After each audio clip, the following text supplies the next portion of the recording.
Good afternoon. Could call members to order, please. The first item on this afternoon's agenda is questions to the Cabinet Secretary for Finance. Question 1, Mark Isherwood. What consideration did the Cabinet Secretary give to preventative services when deciding on the draft budget? Well, Deputy Lowell, amongst the decisions taken when considering preventative services, I was especially pleased to be able to restore in full the early prevention, intervention and support programme of the Welsh Government in the draft budget.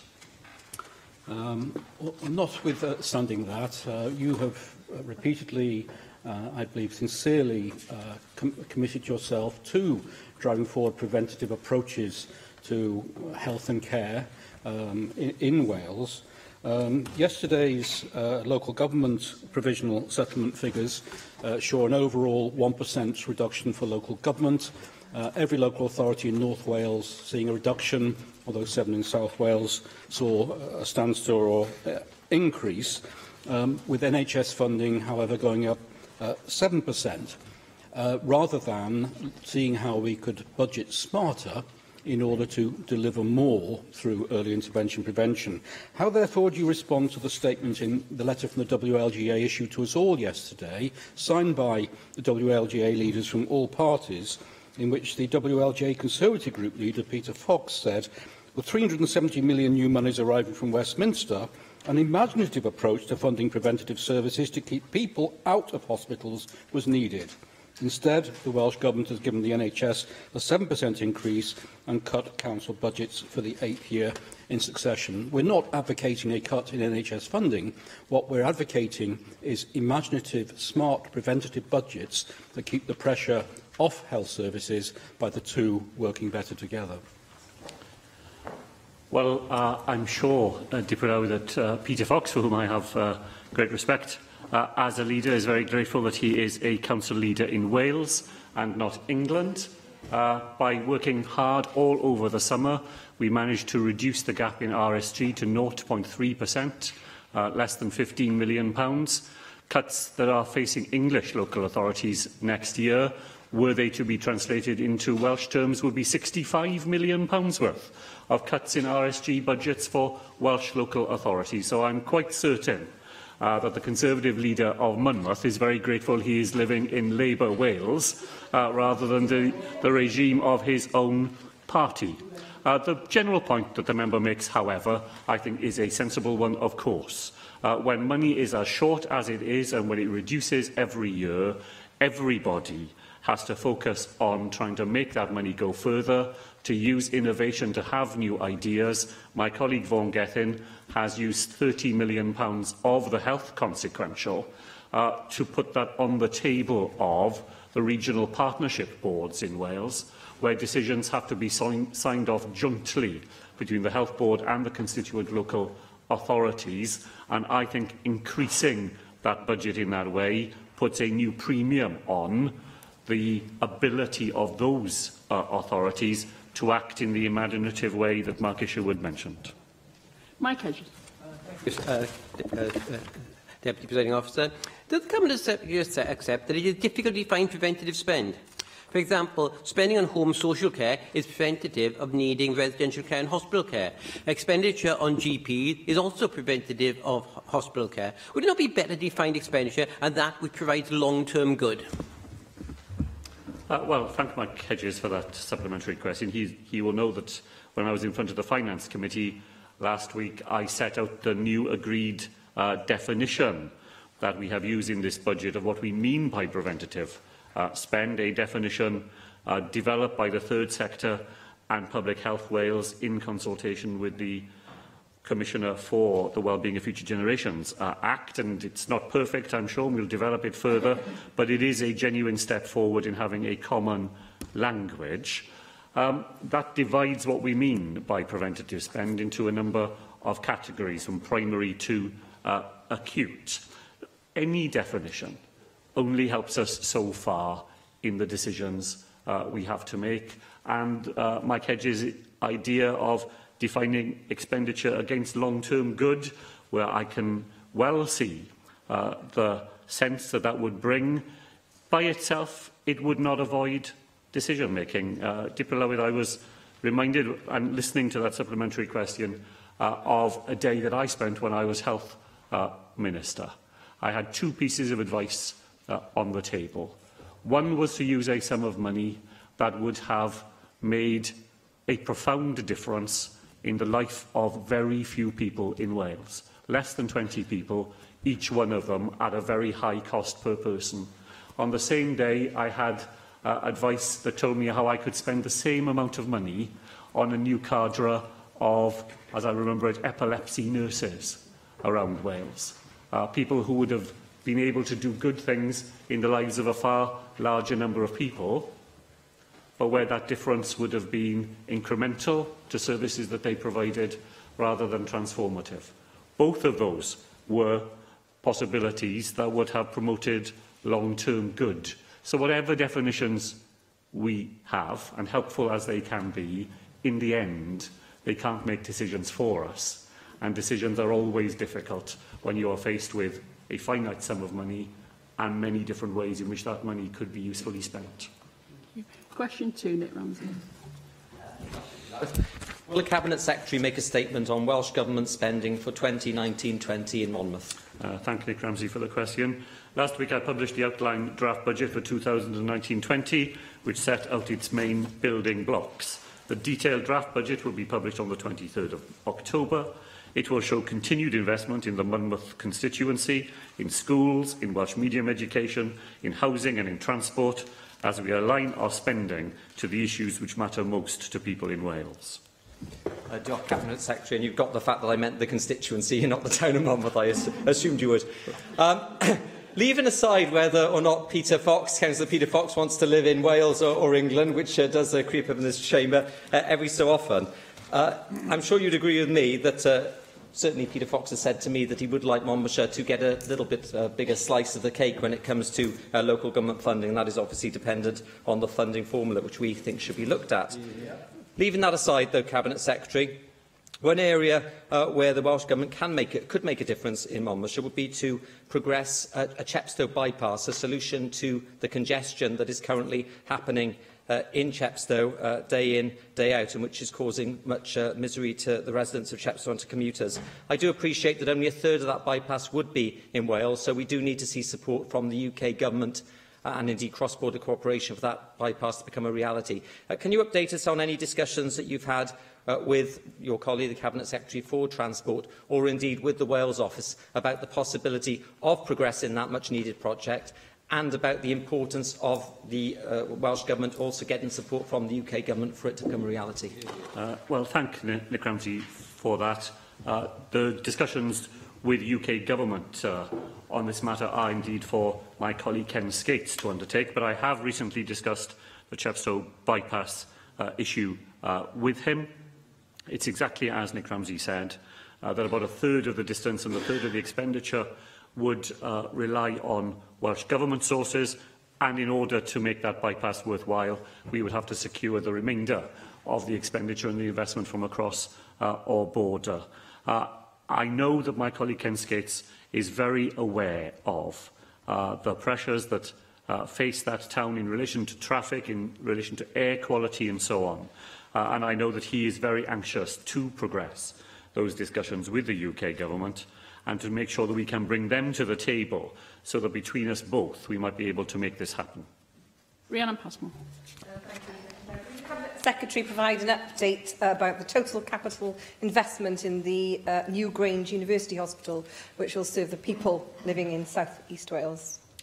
Well, I thank Rhiannon Passmore. The Grange University Hospital, which is, of course, very important to people living in the South East of Wales, including Monmouth, is to receive funding of £350 million from the All Wales Capital Programme. It is the largest financial scheme within the whole of the NHS Capital Programme, and it is in addition to the £217 million already provided for Gwent Clinical Futures.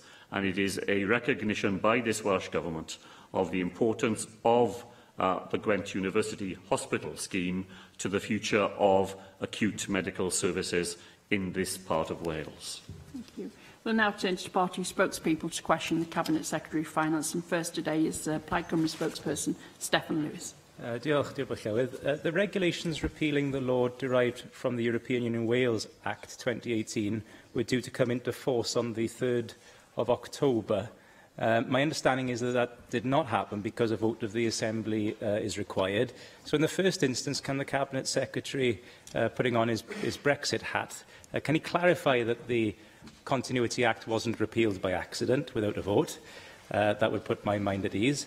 And secondly, if that did not happen, can he enlighten the Assembly as to why we have not been informed of a new date on the face of the regulations? What is the new date, and when will there be a vote in the National Assembly? Well, it's very good to have the opportunity to set any Assembly member's mind at ease. So let me do that to begin with by assuring the member that the Act has not been repealed by accident. It does, as he said, require a vote on the floor of this Assembly. Finding time for all the many things that have to be dispatched on the floor of the Assembly is a task that falls to my colleague, the Leader of the House here. I know that she is endeavouring to find a slot at which that debate and that vote could be held, and that if it can be brought about, the ambition is to hold it this side of the half-term break. I thank him for putting my mind at rest, at least with the first part of his answer. The second part of his answer, though, does raise questions. Is the government taking into consideration the Supreme Court case between the UK government and the Scottish government on the Scottish continuity legislation? Of course, my argument would be that we shouldn't be repealing our Continuity Act under any circumstances at all. But surely, from the government's point of view, they would wish to await the outcome of the Supreme Court case between Scottish and UK governments, because that would completely change the face of the devolution setup and approaches to e-withdrawal across these islands if we have one devolved administration that has the protective shield of a continuity legislation, and we would have voluntarily and needlessly given ours away. So is he able to clarify that the government is prepared to delay, if necessary, until we know the outcome of the Supreme Court case? With Welsh interests at the Supreme Court were defended by my colleague, the Consul General, who intervened to make sure that where there were Welsh interests at stake, the Supreme Court was well informed about them. Of course, I don't agree with the member that we would be left unprotected were we to repeal the Continuity Bill, because we have an intergovernmental agreement that we entered into with the UK government, which we believe provided us with an alternative and indeed preferable set of protections in the circumstances that the Continuity Act was designed to address. Is the Cabinet Secretary therefore saying that even if the courts find in favour of the Scottish Government, that it would be acceptable for one devolved administration to have a legal protective shield, and that somehow the intergovernmental agreement between his government and the UK government renders the need for a Continuity Act here needless? Because surely recent developments around the Shared Prosperity Fund have demonstrated that the intergovernmental agreement has been breached. The Cabinet Secretary himself has said that the UK government's Shared Prosperity Fund approach, if applied on a UK basis and directed from London, would be an attack on devolution. And the Prime Minister of the United Kingdom has said, I fully recognise the role that the Welsh Government has played and the role that the Welsh Government has played in decisions for Wales. But obviously, as we look at the Shared Prosperity Fund across the whole of the UK, we want to ensure that we get the right structure and the right processes involved in that, so that the money that is being spent as effectively as possible, because it's about delivering for people on the ground, i.e. it'll all be run and controlled from Westminster. And I notice with interest that in the intergovernmental agreement there is no reference to regional policy, and economic development is not listed as one of the 24 items either. So is the Cabinet Secretary confident that the intergovernmental agreement is better than having a continuity legislation, even though the intergovernmental agreement appears to be breaking at the seams already? Well, the member answered his own question, didn't he? Because, as he pointed out in his closing remarks, the intergovernmental agreement is not engaged in relation to the Shared Prosperity Fund. The intergovernmental agreement covers those items set out in the withdrawal bill that potentially, and in the future, because remember, not a single power has left Wales as a result of the agreement, there was a list of powers that were engaged by it. They did not include, as the member himself said, this area. So he's brought two things together that do not have, in my mind, the connection he seeks to draw between them. The asymmetrical nature of protective shields has already been introduced by the Scottish Government's decision not to be a party to the intergovernmental agreement. Our view was that it provided, in relation to those matters covered by it, sufficient protections for us to be able to proceed in the way that we did. The Scottish Government took a different view, consistent with the intergovernmental agreement. We are looking for an opportunity to bring forward a vote to the floor of the Assembly in the way that I described in answer to an earlier question. Thank you. Turn to the Conservative spokesperson, Nick Ramsey. Cabinet Secretary, I'd like to ask you about procurement. And when the National Procurement Service was first created back in 2013, your predecessor, the Minister Jane Hutt, described the NPS as a very Welsh way to meet Welsh business needs, but also value for money for the Welsh pound. Since then, however, the NPS has made significant losses and has had to be bailed out by ministers, ultimately leading to the decision by the Welsh Government to scrap the NPS altogether. Can I ask you, can you outline what you believe to be the core factors that have contributed to the failure of the NPS? And does this not constitute a serious and significant blow to the Welsh Government's overall programme for policy, given the importance of procurement and the NPS within the Economic Action Plan? Well, of course, I don't accept for a moment the proper preposition of the question, because NPS has not been a failure. Since it's introduced, the proportion of spend, of Welsh public procurement spend going to Welsh-based companies has gone up from 35 to 50%. Of the 22,000 contracts that have been let through Sell to Wales, 2/3 of those go to Welsh suppliers and 3/4 of those are Welsh SMEs. And that is as a result of the work that NPS has done in all parts of Wales. And there are many other things that we could identify that rebound to the credit of NPS, in particular what it has done in driving out community benefits from contracts that are now let to Welsh suppliers. What has happened, Deeper Lywyd, is that circumstances have changed. The needs of our users of NPS have changed. They have come to us as a Welsh Government to say that they believe that there is more that they could do if a service were more regionally and locally based, and they've made a convincing case on that. And Brexit casts a new set of possibilities for public procurement in the future. And it was in that context that I asked for a review of NPS to be undertaken. And that is what led to the decisions that I announced to this Assembly in September.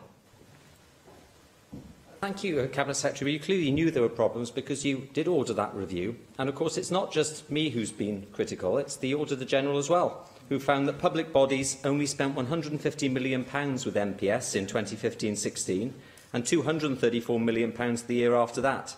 And in addition, although the NPS made savings for the councils and other organisations which use its services, they lost millions of pounds on their own budget and had to be bailed out, use that term again, not lightly, by your government. Yeah. Further still, they've been criticised by a report from the Assembly's Climate Change, Environment and Rural Affairs Committee for overestimating the value of food contracts to suppliers. So can I ask you, what emergency management procedures and best practice measures have you now put in place in relation to Welsh Government public procurement operations to ensure that lessons have been learnt from these failings and that procurement practices in Wales from this autumn going forward see drastic improvement? Because it's not good enough to simply say to the public that all is fine and as it should be, when it clearly isn't.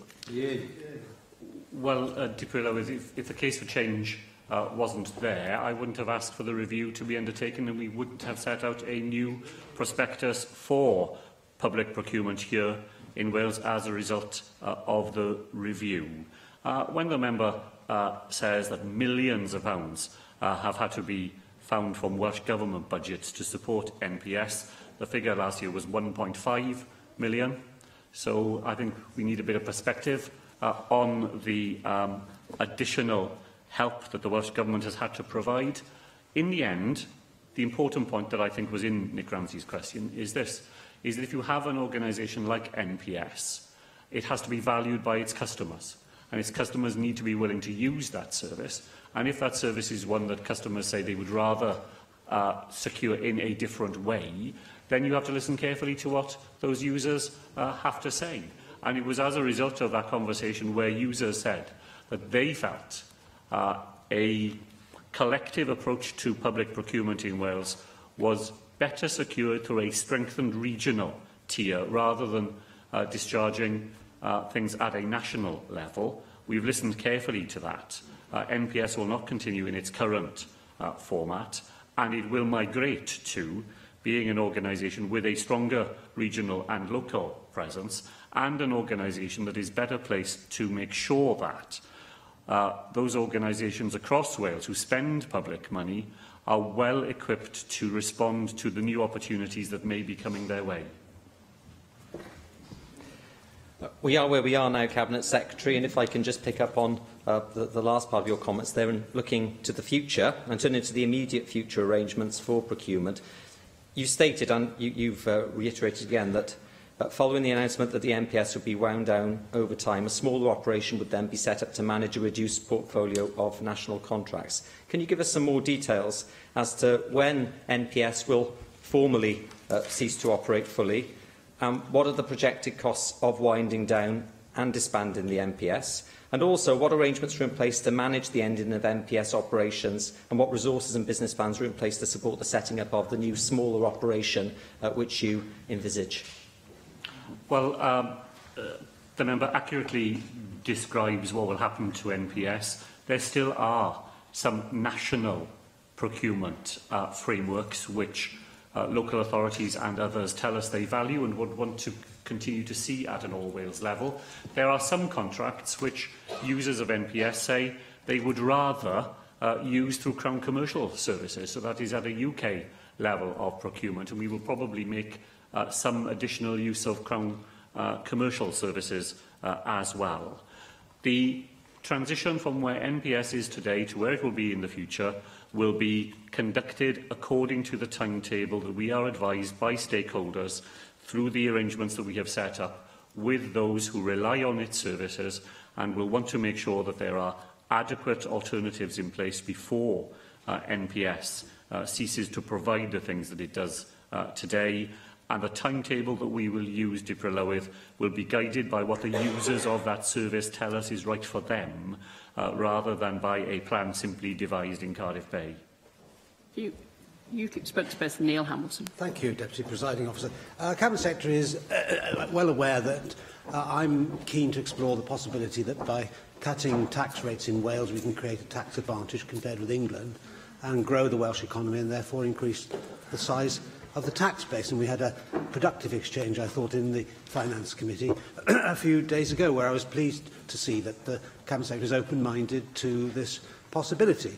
The head of the Welsh Treasury advised me to look at the Welsh Tax Policy Report of 2018, where numerous international studies on this topic are listed, and I've had the chance to look at a few of them. They all give support, broadly speaking, to my hypothesis. I'd like to draw his attention to one in particular by Isabel Martin from the Luxembourg Institute of Socio-Economic Research, which looks at what happened in Switzerland when this was tried by one Swiss canton of Obwalden.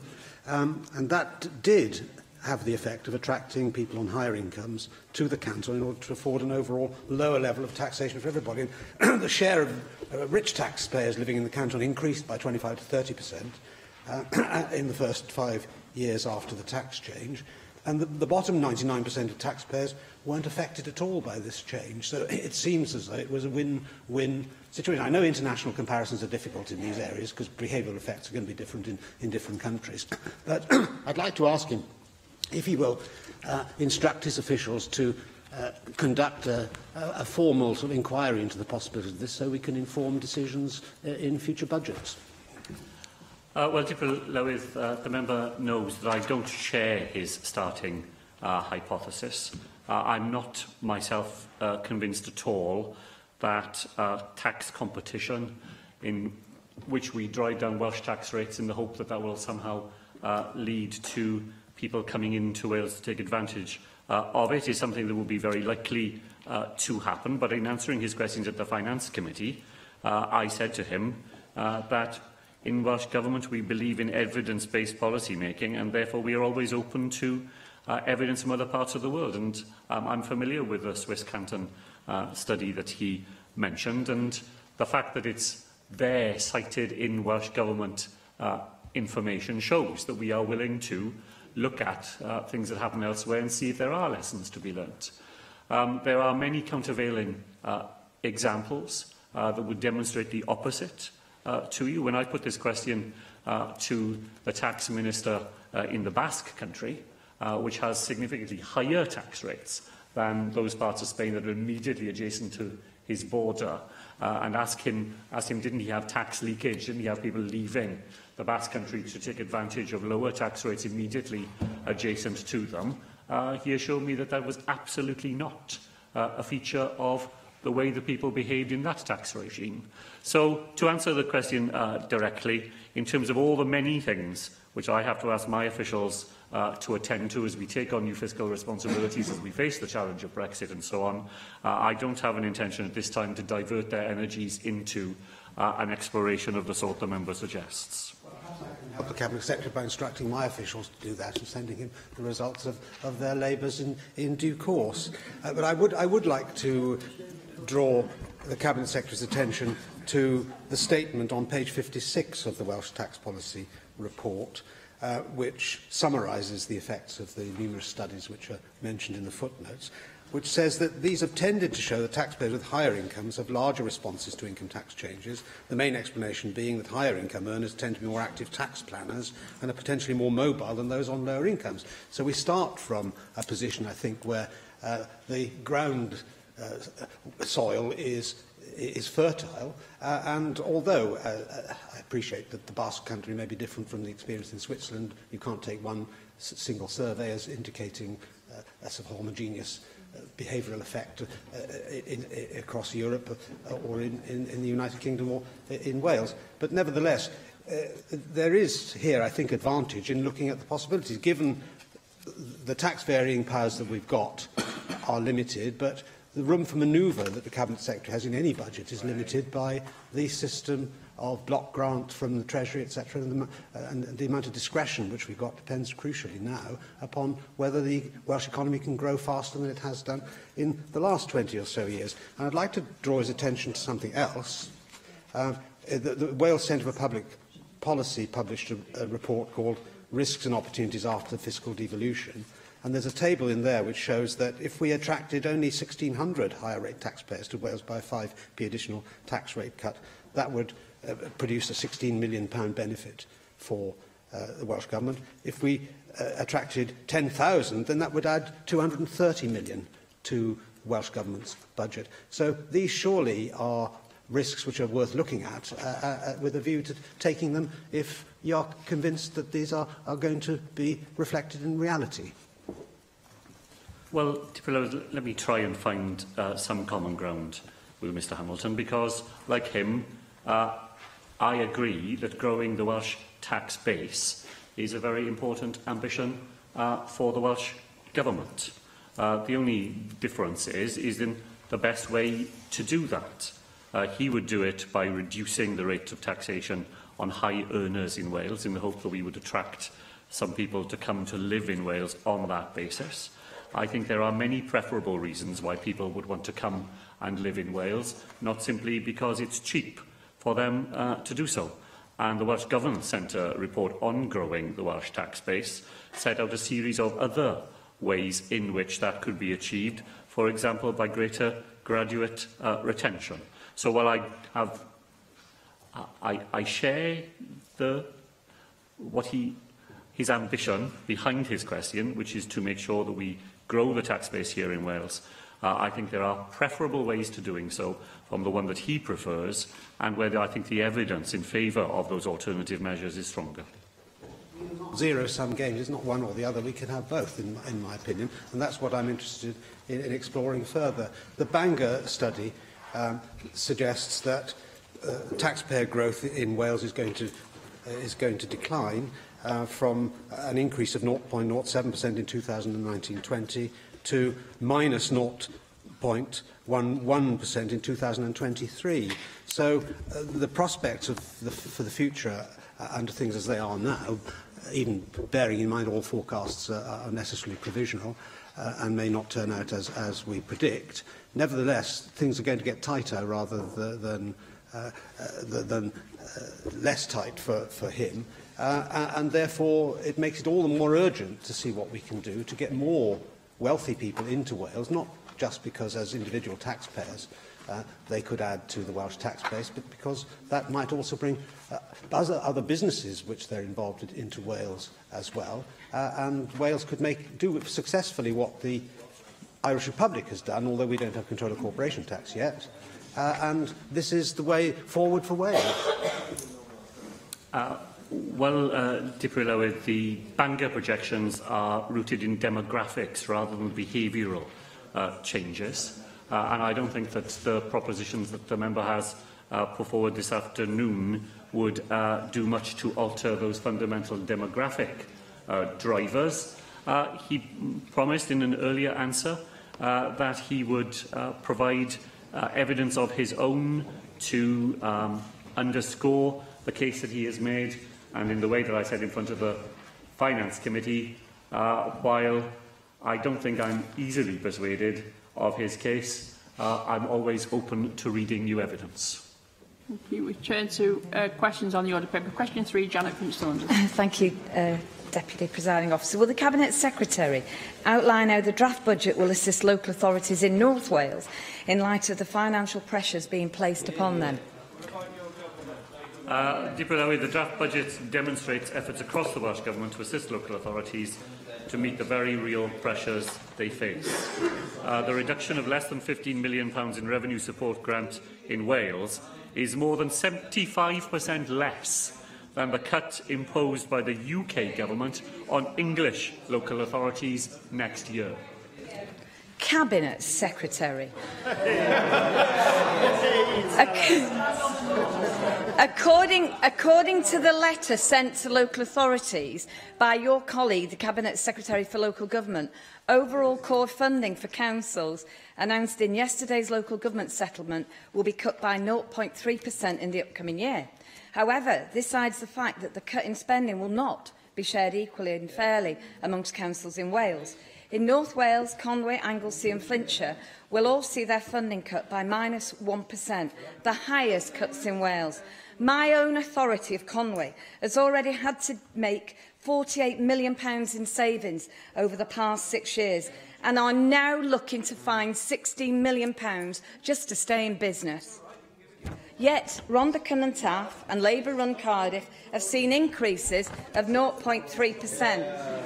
With £370 million coming from the UK Conservative Government to better fund our public services, many here in Wales consider this latest settlement to be a tribal and lazy approach by a Welsh Labour government. What other excuse could you possibly provide for such an unfair and inequitable local government settlement? The member really should withdraw her accusation that the funding formula for local government in Wales is somehow tribal in nature. She knows that it is not. The funding formula is agreed every year with local government. I sat in the finance subgroup where local authority leaders agreed on the latest set of changes to the formula. By and large, those changes were ones that favoured more rural parts of Wales because they added an additional increment to the recognition of sparsity in the way that the formula operates. Welsh Government does not set the formula. It is set on expert advice and it is agreed by local government. The reason why Conwy has found a decrease in funding this year is because It has fewer people unemployed in its area than it did this time last year. It has fewer secondary school pupils than it did this time last year, and it has fewer children claiming free school meals in its primary schools. There is nothing tribal about any one of those factors. They are all empirical measures. They feed their way into the formula, and every year some local authorities see a benefit and some local authorities find that they are less so. And Conway Council is no doubt grateful for the fact that in order to help that council address the changes in the formula, the Welsh Government will provide £513,000 more in funding to that council next year, not as they do where you are in charge, by taking money from some councils and giving it to others, but through central funding that this government provides to provide the funding floor. Thank you. Claire Griffith. Diolch i'r Prylywydd. Dwi'n meddwl bydd treithdalwyr Conwy yn mwynhau codiad o 11% yn treth y cyngor. Chwaith, mae hwnna'n rhywbeth sydd yn cael ei ystyried ar hyn o bryd. Mi godes i gwestiwn gyda ysgrifennydd gwasanaethau cyhoeddus wrthos diwetha o gofio'r wasgfa ddifrifol ungol sydd ar awdurdodau lleol yn ariannol erbyn hyn. Oedd e'n hyderus bod yna drefniadau yn ei lle gan y Llywodraeth yma, bod yna broses yn ei lle i ddelio gyda sefyllfa petai hi'n codi, bod yna gyngor yng Nghymru yn mynd y beth dalwr fel ni wedi gweld yn digwydd yn Lloegr. Mi nath gydnabod bod hwnna'n rhywbeth maen nhw yn ei edrych arno fer hyn o bryd ac yn ei ddatblygu. Felly gai ofyn yr un cwestiwn i chi o safbwynt cyllidol yng nghyd-destun y gyllideb ych chi'n gyfrifol amdani. Ydych chi'n hyderus bod ganddoch chi'r trefniadau angenrheidiol yn ei lle petai'r fath sefyllfa'n codi? Wel, diolch i chi Griffith am y cwestiwn. Fel wedodd o Jennifer Saunders ddim yn codi prynhawn yma y posibiliadau am 11% o cod yn treth gyngor yn Conwy, ble mae y mwyafrif o bobl yn y cabinet yn yr awdurdod yna yw aelodau o'r parti Ceidwadwyr. So can i weld beth sy'n mynd i digwydd yna. Got the low settlement. Yn cyffredinol, dwi wedi siarad mwy nag unwaith gyda Alan Davies am y pwnc oedd Llyr wedi codi.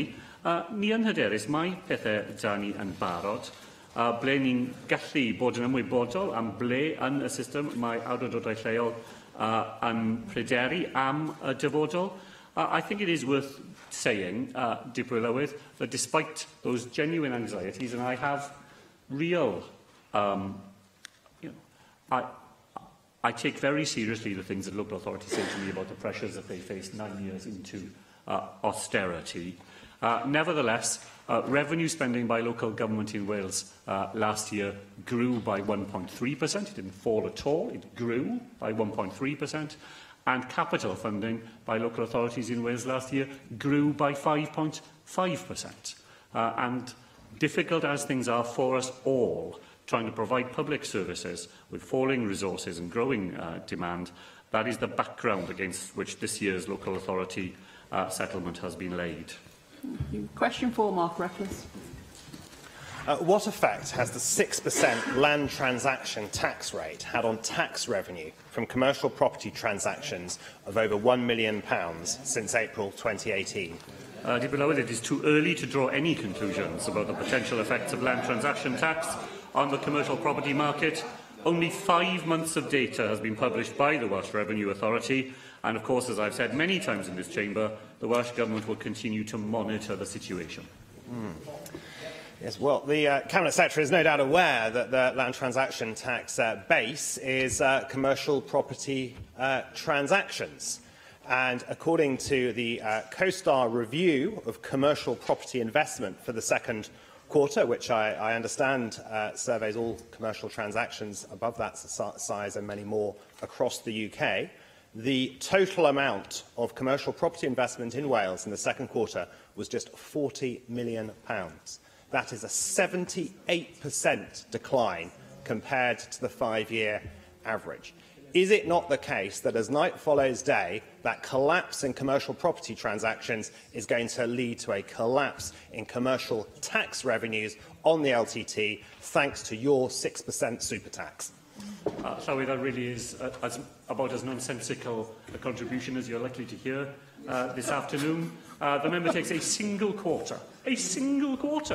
and proceeds to build castles on it far it's into in your the budget future. for this Let me year. give him a different You're example. relying Let me on give him a them. different example of commercial property transactions here in Cardiff in the third quarter, where in you do have Cardiff, data. the You do have largest data. office tower, Capital Tower, was sold last month for £25 million.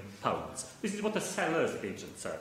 Over recent years, Cardiff has cemented its position as a major regional centre in the UK. We capitalised on this with more than 10 inspections of the building from potential purchasers, creating a highly competitive bidding environment which enabled the end result to be achieved. The highest from the man who You offers me criticise one me quarter. for going one From the quarter. man who offers me 1 quarter's worth of figures.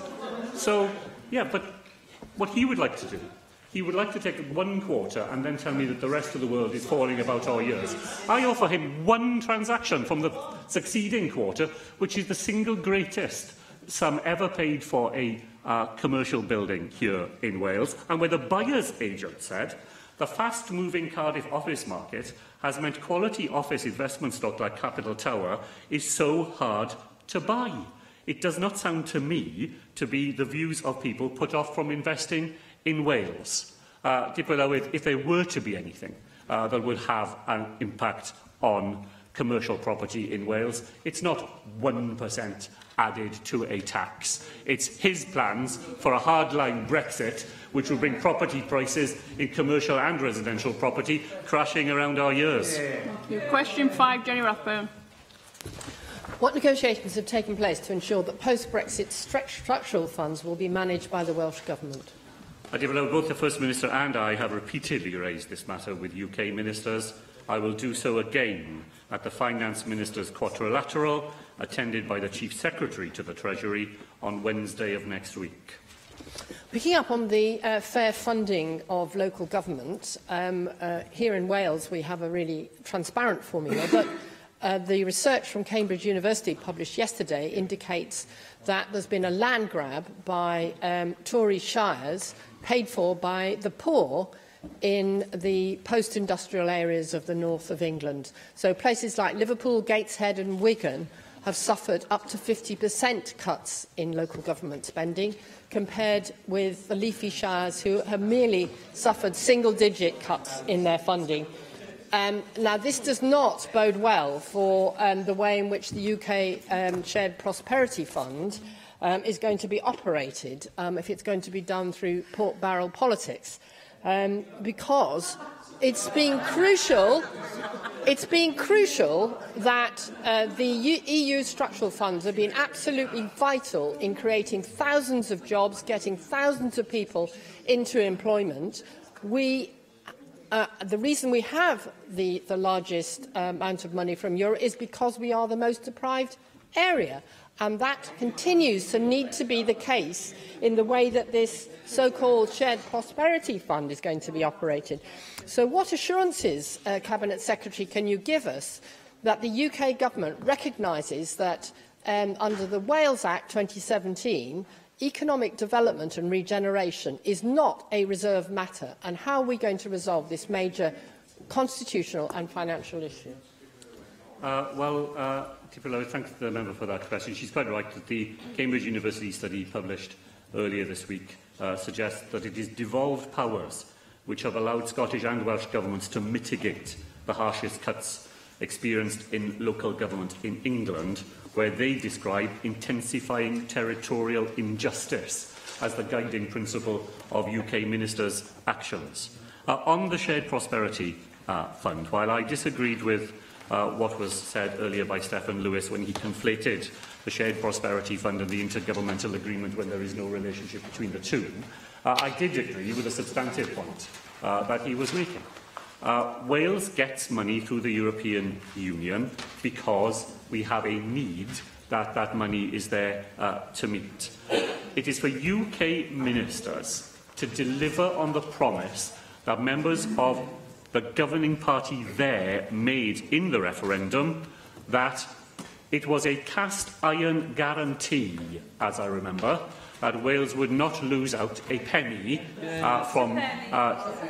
not a penny, a cast iron guarantee that Wales would not lose out. So we must make sure that the money that comes to Wales today delivers on that promise that was made, and secondly, it must come to Wales. It must come under the control of this Assembly. That must be guaranteed.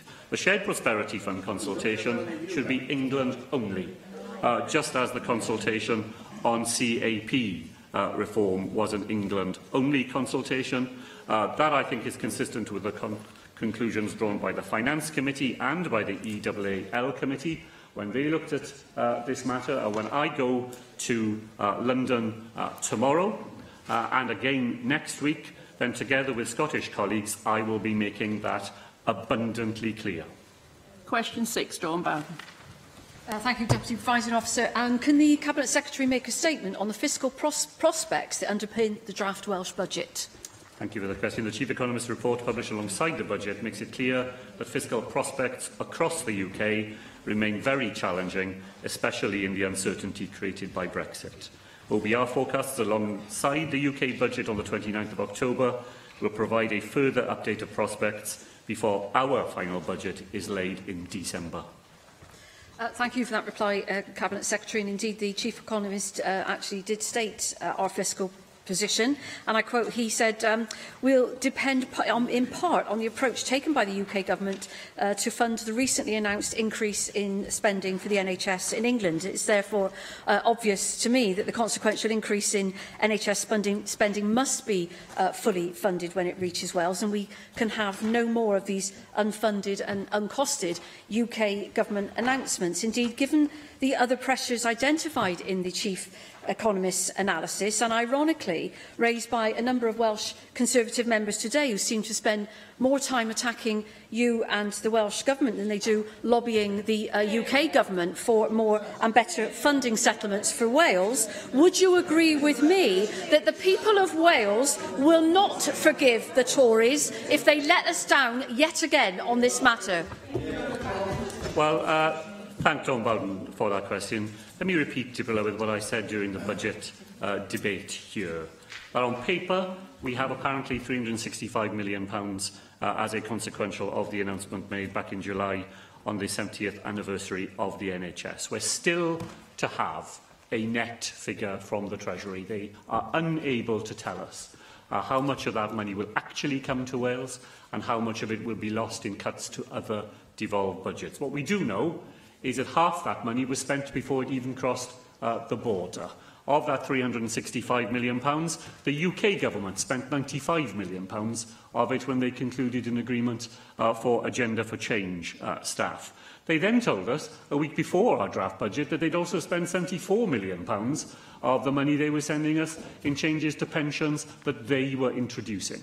So before a single pound has made it in our way, half of it has been spent by Conservative ministers in decisions that were made nowhere near Wales. None of that was said by the Prime Minister when she announced her birthday present for the NHS, and Dawn Bowden is absolutely right to say that we have to watch like hawks the way in which this government claims to give money with one hand, only with complete sleight of hand ends up taking it away with the other. Thank you. And finally, question 7, Manager Jones. Diolch, Deputy Clwydd.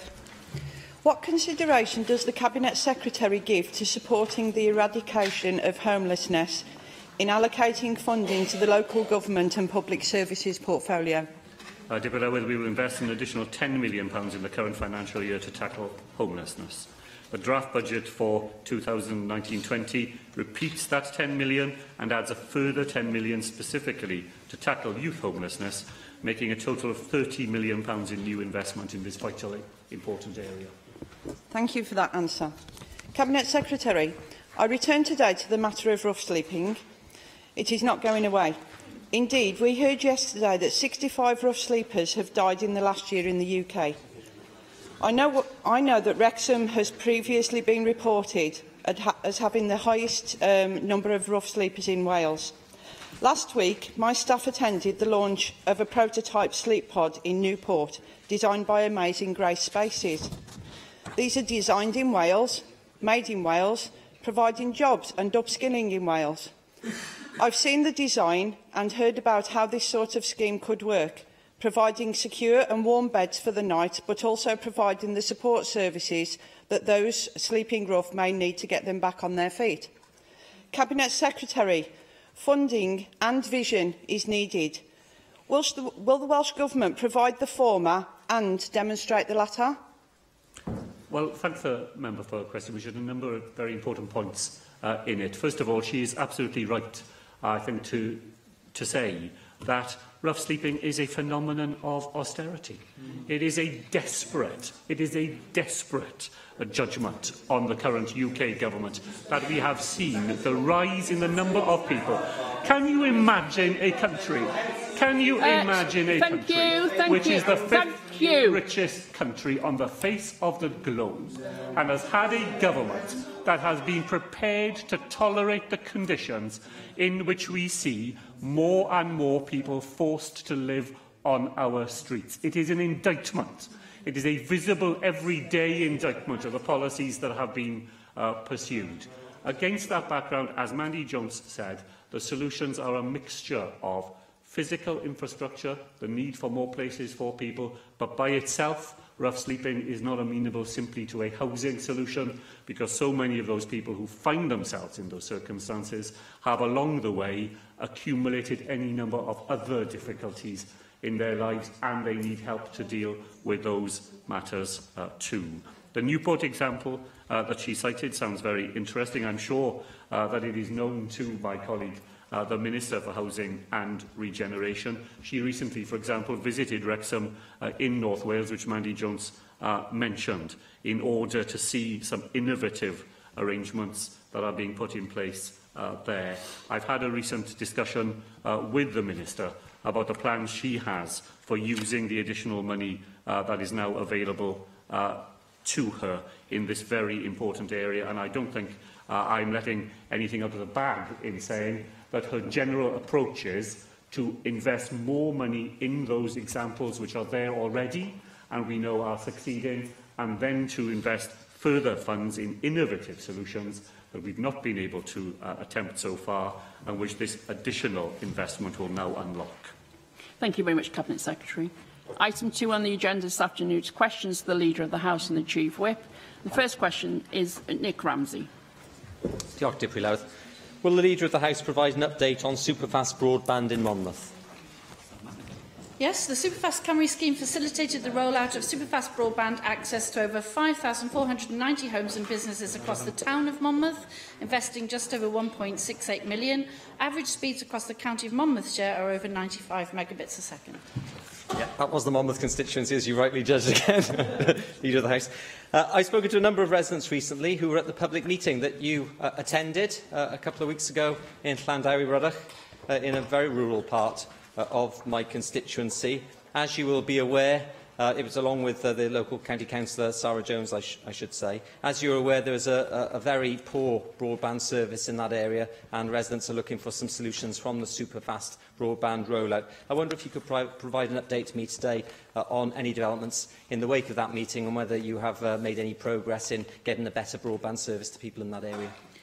Yes, we had a very positive meeting, actually, and discussed quite a few innovative solutions that both we could do in cooperation with Monmouthshire Council itself, and actually with a group of the residents who are very keen on looking to see if they could have a bespoke solution for their particular community.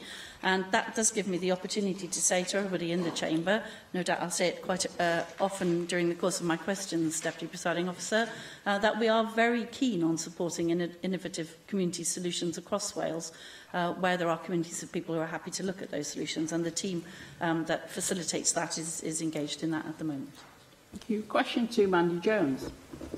Deputy Llywydd.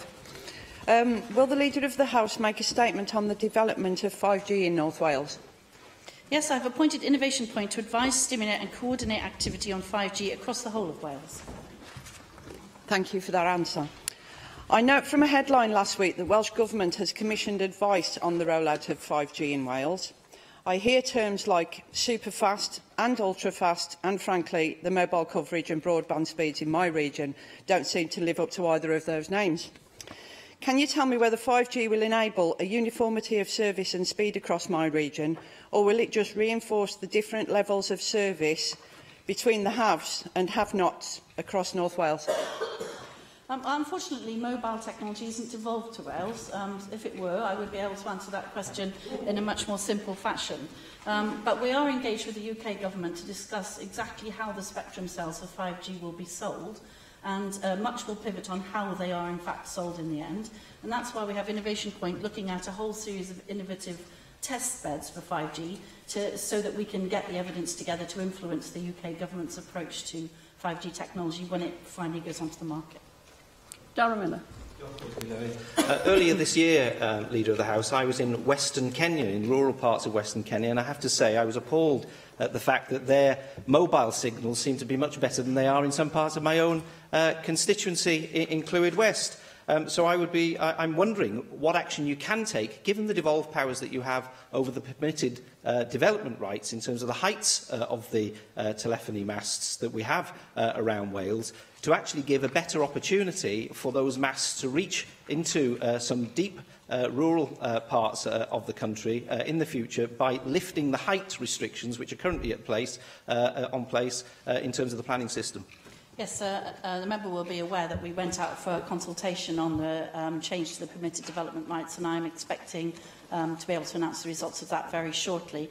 Deputy Presiding Officer, I have a statement, an oral statement next week. It's very unfortunate that it's timed this way round, but I am hoping, I'm not certain, but I'm hoping to have some announcements to make it the Cabinet Secretary for Planning's area, but I'm hoping to be able to tell members what the outcome of that was by that time. Diolch, Prylywydd. It was good to hear that Monmouthshire is going to play a part in the UK Government's rural test bed for 5G. Cardiff is receiving funds for a local full fibre network. We know about the first compound semiconductor centre that's going to be based in South Wales, and of course we know about the Welsh Government's Tech Valleys strategic plan. So there is a lot of focus and a lot of investment happening, not only from your government, from UK Government in terms of South Wales, but what more can we do to make sure that areas in North Wales and other parts of Wales aren't always a bit of a second thought that keep sort of having to catch up? They certainly aren't. Middleton College, the first Microsoft school in North Wales, is currently benefiting from 5G wireless technology, which the rest of the UK won't start seeing until 2020, so they're well ahead. College pupils there are working on tablets allowing real-time interaction with teachers for lessons and marking. The school estimates it will save around £100,000 a year on printing paper and pens. So we have got test beds around Wales, actually, looking at different systems. There are complex ways of financing those, but they are spread across Wales, quite deliberately so.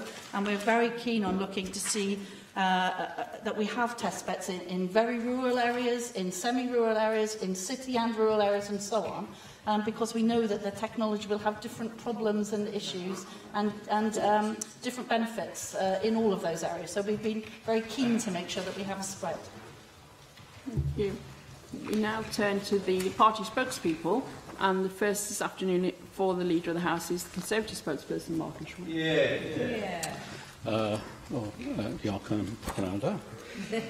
Your responsibilities, as you know, include covering the protected characteristics under the Equality Act 2010 and human rights in relation to UN conventions. The Equality Act 2010 requires service providers... Sorry, Mark Ishwood, I didn't hear what you started saying. Okay, I shall repeat it. I'll speak a little bit slower. Your responsibilities include equality, covering the protected characteristics under the Equality Act 2010 and human rights in relation to UN conventions. The 2010 Equality Act requires that service providers must think ahead and take steps to address barriers that impede disabled people, and state you should not wait until a disabled person experiences difficulties using a service. The Welsh Government incorporated the UN Convention on the Rights of Disabled People into the Social Services and Wellbeing Wales Act Part 2 Code of Practice, which said that local authorities must seek to empower people to produce innovative solutions through local networks and communities, and that this means putting robust arrangements in place to secure involvement of people in the design and operation of services. Now, I've raised this question with Welsh Government ministers many times. What action will the Welsh Government take to address the growing concern, distress and damage being caused when those very public agencies are failing to carry out those responsibilities and duties. I'll give you just a couple of examples. I mentioned a couple of weeks ago that Flintshire gave its contract for disability support services to outside agencies, not the agency FDF, Centre for Independent Living, on which the local disability community depends, who told me at their AGM that they had not been involved in the decision. The news today from Wrexham that a number of social businesses providing work for disabled people are set to close, but no reference whatsoever to designing and delivering with the communities affected. You know about the Conwy Deaf community having had to go to Ombudsman after their British Sign Language services were withdrawn. And of course, concerning Cardiff, Autism Spectrum Clinicians Cymru has had to pull back services from its one-stop shop, despite the autism community locally saying they weren't consulted and they absolutely depend upon those services. So given your responsibilities in these areas, how will you now ensure that the Welsh Government intervenes to help these local authorities understand better what they must do, and also how that will not only benefit disabled people, but also ultimately save them money and help them manage their budgets better also? Yes, so I'm not aware of all of the details of some of those examples, and I'd be very grateful if Mark Isherwood would kindly pass them on to me. I am aware of some of them. There are three things to say about that. Where somebody has signed up to the Ethical Code of Procurement Practice, then they ought to comply with it, and I'll be taking those up with the local authorities in question where that's been breached.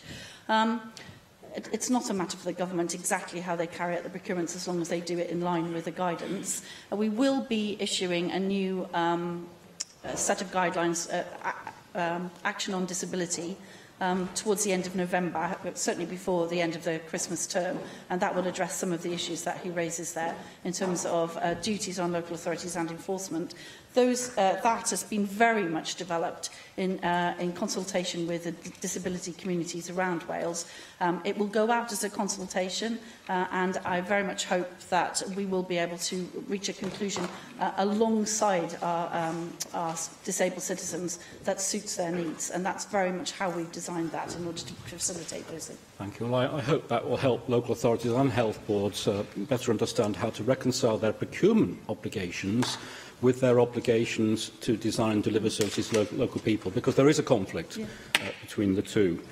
Again, noting your responsibilities, you know that the Welsh Government's Healthier Wales, our plan for health and social care, has an ambition to bring health and social care services together so they're designed and delivered again around the needs and preferences of individuals.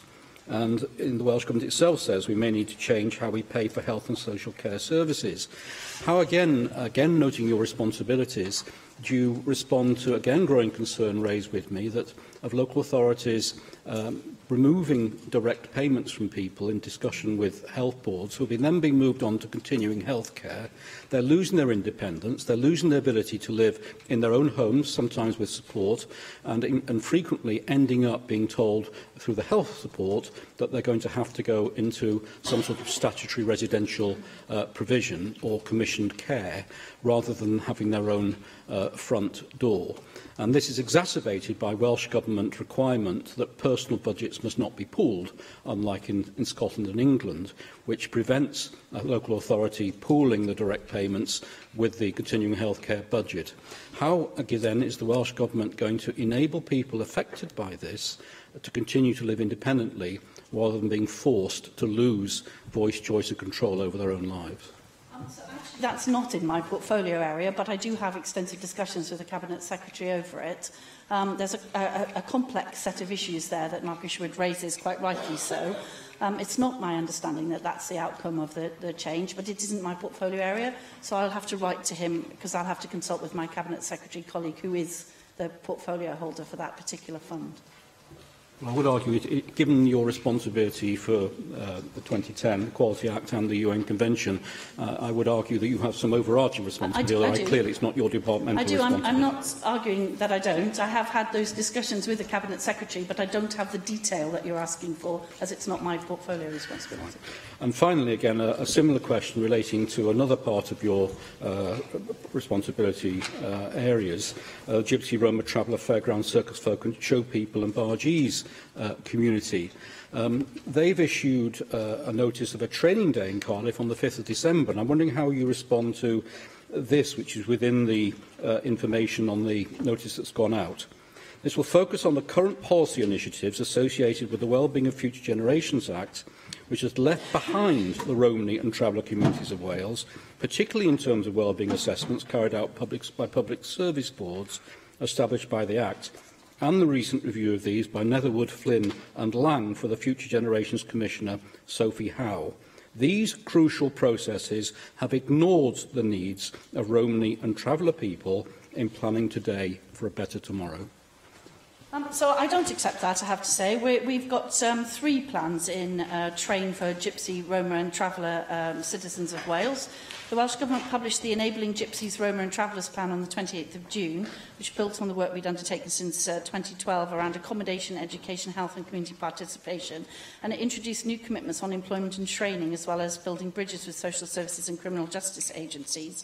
We also introduced the Gypsy and Traveller accommodation assessments, and they've identified unmet need for 237 residential and 33 transit pitches across Wales. We're currently in the process of undertaking the second annual review of those assessments, and we're encouraging local authorities to work with Gypsy and Traveller communities to develop their own small private sites, and that's including liaising with planning authorities and getting the right planning consents in place. And the member will know, because we've had quite a lot of discussions around how the Gypsy and Traveller Site Capital Grant links to those assessments and the assistance that we're looking to give both to local authorities and to individual groups where that's appropriate. During 2017-18, for example, £3.4 million worth of funding was invested in extending the existing site in Gwynedd, creating an additional 5 pitches, a 9-pitch site in Gwynedd, in Newport, a 2-pitch site extension in Powys, and a refurbishment project at several sites in Pembrokeshire. So we're in very direct contact with the Gypsy, Roma and Traveller communities, and the liaison has been very good and the response very good to those plans.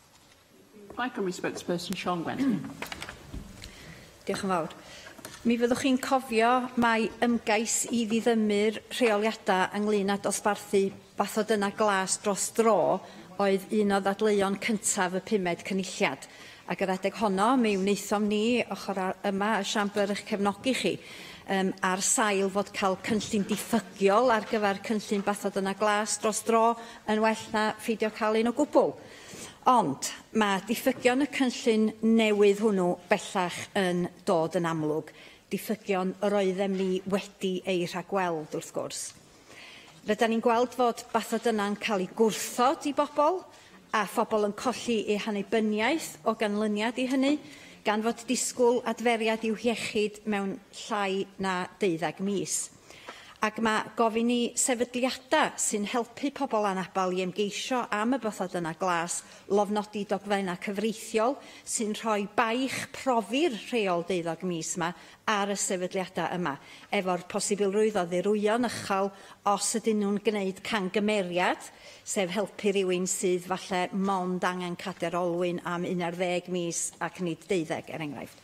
Ydych chi'n meddwl felly bod hi'n amser edrych ar wella'r cynllun yma, fel na fydda'r elusennau yn gorfod wynebu plismona eu clientiaid? Well, thank you for raising that, Siôn Gwenllian. I'm afraid that also isn't directly in my portfolio area, although I have had many conversations with the Economy and Transport Cabinet Secretary. I'm not actually familiar with the issue around the charities application that you raised there, so I'd be very grateful if you'd write to me. I will ensure that I have that conversation with the Cabinet Secretary for Economy and Transport.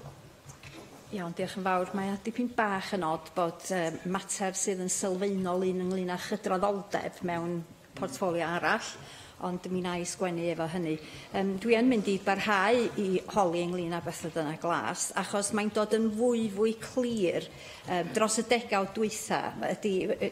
Beth sy'n glir ydy bod agweddau llywodraethau tuag at bobl anabal wedi gogwyddo tuag at osod meini prawf sy'n fwy llym a phrosesa sy'n fwy biwrocratiaidd, lle mae gofyn iddyn nhw brofi eu hanabledd a'u hawliau, ac maen nhw'n dwyllwyr hyd nes ceir prawf i'r gwrthwyneb. Rwan, da chi'n gyfarwydd iawn â chanlyniad y profiant taliad annibyniaeth personol, y PIP newydd, sef bod nifer uchel o benderfyniadau yn mynd yn erbyn pobl anabal, a bod y penderfyniadau yma'n cael eu gwrthdroi yn aml iawn mewn apel. Ac yn wir, mae yna nifer o aelodau yn y siambr yma wedi brwydro'n erbyn Llywodraeth San Steffan ynglŷn â'r polisia yma.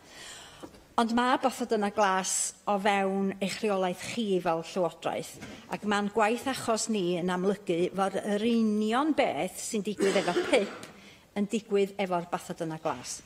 Mae gen i etholwyr sydd wedi ei gwrthod heb asesiadau wyneb yn wyneb, pobl a phroblema anadlu'n cael gwrthod bathodyn yna glas am nad ydyn nhw'n defnyddio cymorthyddion cerdded am yr ychydig gama y gallan nhw i cymryd cyn mynd allan o wynt, a nifer o rei eraill yn wynebu dehongiad llym o'r rheola nes cael apel llwyddiannus.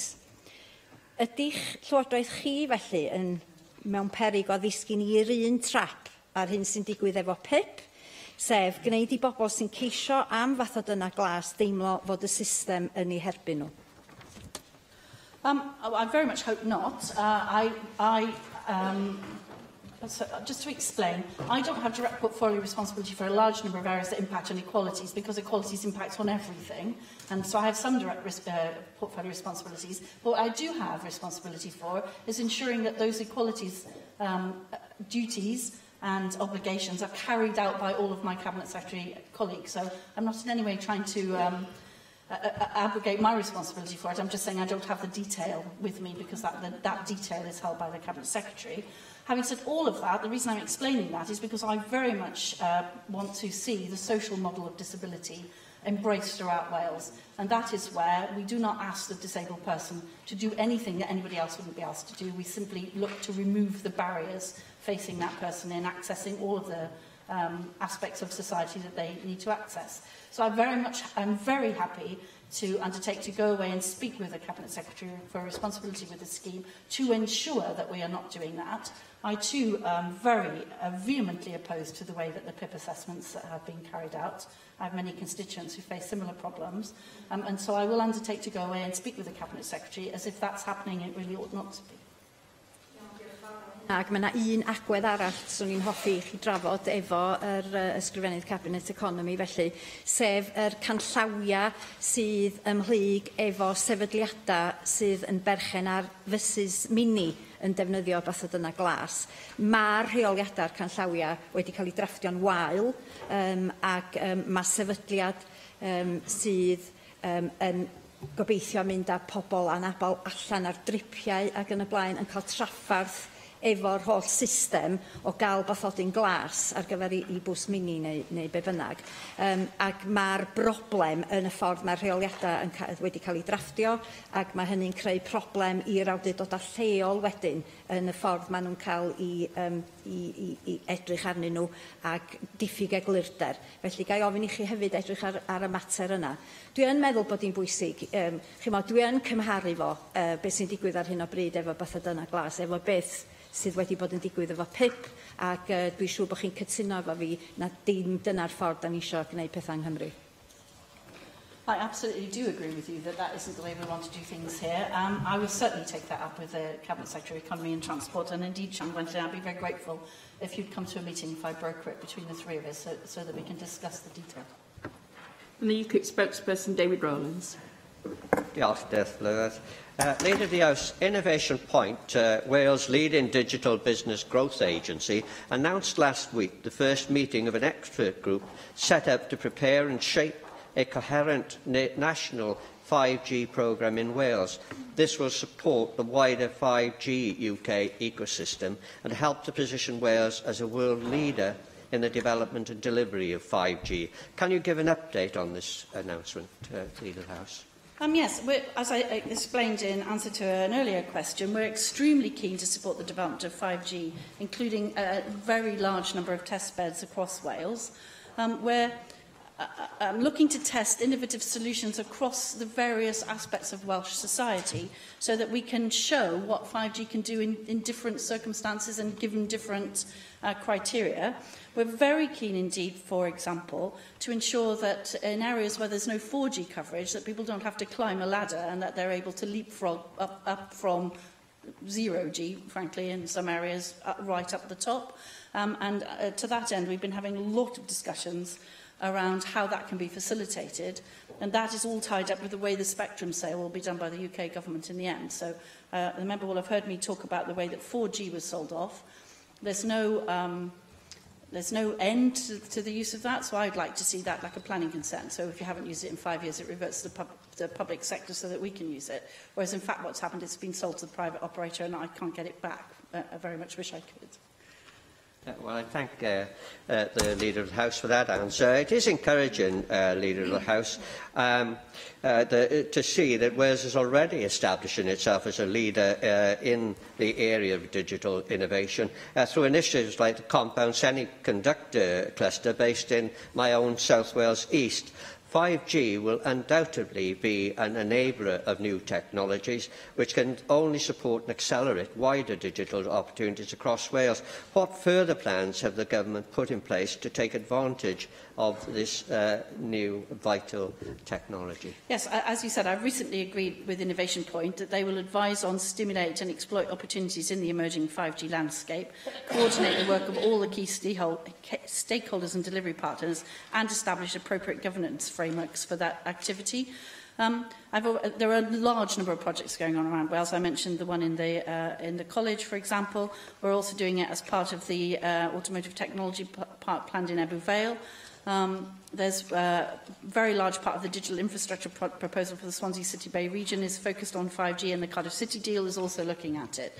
But if I could say to them, so we're very keen to ride that wave, and there's no reason at all why we wouldn't be one of the absolute forerunner take-up nations for that.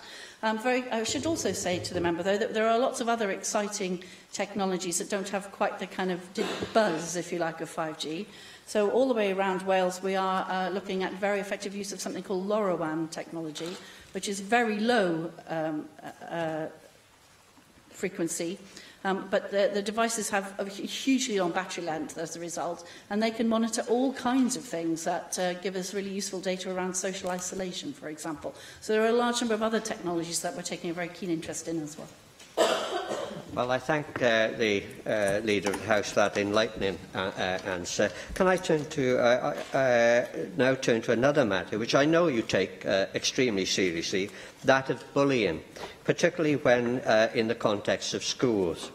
Given the recent tragic incident in St John Lloyd Catholic School in Llanelli, where a young boy, Bradley John, suffering from ADHD, committed suicide whilst on the school premises due to bullying, is the Leader of the House content that all schools are treating bullying in an appropriate manner?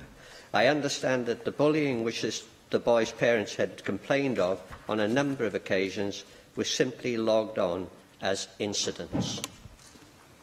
Yes, we have a very extensive programme of anti-bullying, again in conjunction with my colleague Cabinet Secretary for Education, who has responsibility for the schools programme. But we support a large number of curriculum developments. We've recently supported the healthy relationships and sexual relationships rollout for the guidelines there. We support, for example, Stonewall Cymru's Come Out for LGBT campaigns, and also we work very closely with a large number of other organisations that have members who particularly experience hate crimes to ensure that our schools are very safe places as well as the rest of our society. So we have a very large and extensive framework that schools must comply with in order to ensure that we don't have that sort of behaviour. Thank you. We turn to questions on the order paper. Question 3, Paul Davis. Will the Leader of the House provide an update on the latest rollout of broadband in Preseli, Pembrokeshire? Yes, although we do not hold information specifically relating to Preseli, I can confirm that the Superfast Cymru scheme provided access to fast fibre broadband to over 60,470 homes and businesses in Pembrokeshire, delivering average speeds of over 77 megabits a second and investing £15.7 million. I'm grateful to the Leader of the House for also attending a public meeting in my constituency earlier this year to discuss my constituents' concerns regarding broadband. She will be no doubt the frustrations that my constituents feel in being unable to access a sufficient broadband service. I appreciate that she will be making a statement on the new contract next week, but can she reassure my constituents that communities like Mynachlog V will no longer be left behind, and that this new contract will in fact actually deliver a sufficient broadband service for communities such as Mynachlog V? So as I said at the meeting, and thank you for inviting me, and I, as usual, say to members where I haven't gone, I'm very happy to go to communities. They're always very useful. The meeting was very useful. It allows me to explain why we are where we are and what's actually happening, and also to understand firsthand some of the frustrations. And I think your meeting was no exception. It's very nice when there are one or two people there whose problem we can solve instantly as well, which is always lovely. And there were, I think, a couple in the room on that occasion. What I will say is exactly what I said at the meeting, which is that if the properties there are not included in the actual contract that's rolled out, and I'm not able to say anything about that until I make the statement, unfortunately. But as I said to you, we've asked for specific properties so that we don't have some of the comms problems we had with the first phase of Superfast. Then we will know if they aren't, and we will be able to, we'll have an innovative pot of finance specifically to get to communities that are not specifically targeted in those contracts. So one way or the other, we'll be able to work out a solution. Fast fibre broadband might not be the solution, but we will get fast internet into people's homes. Helen Mary Jones. Thank you, Deputy Presiding Officer, and thank you for your response to Paul Davies. You'll obviously be aware, Leader of the House, that rural businesses are particularly impacted when they're unable to access effective broadband services, and this has an ongoing effect on the rural economy. Can you reassure us that when you're rolling out the new contract, and I appreciate you can't say much in detail about that today, that you will be ensuring that rural businesses are enabled to access the broadband services that they badly need in Pembrokeshire and in the rest of Mid and West Wales? So as I said in response to Paul Davies, you'll be able to see once we have the contracts which premises are and are not included, because we've deliberately tendered it in that way. I would encourage business. I have this conversation, and I'm not sure that I've visited alongside you, Helen Mary, so perhaps we should facilitate that as well. But as I explain, quite often it's frustrating because businesses wait until the Superfast programme gets to them, only to discover that actually it's not adequate. We run a voucher scheme specifically aimed at businesses, and we have a business exploitation team who are very happy to speak to any business about their actual requirements and what the best way of satisfying that is. So if you do have people who are not in the contract, or actually even if they are, if you think that they're underestimating their need for broadband services, then I'm very happy to facilitate the exploitation team coming out to speak to the individual businesses by way of doing it. And Deputy President, if you indulge me for a minute, I just want to give the example because it's very common across Wales, so if people are listening they can hear it. So if you run a tourist business and you wait for Superfast Cymru, but you expect more than 40 devices to connect to your system, so that's probably 10 people, 20 people at the absolute outside in today's world, it will not be adequate. So you need to do something more, so you should contact the business exploitation team. Thank you. Question 4, Jay Bryant. What is the Welsh Government doing to promote digital collaboration between their public and private sectors? Yes, the Welsh Government works closely with the Welsh tech sector to promote opportunities arising from the digitisation of public sector services. Thank you, Leader of the House. Last week I attended the Digital Know-How Seminar in Newport, along with representatives of over 75 local charities, SMEs and small businesses. The event was one of many which Lloyds Banking Group have held as part of their pledge to train 2.5 million individuals, SMEs and charities in digital skills by 2020. And this follows some research which found that 55% of Welsh small businesses don't have a website, and that only 26% feel they have skills to prevent online fraud and scams. A key aim of the event was to encourage those attending to share knowledge, experience and best practice from their respective fields. So how is Welsh Government working with employers to equip people with the digital skills needed for the benefit of individuals, SMEs, charities and the public sector? Yes, it's an excellent question. We're working very hard with the private sector to increase support for people to engage with technology as a way to improve their lives. It's a priority area stated within our Digital Inclusion Forward Look document. The ability of large national organisations to highlight digital inclusion to wide audiences plays a crucial role in helping to raise awareness, and the event that the member attended is a very good example of that, actually. Our digital inclusion programme, Digital Communities Wales, works with NatWest, Barclays and Lloyds to better coordinate digital inclusion activities across communities for that reason. They have a big, wide reach across our customer and staff bases. We also, through links with the TUC, Digital Communities Wales encourage organisations such as Tesco to consider their digitally excluded customers whilst ensuring staff have an opportunity to also learn basic digital skills. We use Business Wales Bilingual Support Service to make it easier for Welsh micro-businesses and SMEs, including social enterprises and aspiring entrepreneurs, to access the information, advice and support they're required to start and grow their business. So I would say to any small Welsh SME who feels that they're in that situation to contact Business Wales and get the support that they need to get online.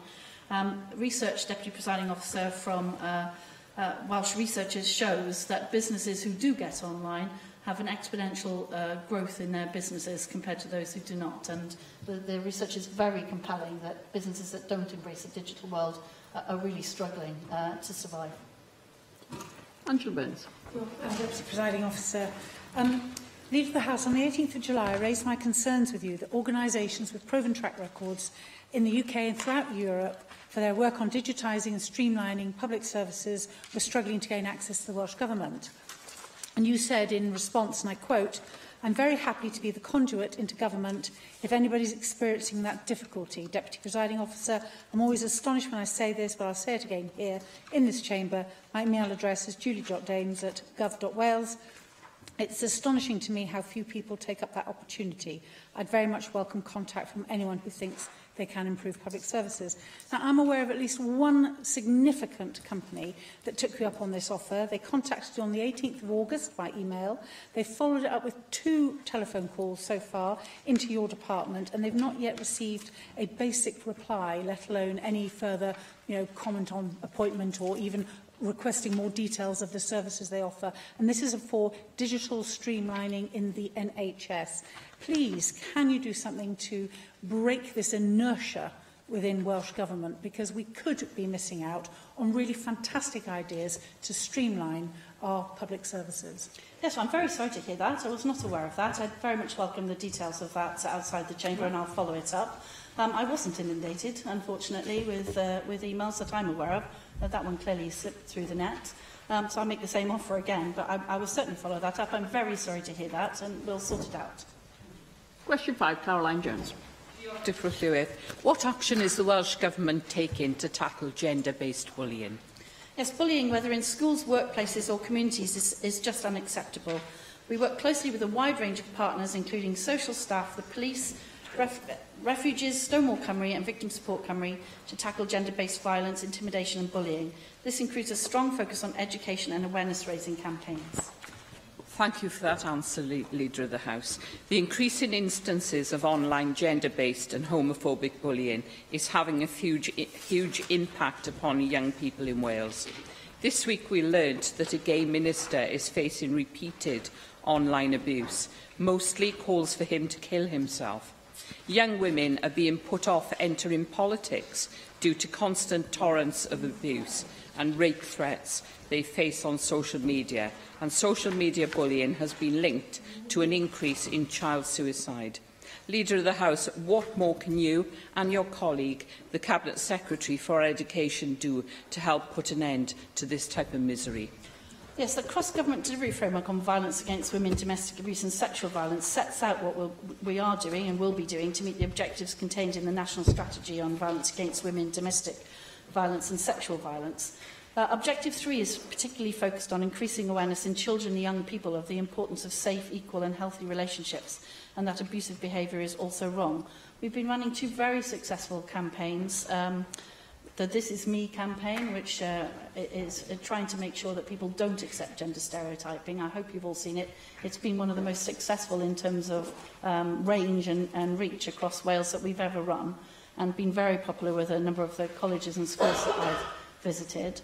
I was very privileged to launch it down in Rebecca Evans' constituency, actually, in Gower College, with a large number of very enthusiastic young people who were very keen to come out of the gender stereotypes. So I hope you have seen it. It shows a range of things that always make me smile. An enormous piece of equipment pulls up, and a person wearing the most beautiful pink wellies you ever saw gets out and is obviously an expert driver of this huge piece of machinery, and not at all what our unconscious bias would lead us to believe. There's a male midwife featured there, there's a woman mechanic, but there are also people in their gender stereotypes, because actually there's nothing wrong with that, if that's what suits you. So the purpose of the campaign is to say that you should be the person you want to be. And if that conforms to a gender stereotype, fine, and if it doesn't, that's also fine. It's been very well received, and it goes alongside our healthy relationships work, because we know that when people are trying to live up to a gender stereotype that doesn't suit them, that's when a lot of the problems start to occur.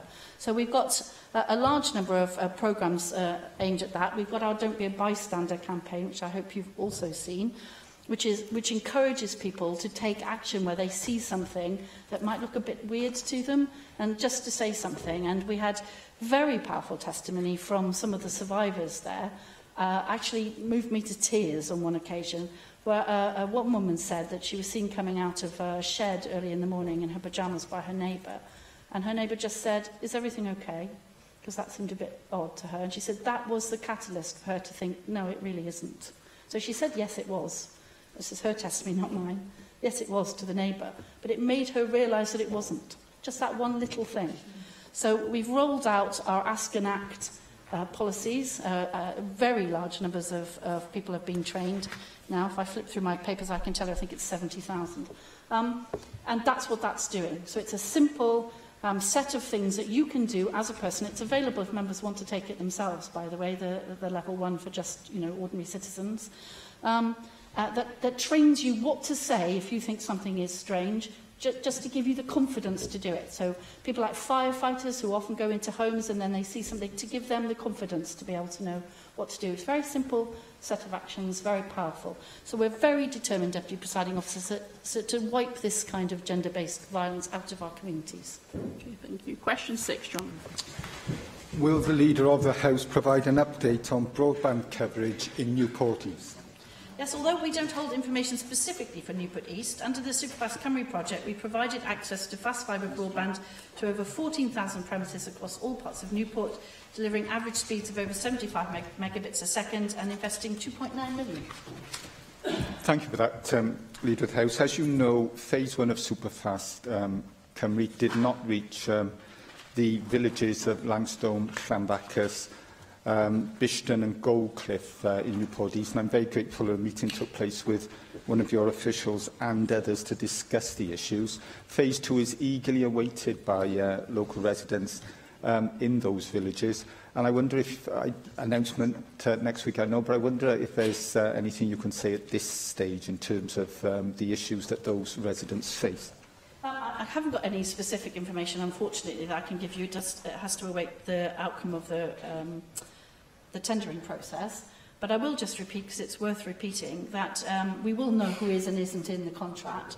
If you aren't in the contract, then we will have a pot of money specifically designed to help villages or communities of people come together and get a solution. There are a large number of extremely successful projects right around Wales where people are getting gigabit speed, for example. And so I have a group of officials whose sole responsibility is to facilitate that. I know they've met with the villages that you mentioned, John Griffiths, and they'd be very happy to facilitate that, should that not be part of the programme. I'm not in a position to say one way or the other, I'm afraid, at the moment. Mohammed Ashraf.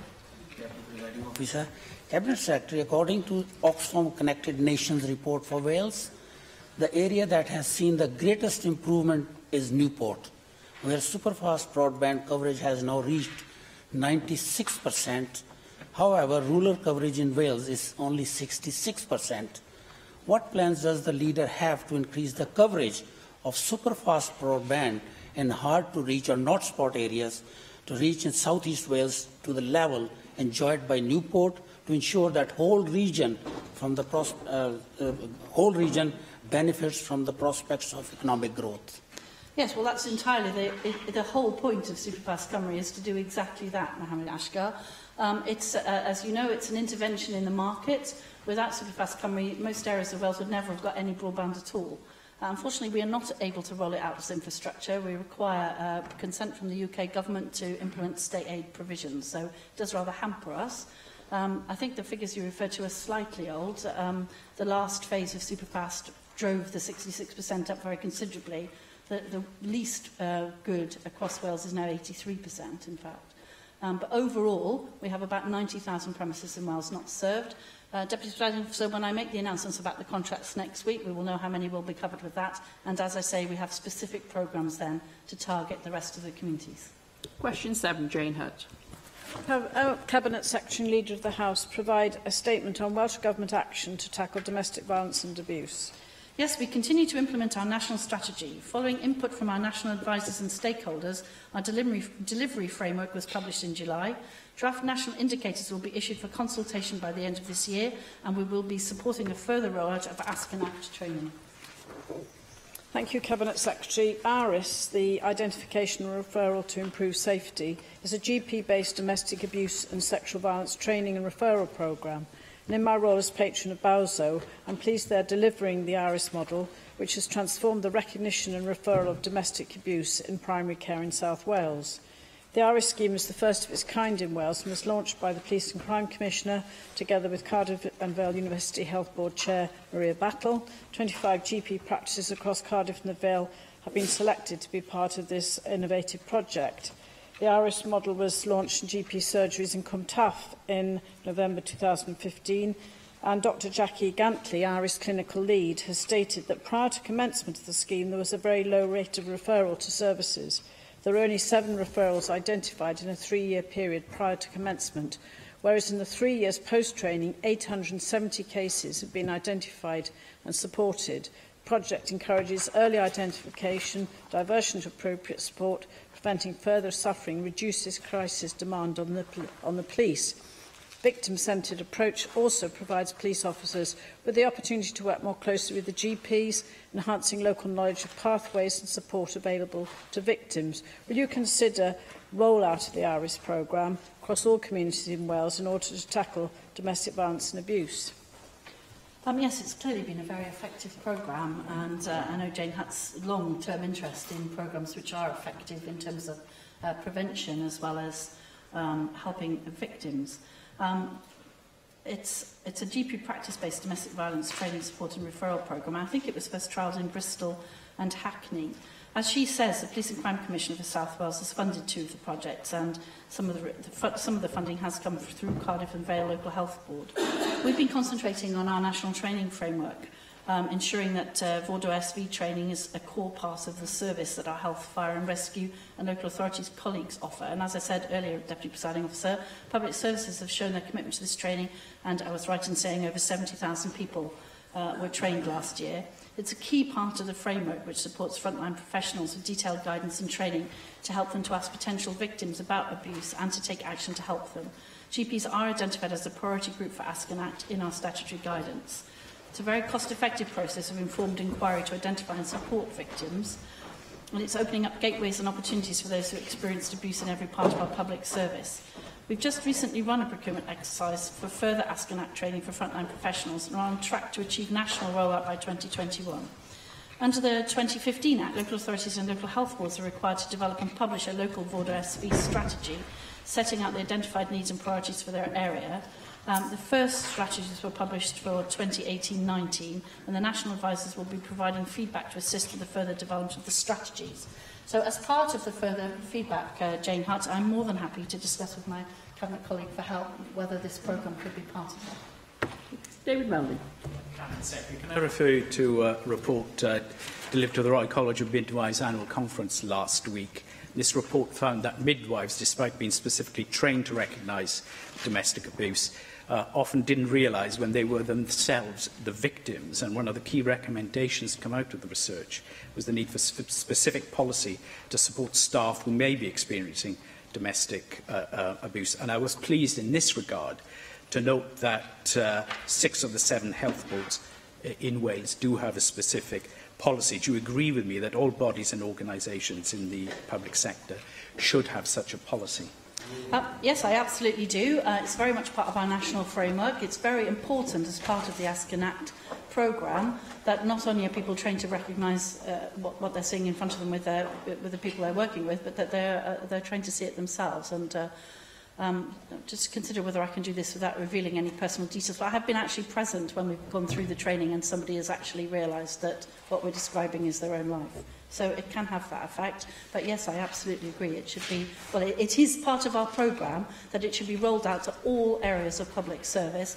And actually, after that, the third sector, and then actually the whole of the citizenry, which is why I was saying earlier in response to another member that the advice is available, and actually if members are interested, they're very welcome to try it. Thank you very much, Leader of the House. Item 3 on the agenda this afternoon, questions to the Assembly Commission, and all the questions this afternoon will be answered by the Commissioner Susie Davies. So question 1, David Meldon. Pa werthusiad mae'r Comisiwn wedi ei wneud o gyfranogiad a cynulliad yn Eisteddfod Genedlaethol ym Mae Caerdydd? Diolch am y cwestiwn. Roedd yn wythnos arbennig ni gyd yn, gobeithio bod chi gyd yn cytuno ar hynny. Cynhalwyd gwerthusiad a ddaeth i'r casgliad bod cyfranogiad y cynulliad yn yr Eisteddfod wedi bod yn llwyddiant ysgubol. Roedd y mesurau yn cynnwys nifer yr ymwelwyr ar yr ystad, a gwaith ymgysylltu a wnaed, y gost, ac enw da y Senedd a'n staff. Roedd y cynlyniadau'n cynnwys cynnydd enfawr mewn ymwelwyr ar y stad, daeth dros 29,000 o bobl i'r Peerhead a thros 18,000 o bobl i'r Senedd, gan gymryd rhan yn waith ymgynghori pwyllgorau yn ogystal â chael gwell dealltwriaeth o'n gwaith. Wrth fy modd yn gweld poblogrwydd yr Eisteddfod Genedlaethol gyda llawer o bobl yn ymweld â'r digwyddiad am y tro cyntaf. Roedd cynnal y lle celf yn y Senedd yn ymddangos yn ddefnydd priodol iawn o'r adeilad, a basau diddordeb gyda fi glywed am y buddion ehangach a griodd i'r cynulliad. Wel, diolch am hynny hefyd. Roedd cael ein Senedd yng nghanol ein digwyddiad diwylliannol cenedlaethol a bod yn gartref i lle celf, pebyll y cymdeithasau a phabyll y disgwyr yn llwyfan gwych ar gyfer ymgysylltu a'r cyrhoedd.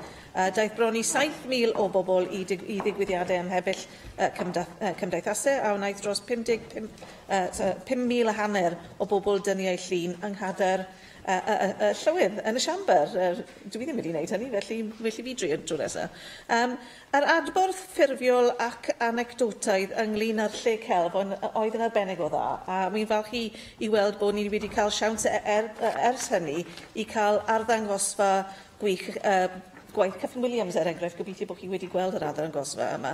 A mi'n wrth fy modd fy hunan i cael gwaith môr sylweddol yma yn y Senedd, a hoffwn ni hefyd weld mwy o hynny. Wrth gwrs, tu fewn i'r cyfyngiadau yn ochl a'n adnoddau ariannol a dynol. Ac os mae yna bosibilrwydd i ni iwsio'r stad mwy na mi wneud ar hyn o bryd ar gyfer strategaethau ymgysylltu ar cyhoedd, dwi'n siŵr bod chi gyd yn fodlon i cael siawns i wneud hynny. Question 2, Andrew R.T. Davies. Thank you, Deputy Presiding Officer. What events does the Commission have planned to commemorate the centenary, the ending of the First World War? Thank you, Andrew.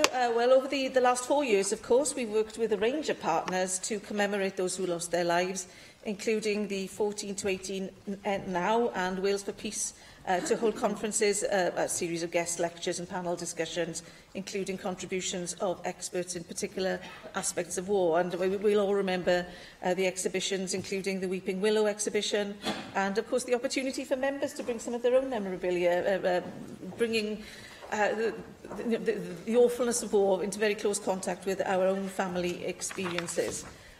There'll be another guest lecture on the role and contribution of women to the First World War, and finally a conference in conjunction with Wales for Peace, bringing children and young people from across Wales together to discuss shaping the future we wish to see, obviously with the First World War as the context for that.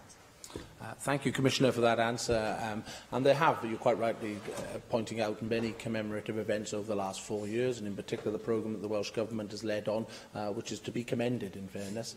But this is the National Parliament of Wales, and as you walk through this building, there is at the moment no physical memorial to the fallen in the First World War, and the effort of the civilian community that was left at home to feed the nation and to provide those basic services on the home front as well then.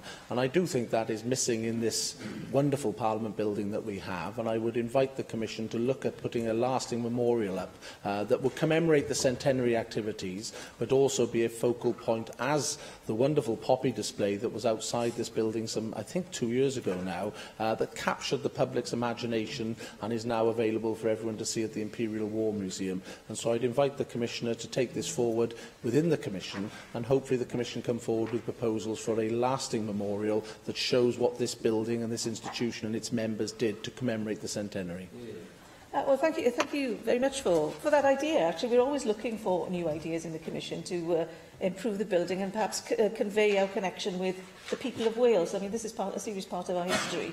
And I hope that the temporary exhibitions and the work that's been done in the last few years has helped maintain that link, and particularly for young people, to remind them that this has actually happened. We have the seafarers, the Merchant Seafarers Memorial outside, but of course that's just one group of contributors to war, and of course there are many local, and it is men, commemorated by that memorial. But of course, you know, this is an idea we'll consider. The one thing I don't think any of us would want, though, is that the building just becomes a place to be covered in plaques. I think we would have to be particularly careful about what we choose to say yes to if we're going to be thinking about these types of memorials. But of course, this is the First World War we're talking about, so I would say it would be a very good contender. Mike Hedges. Diolch. Well, we are the National Assembly for Wales. So can I ask that any commemoration activities that are taking place are provided around Wales, not just in Cardiff Bay? I know this is our major place of work, but Wales is a lot bigger than just Cardiff Bay. And I also know that the Commission have staff in other parts of Wales, so please can I ask that other parts of Wales are considered, not just this building? Well, I think it's fair to say that all parts of the public sector, particularly our local authorities, have also been have been great participants in this commemoration over the last 4 years. We're talking about the end of those commemorations now, and as we heard earlier, of course, local authorities are strapped for cash at the moment, but the same is true for the Commission in deciding how it needs to divide its resources. I would hope, though, that the work of the engagement strategy that we have, particularly engaging with schools, has made a contribution to the young people's understanding this across Wales, not just in Cardiff Bay. Question 3 by Julie Morgan being withdrawn. Question 4, Jane Bryan. What is the Commission doing to encourage young people to visit the Assembly? Oh, thank you. Well, we engage with over 20,000 young people every year, half of which engage with us on the estate. Youth groups, colleges and schools are all invited to take part in sessions in Llanber Howell, and we also travel to schools that should be more convenient for them.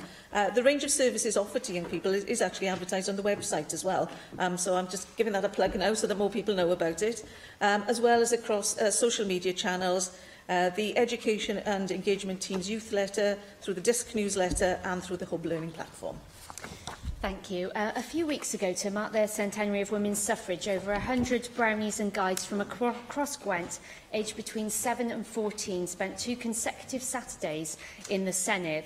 The Senedd takeover was a full day of activities, and my colleagues Lynn Neagle and Julie Morgan and I were really impressed with the girls' enthusiasm and ideas, and there was even a special badge designed for the occasion. It was the first time that many of them had visited the Senedd, and it was a fantastic opportunity for them to learn more about the history of women's suffrage in Wales. We also recruited voters and hopefully some potential candidates for the Youth Parliament. A lot of hard work by Assembly staff and Girl Guiding Gwent went into planning this activity on a Saturday. So can the Commissioner set out what is being done to attract organisations working with young people to hold innovative events such as this in the Senedd? Well, thank you for that contribution, and I'm hoping that members of the staff hear the congratulations that you've offered them, because the Girl Guides at Dun Brownies you were talking about obviously had an amazing experience. And if we can compare what their experience was like with those who came in during the Eisteddfod, where understanding of what happens in this place grew really quite significantly, then I hope the same is true for your visitors. You mentioned Youth Parliament. Obviously, Brownies and Girl Guides are one of the groups that's been targeted, if that's the right word, to help find candidates for the Youth Parliament. You remember that outside the 40 constituencies there are 20 seats that will be taken by members of youth groups. Actually, Girl Guide in Cymru has got an exceptional record. It was here or engaged with the Assembly 11 times last year, and that was away from this estate. So I think as an organisation, they're absolutely right that they're the people that should be taking part in our Youth Parliament. Did they know about the travel subsidy that they can get to come here? Maybe you don't know the answer to that.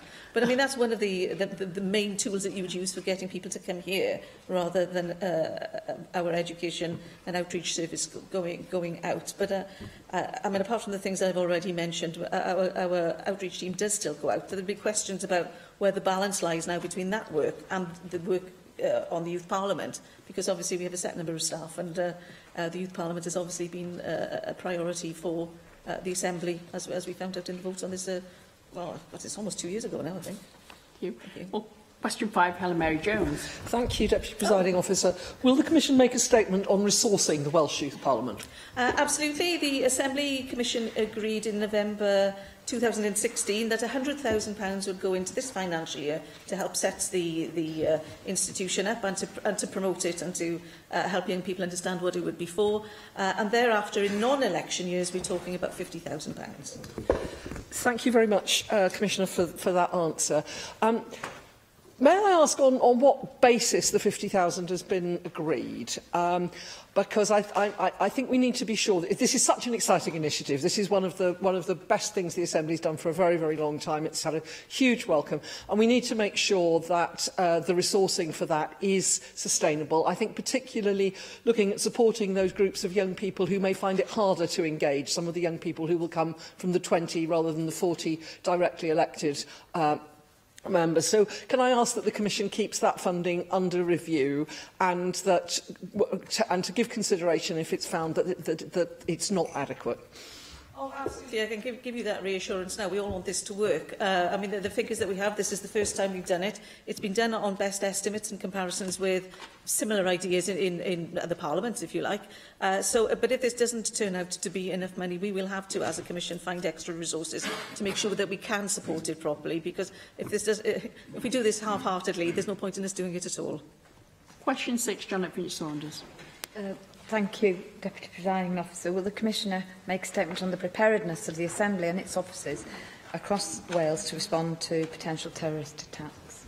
Oh, well, thank you for that question. It's a serious question, and as you may have noticed from budgets in the most recent years, the Commission has already made a significant investment in protective security across the estate, but also in members' offices, which is regularly reviewed considering the UK threat level from international terrorism, and as well as providing appropriate security advice and comprehensive safety awareness training to members and Commission staff. We have increased levels of protection against cyber attack, which of course is invisible. We don't get to see that in the same way that we do our security presence, which has also increased. And we work with a number of agencies to develop and deliver a package that's pretty robust. Thank you. On 22nd of March 2017, 50 people were, of course, injured and 5 tragically killed in a terrorism attack when they drove a car into crowds on Westminster Bridge, stabbing horrifically a policeman outside the House of Commons. Whilst none of us can predict when or where a terrorist attack might occur, this particular attack does highlight the possibility that democratic institutions are facing. Undoubtedly, we know and we appreciate the very strict security measures that we do have here in Cardiff Bay. However, I do share some concern about the safety and terrorism, anti-terrorism measures in our Colwyn Bay office. So will you clarify what measures you are taking, or the Commission that is, to protect the staff and public using those offices, please? Certainly, obviously I'm not going to give you too much detail. Quite a lot of this will be confidential, and I'm sure you understand why. But the level of attention paid to the Colwyn Bay office is the same as here.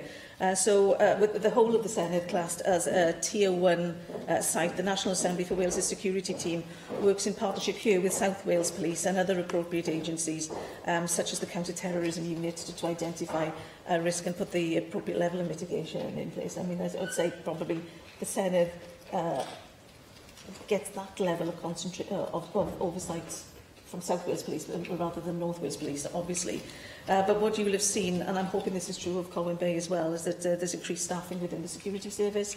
Here, there's an introduction of armed police presence. I mentioned the cyber attack and the security awareness. So if you have any sense that the staff in Colwyn Bay are perhaps not getting that training that we're having here, then I really would like you to let us know. Thank you. Thank you very much, Commissioner. Item 4 on the agenda is topical questions, and no topical questions have been accepted. Therefore, item 5 is the 90-second statements. And the first of the 90-second statements today is Jack Sargent. Diolch, Deputy Presiding Officer. Today is World Mental Health Day. In recent years, a lot of progress has been made in breaking down the stigma about talking about mental health. But we know that there is still so much to do. This year's theme for World Mental Health Day is young people and mental health in a changing and challenging world. And I was proud to host an event this morning with the Future Generations Commissioner, Sophie Howe, on this very issue. Unfortunately, we know that 1 in 4 students experience poor mental health whilst at university. And what many of them are saying is that it is difficult to find and access the services that they need. Being on a course of education can be very stressful. For many students, it's their first time away from home. There's lots of new experiences and new people to meet. There's often financial pressure. There's work and stress of whatever course they are on. And on top of all that, there is personal and family stresses. So I'm proud to be supporting NUS Wales' campaign on mental health this year. They will be reviewing the good practices and looking at where improvements can be made, and I look forward to them presenting their findings to us here in the Chamber. However, for me, this day is also very personal. Dad was an extremely loving person and a role model to so many of us. And as I said in my first speech in this Chamber, he was the man that I loved going for a pint with, the man who helped me in my exams, the man who stood by my side, proud when I graduated, the man that held our family together.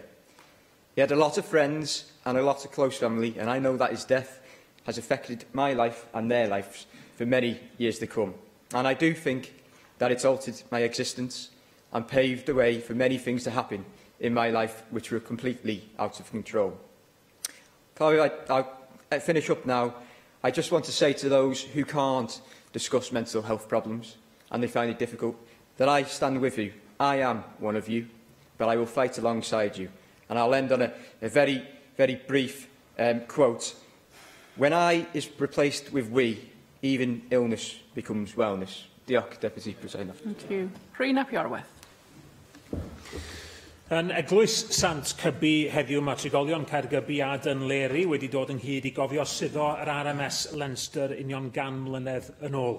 The RMS Leinster left Kingstown, now Dunleary, shortly before 9 in the morning on the 10th of October 1918. She was bound for Holyhead with 771 passengers and crew on board. An hour later, she was targeted by a patrolling U-boat. It fired 2 torpedoes and the Leinster was sunk. More than 500 of those on board lost their lives. It was an atrocity, and it's thought that reaction to it influenced the politicians involved in talks to end the First World War. Armistice was signed a month later. Families and communities in Wales and Ireland were devastated, and today we remember them and all those who died. People like fireman John Williams of Gwalchmai, who had saved a woman passenger and had gone down below again to save another when he was lost. People like Louisa Parry from Holyhead, a stewardess who sailed that day instead of one of her sisters, who was ill. She went to a lower deck to help passengers, but became trapped in a cabin with a mother and her child. We also remember the crew of U-boat 123, who themselves were killed a week later.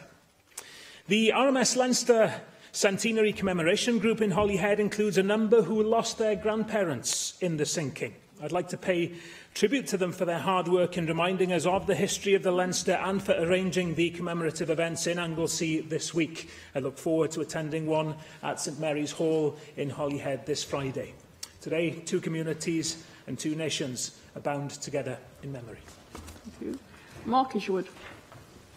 This week is Hospice Care Week, the annual week of activity to raise the profile of hospice care across Wales and the UK. The theme of Hospice Care Week this year is Heart My Hospice.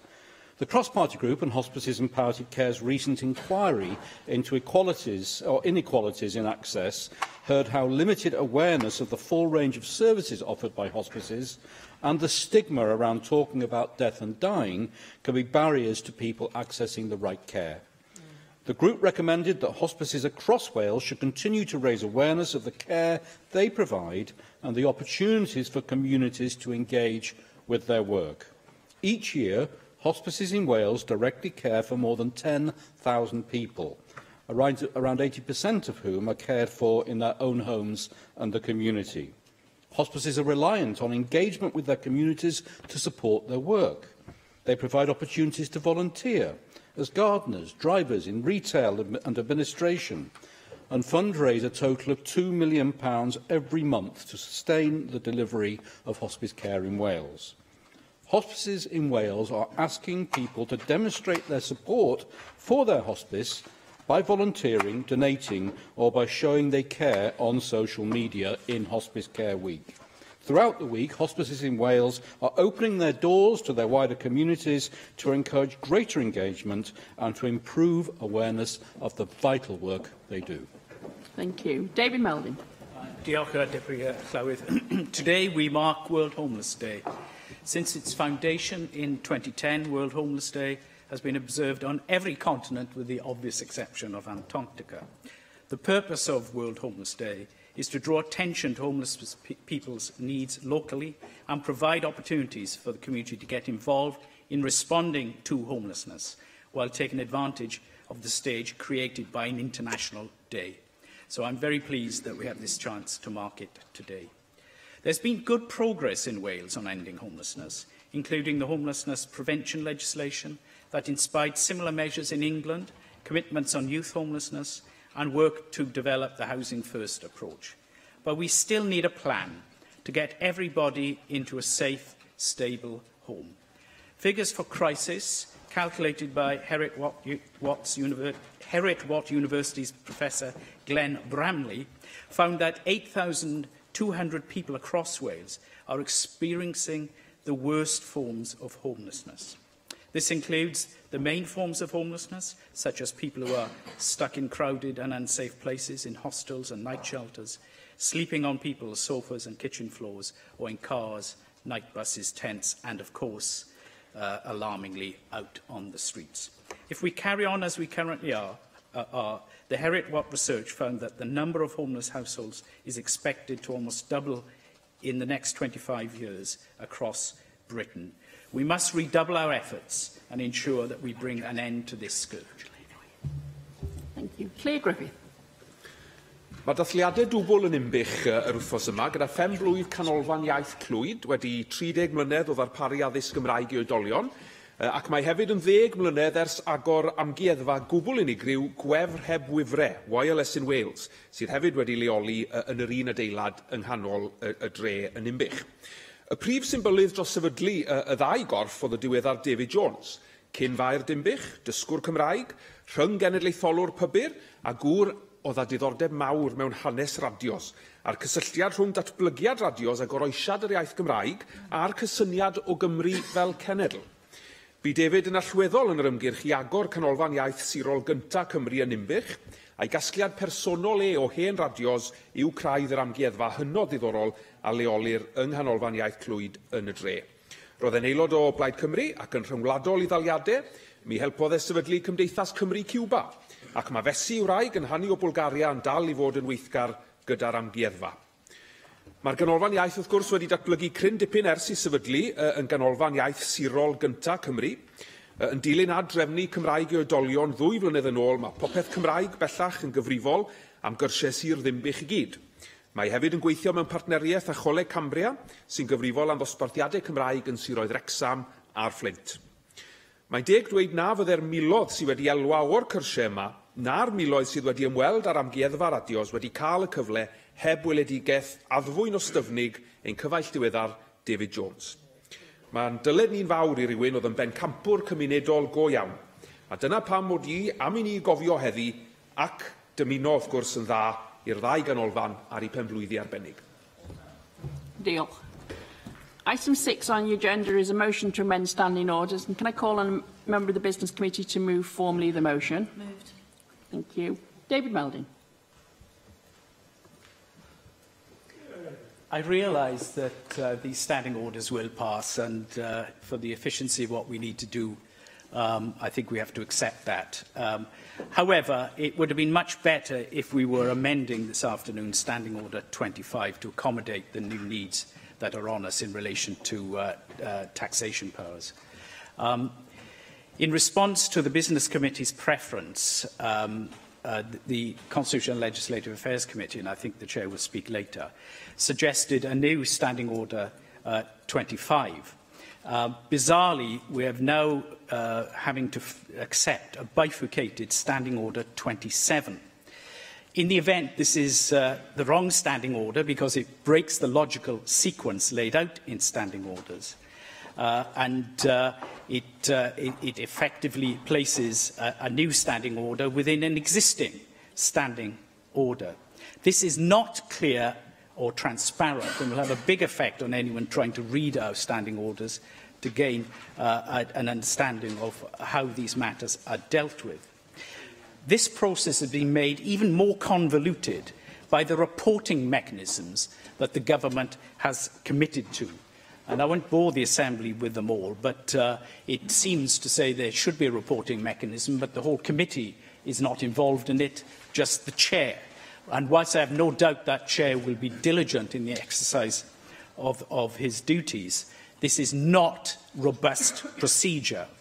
I have to say, Acting Deputy Presiding Officer, that this amendment is bad craft, and I hope it is not repeated. Dai Lloyd.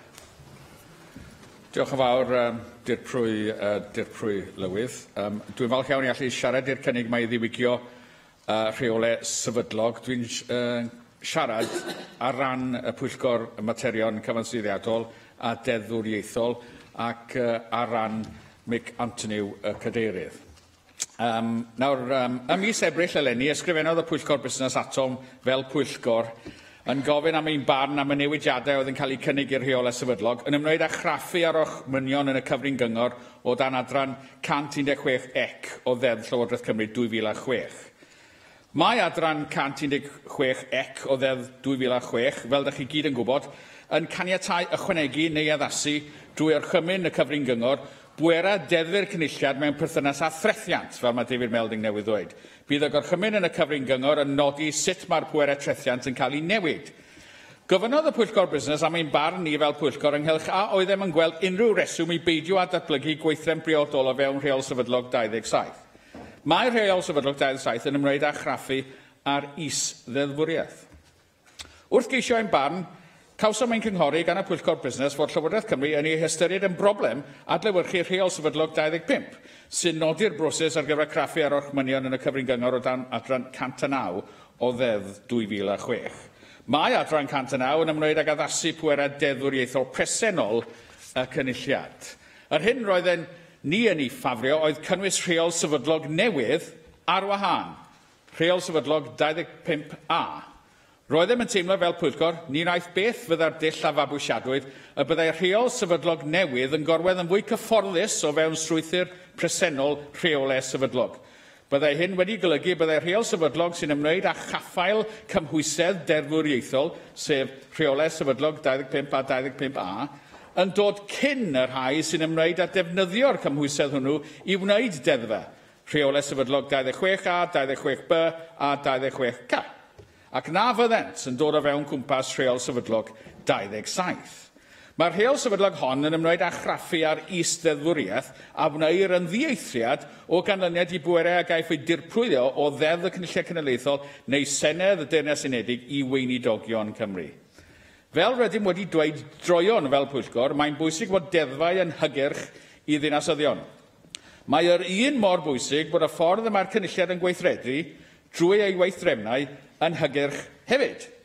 Ar sail hynny, roeddem yn teimlo fod ein hateb yn cynnig ffordd gliriach, fwy trefnus a mwy hygyrch o symud ymlaen. Gofynodd y pwyllgor cyllid hefyd a fyddai'n well cael rheol sefydlog annibynnol newydd ar gyfer y rheol sefydlog yn hytrach nag integreiddio i mewn i reol sefydlog 27. Yn sgil penderfyniad y pwyllgor busnes, roeddym wedi ysgrifennu at Lywodraeth Cymru yn gofyn am esboniad. Pam? Roedd Llywodraeth Cymru yn ei hystyried yn broblem i roi gorchmynion yn y cyfrin gyngor o dan adran 116 o ddeddf 2006 i'r un broses graffu a rhai o dan adran 109.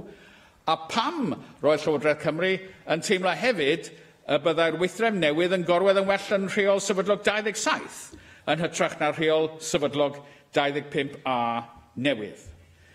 Da ni hefyd wedi nodi o adroddiad y pwyllgor busnes y bydd ysgrifennydd y Cabinet fel rhan o'r ymrwymiadau a roddwyd i ategu'r broses y ddewiswyd yn cwrdd â chadeirydd ein pwyllgor ni i roi gwybodaeth iddo yn dilyn cyfarfodydd gyda'r pwyllgor trysorlus ar y cyd. Felly, rydym wedi gofyn am eglurhad gan Lywodraeth Cymru ynghylch pam mai dim ond y cadeirydd yn hytrach na'r pwyllgor cyfan y mae ysgrifennydd y Cabinet yn ei gwrdd. Mae'r pwyllgor busnes wedi nodi y bydd yn adolygu effeithiolrwydd y trefniadau newydd maes o law, a byddem yn falch iawn o gynorthwyo gydag unrhyw adolygiad o'r fath. Diolch yn fawr. And I call on the Leader of the House, Julie James, to reply to the debate. Thank you, Acting Deputy Presiding Officer. Standing Order 25 is established to deal with Section 109 orders as they existed under the pre-2011 devolution settlement, the old Legislative Competence Orders, or LCOs, of the Third Assembly. Section 116C orders, whilst relating to devolving new tax-making powers to the Assembly, are different from LCOs. They will only come forward after a period of negotiation and consultation and on the basis of consensus between the Welsh and UK governments. The two-step process of the LCO, where proposed and draft orders are scrutinised, is not appropriate in this situation.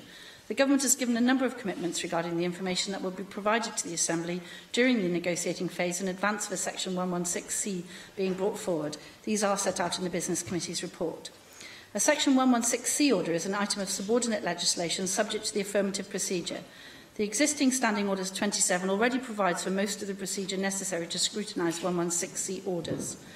We consider incorporating the procedure in Standing Order 27 would see a consolidation of standing orders for subordinate legislation. This approach avoids duplication of procedures in different standing orders, thus helping with accessibility and transparency. Last week, the Assembly agreed the same approach to Standing Order 27 for SIs made by Welsh ministers relating to EU exit. The issue has also been raised about the proposal to provide a briefing to the Chair as a representative of the committee to ensure the committee could be updated on the progress of negotiations in a timely fashion. As you can appreciate, this will be in the context of intergovernmental confidentiality and relationships, but in the light of comments from the various members of the Business Committee, I am absolutely certain the Cabinet Secretary would be more than happy to consider other options to keep the committee updated as a whole if they would find that helpful. There are ongoing discussions between our respective officials about future arrangements for keeping the Assembly committees informed about the operation of the intergovernmental relations machinery. The Government is very open to establishing appropriate arrangements. We can address the issues around the Joint Exchequer Committee, for example, in that context. And as Lloyd said in his closing remarks, the process established by 116C of the Government of Wales Act is new. The Government is more than happy to review its commitments and the changes to standing orders if they are agreed today in the light of experience of actually operating. The proposal is to agree the motion. Does any member object?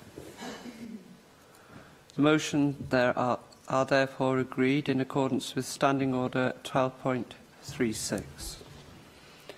We'll move on now to item 7, debate on a member's legislative proposal, a bill to incorporate the United Nations Declaration on the Rights of Disabled Persons into Welsh law.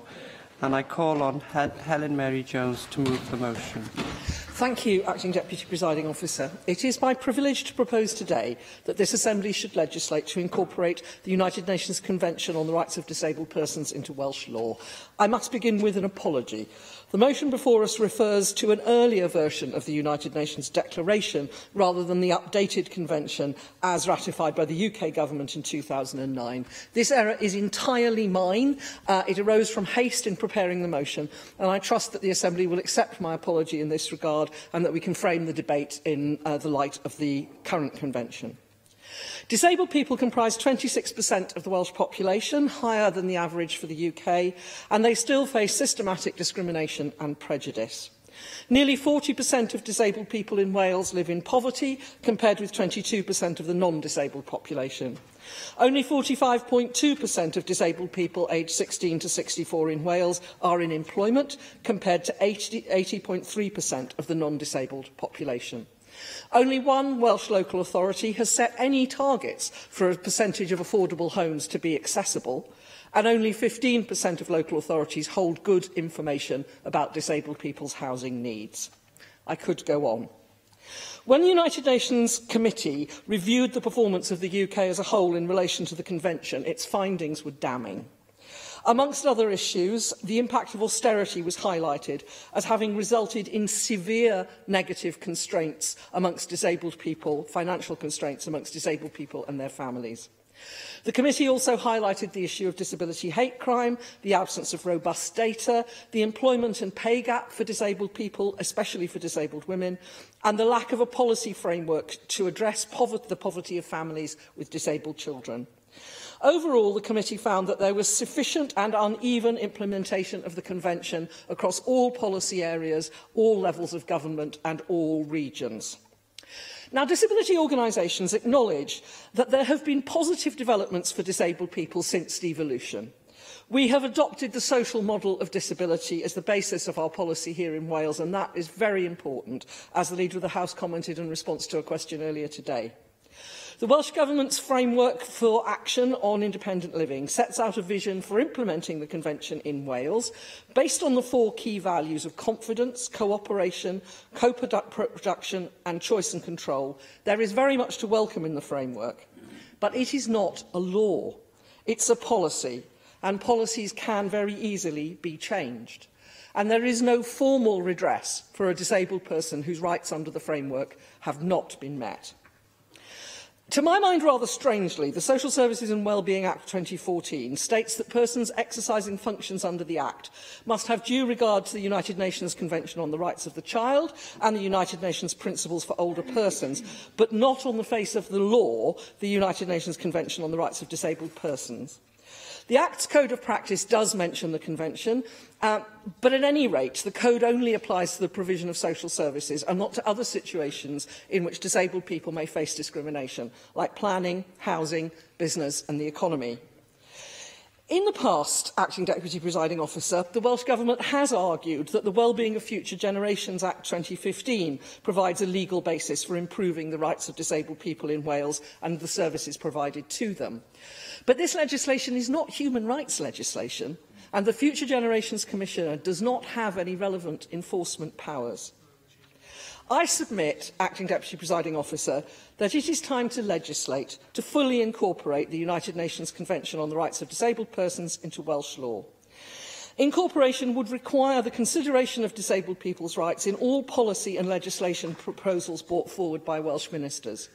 It would raise the profile of disabled people's rights across Welsh Government and indeed across the whole public sector and the wider community in Wales.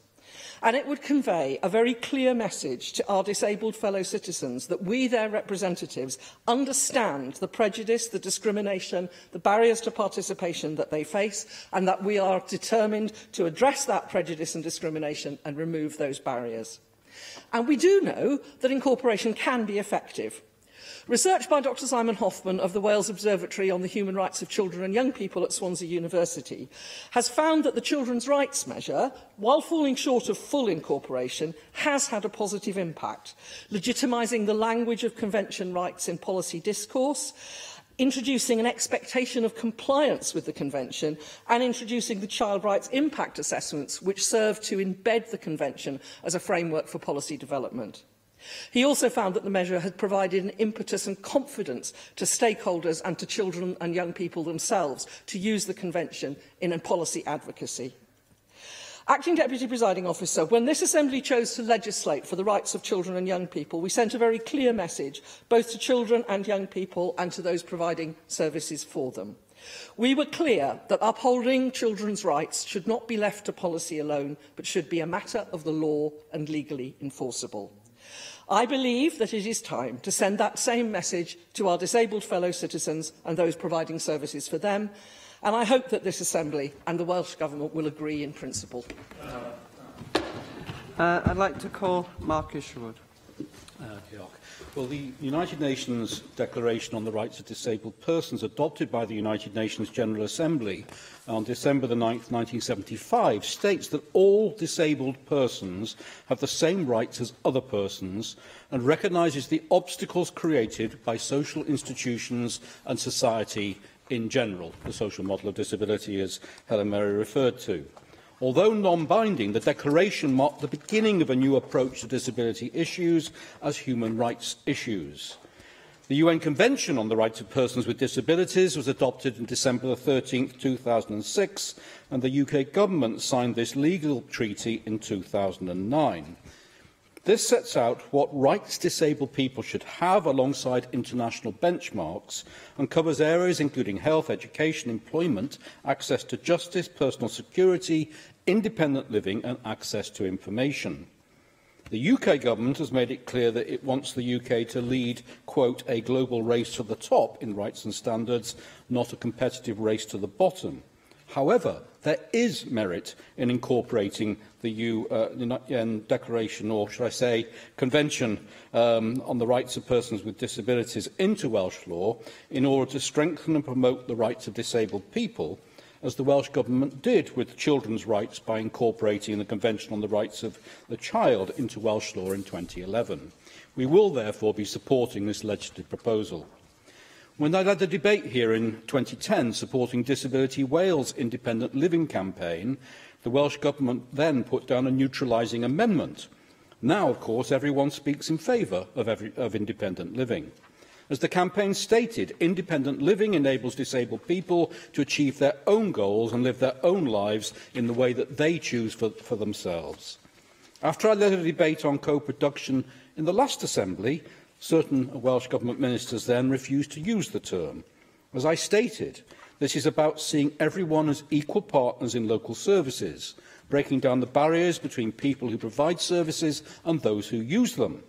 And I said this goes beyond models of service user consultation to better delivery of health, social services and other services to an ageing population, to people facing illness and disability, to the economically inactive and to those living in social isolation.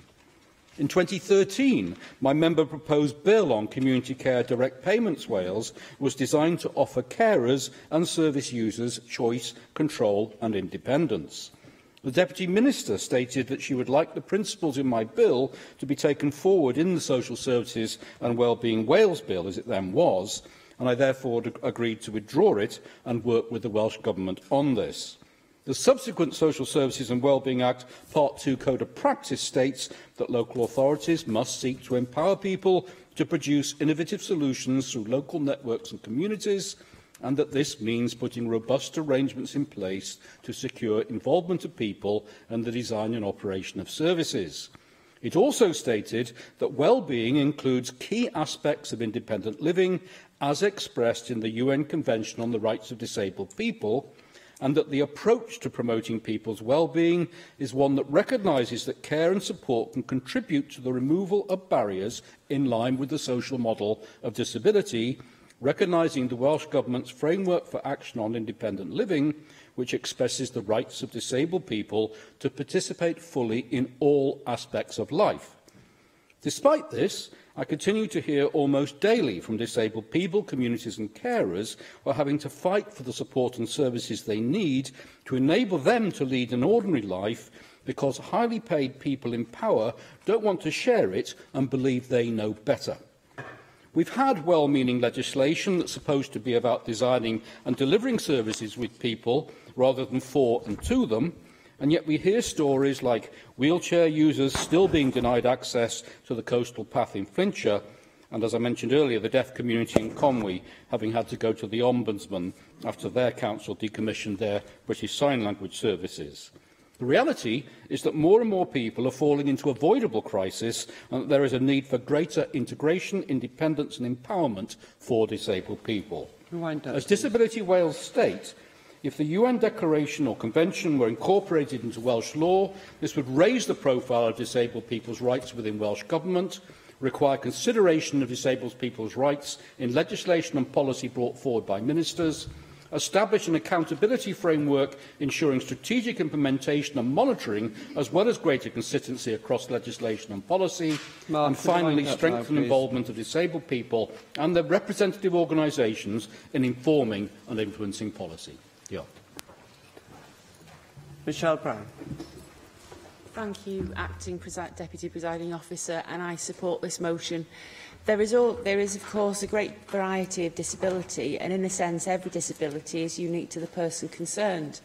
Disabled people face issues in accessing education, training, employment and services, whether public or private. It's true that the rights of disabled people have improved over the last 40 years, although, given how they were treated in the past, I think it's not saying a great deal.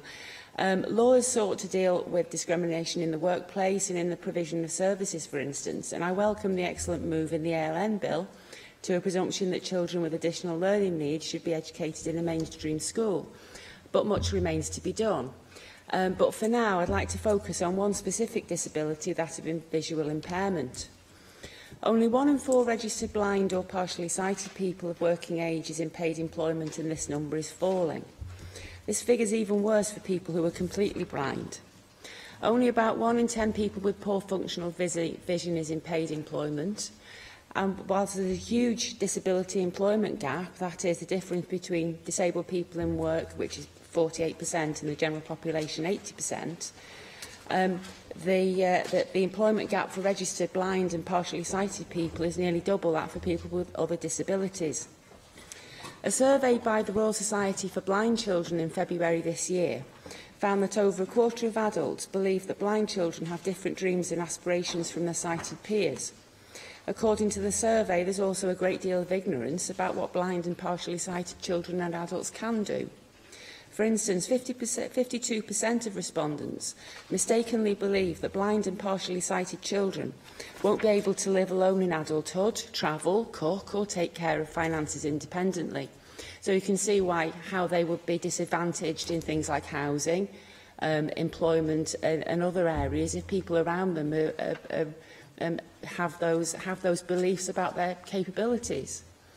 Only 11% of people thought that being blind or partially sighted made it more difficult for children to make friends. But very sadly, the RNIB say that 2 out of 5 blind children have no local friends to play with. A range of projects and programmes are in existence, and the Disability Discrimination Act is 22 years old. I know it's been superseded now. Disabled people may be entitled to funding to adapt their homes, etc. But so far, it's clear that not enough has been done to adapt other people's attitudes towards disability, particularly in the workplace. It's already been mentioned that the Convention already applies here.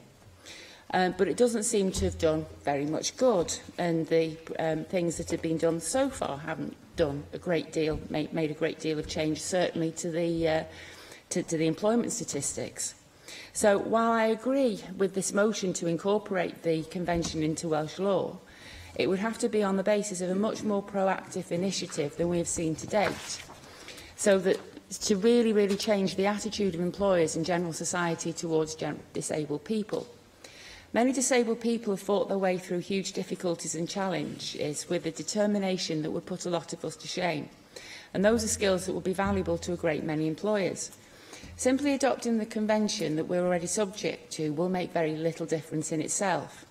We have to adopt the proactive approaches that have been successful in achieving fairer treatment for other minority groups.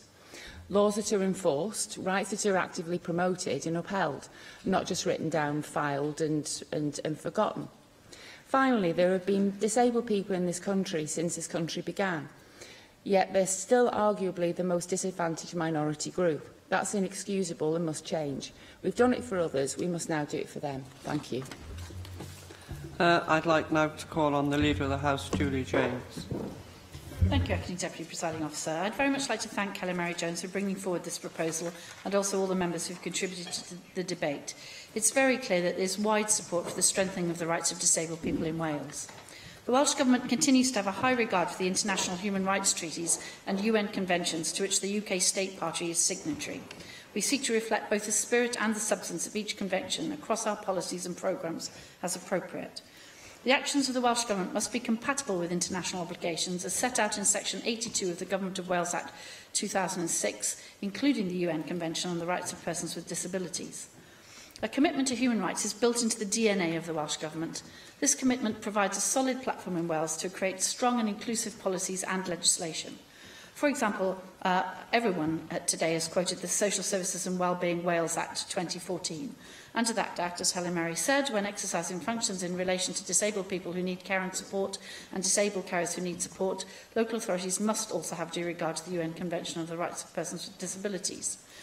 We were very pleased that the UN Committee on the Rights of Persons with Disabilities welcomed the introduction of the Act in its concluding observations following the examination of the UK's compliance with the Convention in 2017. And there is also, of course, the Wellbeing of Future Generations Wales Act 2015, a very important landmark piece of legislation to promote and protect people's rights. We are taking steps to promote the Convention rights in Wales. Our new Action on Disability, the Right to Independent Living framework and its accompanying action plan, which will be published for consultation later this month, will set out how the Welsh Government is taking forward the principles of the Convention, taking account of the UN Committee's 2017 recommendations where appropriate. I believe we do already have the mechanisms in place to remain a champion of the rights of disabled people. As I previously mentioned, Welsh ministers must already act in a manner which complies with the Convention on the Rights of Persons with Disabilities by virtue of Section 82 of the Government of Wales Act. There is also the public sector equality duty, which requires Welsh ministers to have due regard to the need to eliminate discrimination and advance equality of opportunity between people who share protected characteristics and those who do not. This, of course, extends to disabled people. And I'm very pleased that we have embraced across party in this chamber, Deputy Presiding Officer, the social model of disability, which is very much what disabled people themselves want. I was very privileged to be the keynote speaker at the Leonard Cheshire Employability for People with Disabilities Forum in the Liberty Stadium in my colleague Mike Hedges' constituency last week, where it was made very clear to me by the young disabled people there in particular, but by a range of people, that they very much wanted to see the barriers removed and not be enjoined to make themselves better, which of course is the absolute epitome of embodying the social model of inclusion for people with disabilities and for everybody else with protected characteristics. However, having said all that, we should always be open to opportunities to explore ways of strengthening the rights and protections here in Wales. I do very much support the principles behind the motion, and I'm keen to consider what more can be done to demonstrate our commitment to supporting disabled people in Wales. I'm very interested in meeting with a member to discuss what further can be done to progress the rights of disabled people. I'm bound to add a note of caution. Care will need to be taken to ensure that the proposals do not conflict with existing duties or inadvertently undermine them. I absolutely appreciate that the member has taken that on board. We have a web of existing legislation. I'd be really keen to work with you to see how we can make sure that they incorporate into a seamless framework and don't inadvertently cross against each other. We're also heading into an unprecedented and uncertain period for Wales as we leave the European Union, and there continue to be ongoing discussions on a no-deal or deal scenario. And until we know exactly what that scenario looks like and what's incorporated, it's very difficult to fully evaluate the future of the human rights landscape in Wales and identify the most appropriate course of action in relation to the rights of disabled people more widely until that process has come to its conclusion and we know what the situation is and we have some certainty. For that reason, whilst I welcome the motion, I do hope the member will consider meeting me to discuss it further as we move forward. Diolch. Can I now call Helen Mary-Jones to reply to the debate? Thank you, Deputy Presiding Officer. I'm very grateful to all the members who've taken part in this debate. I have a very short length of time to respond. I'm very grateful to Mark Isherwood, particularly for his points about the gap between policy and reality. And that is why I believe that we do need to move to legislate, because disabled people have to have recourse if their rights are not being met. Now, they do have an element of recourse course, through the Equalities Act, but that is legislation that's not in control of this place. And I'm grateful also for Mark's support for the principle of further legislation. I was particularly struck by Michelle Brown's comments about other people's attitudes and how they get in the way. And it can happen to any of us. We can have perceptions about people, what people are not able to do, rather than thinking about all the things that they are able to do. And I was particularly struck by the point about employers potentially benefiting from the determination, skills and courage of many disabled people who, simply to get through their everyday lives, face enormous struggles that many of us do not. And again, I'm grateful to her for her support. I fully accept what the Leader of the House has said about some of the progress that has been made here in Wales. And disabled people's organisations would say exactly the same thing, of course. And I welcome the action that has already been taken. I think in many ways disabled people would say that they are closer to having their rights realised here in Wales than there might be in other parts of the UK. However, that said, I still do believe that, particularly when it comes to disabled people's access to public services here in Wales, we need legislation that disabled people can use if they feel that their rights are not being met, because so much of the strong national policy that the Leader of the House talks about here is not, in fact, delivered on the ground. And that may be for a number of reasons. It may be to do with resources. It may be to do with lack of awareness. I'm very grateful also to the Leader of the House for suggesting that we meet to discuss how to take this forward. And I fully concur with what she has to say about the human rights landscape after Brexit. We simply do not know what that might look like. I fear that in terms of UK legislation, we might see provisions weakened. That, of course, would be an argument for us to take stronger action here in Wales. So I look forward to meeting with the Leader of the House to discuss this, and I very much hope that we will move to incorporate. Thank you. The proposal is to note the member's proposal. Does no member object? No, therefore, that motion is agreed in accordance with Standing Order 12.36. Item 8, which was to be a debate on the Culture, Welsh Language and Communications Committee report, Building Resilience and Inquiry into Non-Public Funding of the Arts. There has been no motion tabled, and so we move to item 9 on our agenda this afternoon, which is a debate seeking the Assembly's agreement to introduce a Commission proposed bill, the Welsh Parliament and Elections Wales Bill. And I now call on the Llywydd to move the motion. Llywydd. Diolch i'r dirprwy Llywydd, a dwi'n gwneud y cynnig sydd ar yr papur trefn. Ym mis Gorffennaf, cyhoeddus ddatganiad ar ran Comisiwn y Cynulliad yn amlinellu ein strategaeth ddeddfwriaethol arfaethedig o ran diwygio trefniadau etholiadol y Cynulliad Cenedlaethol mewn 2 gam. Y cam cyntaf fydde deddfu i newid enw'r Cynulliad Cenedlaethol, i ymestyn yr etholfraint ar gyfer etholiadau'r Cynulliad, i ddiwygio'r gyfraith sy'n ymwneud â threfniadau angymwyso a gwneud newidiadau eraill i drefniadau etholiadol a threfniadau mewnol y Cynulliad. Yr ail gam fydde deddfu yn ystod tymor y Cynulliad yma ynghylch maint y Senedd Cymru a'r dull a ddefnyddir i ethol i aelodau, yn ymodol wrth gwrs ar gonsensws ar y materion yma. Dibyn y ddadl heddiw yw i geisio cytundeb aelodau gan i'r Comisiwn i gyflwyno darn cyntaf o ddeddfwriaeth. Rydym yn gwneud hynny gan hyderu'n bod wedi ymgynghori'n eang ac yn gyhoeddus ar y cynigion hyn ac wedi cael llawer o sgyrsiau a rhanddeiliad allweddol. Os ydych yn cytuno i ganiatáu'r Comisiwn gyflwyno'r mesur hwn, cawn gyfle i drafod a dadlau manylion y polisi'n llawn wrth i'r mesur fynd drwy'r broses graffu ddeddfwriaethol y Cynulliad. Fodd bynnag, fel yr wyf wedi nodi'n flaenorol, ni fydd y cynigion hyn yn cael eu dwyn ymlaen, ond i bai fod consensws cyffredinol o blaid gwneud hynny.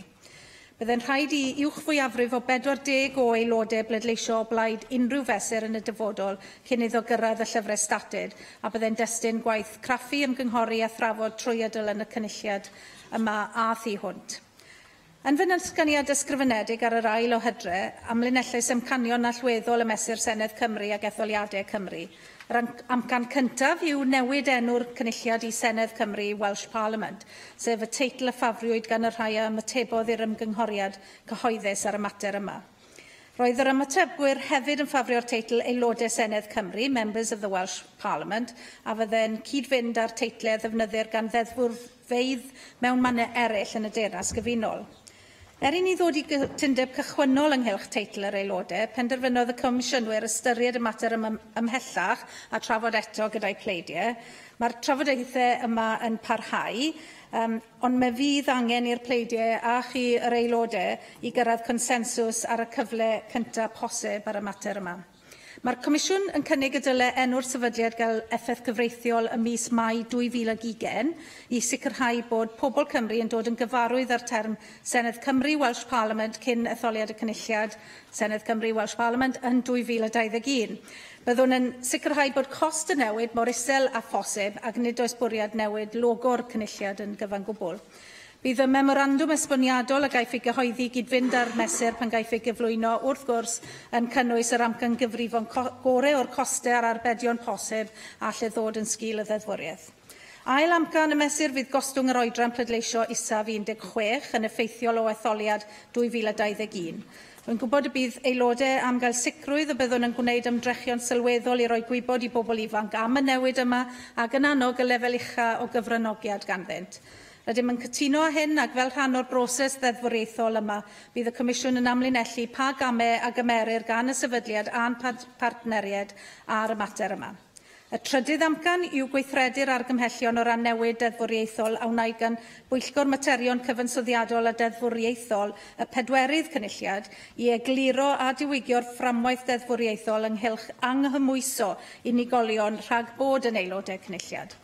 Byddai'r newidiadau hyn yn rhoi eglurder ynghylch cymhwysydd pobl i sefyll mewn etholiad, yn helpu i oresgyn y rhwystrau sydd ar hyn o bryd yn golygu bod yn rhaid i lawer o bobl ymddiswyddo cyn sefyll fel ymgeiswyr mwyn osgoi unrhyw risg, ac yn gwahardd o etholiad nesaf y cynulliad ymlaen, aelodau o dir yr glwyddi rhag bod yn aelodau Senedd Cymru, ond i bai bod yn cymryd cyfnod o absenoldeb o San Steffan.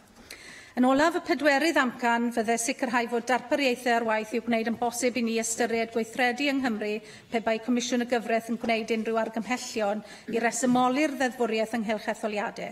Gallai Gweinidogion Cymru gyflwyno cynigion o'r fath drwy is-ddeddfwriaeth a fydde'n ddarostyngedig i'r weithdrefn gadarnhaol yn y siambr yma.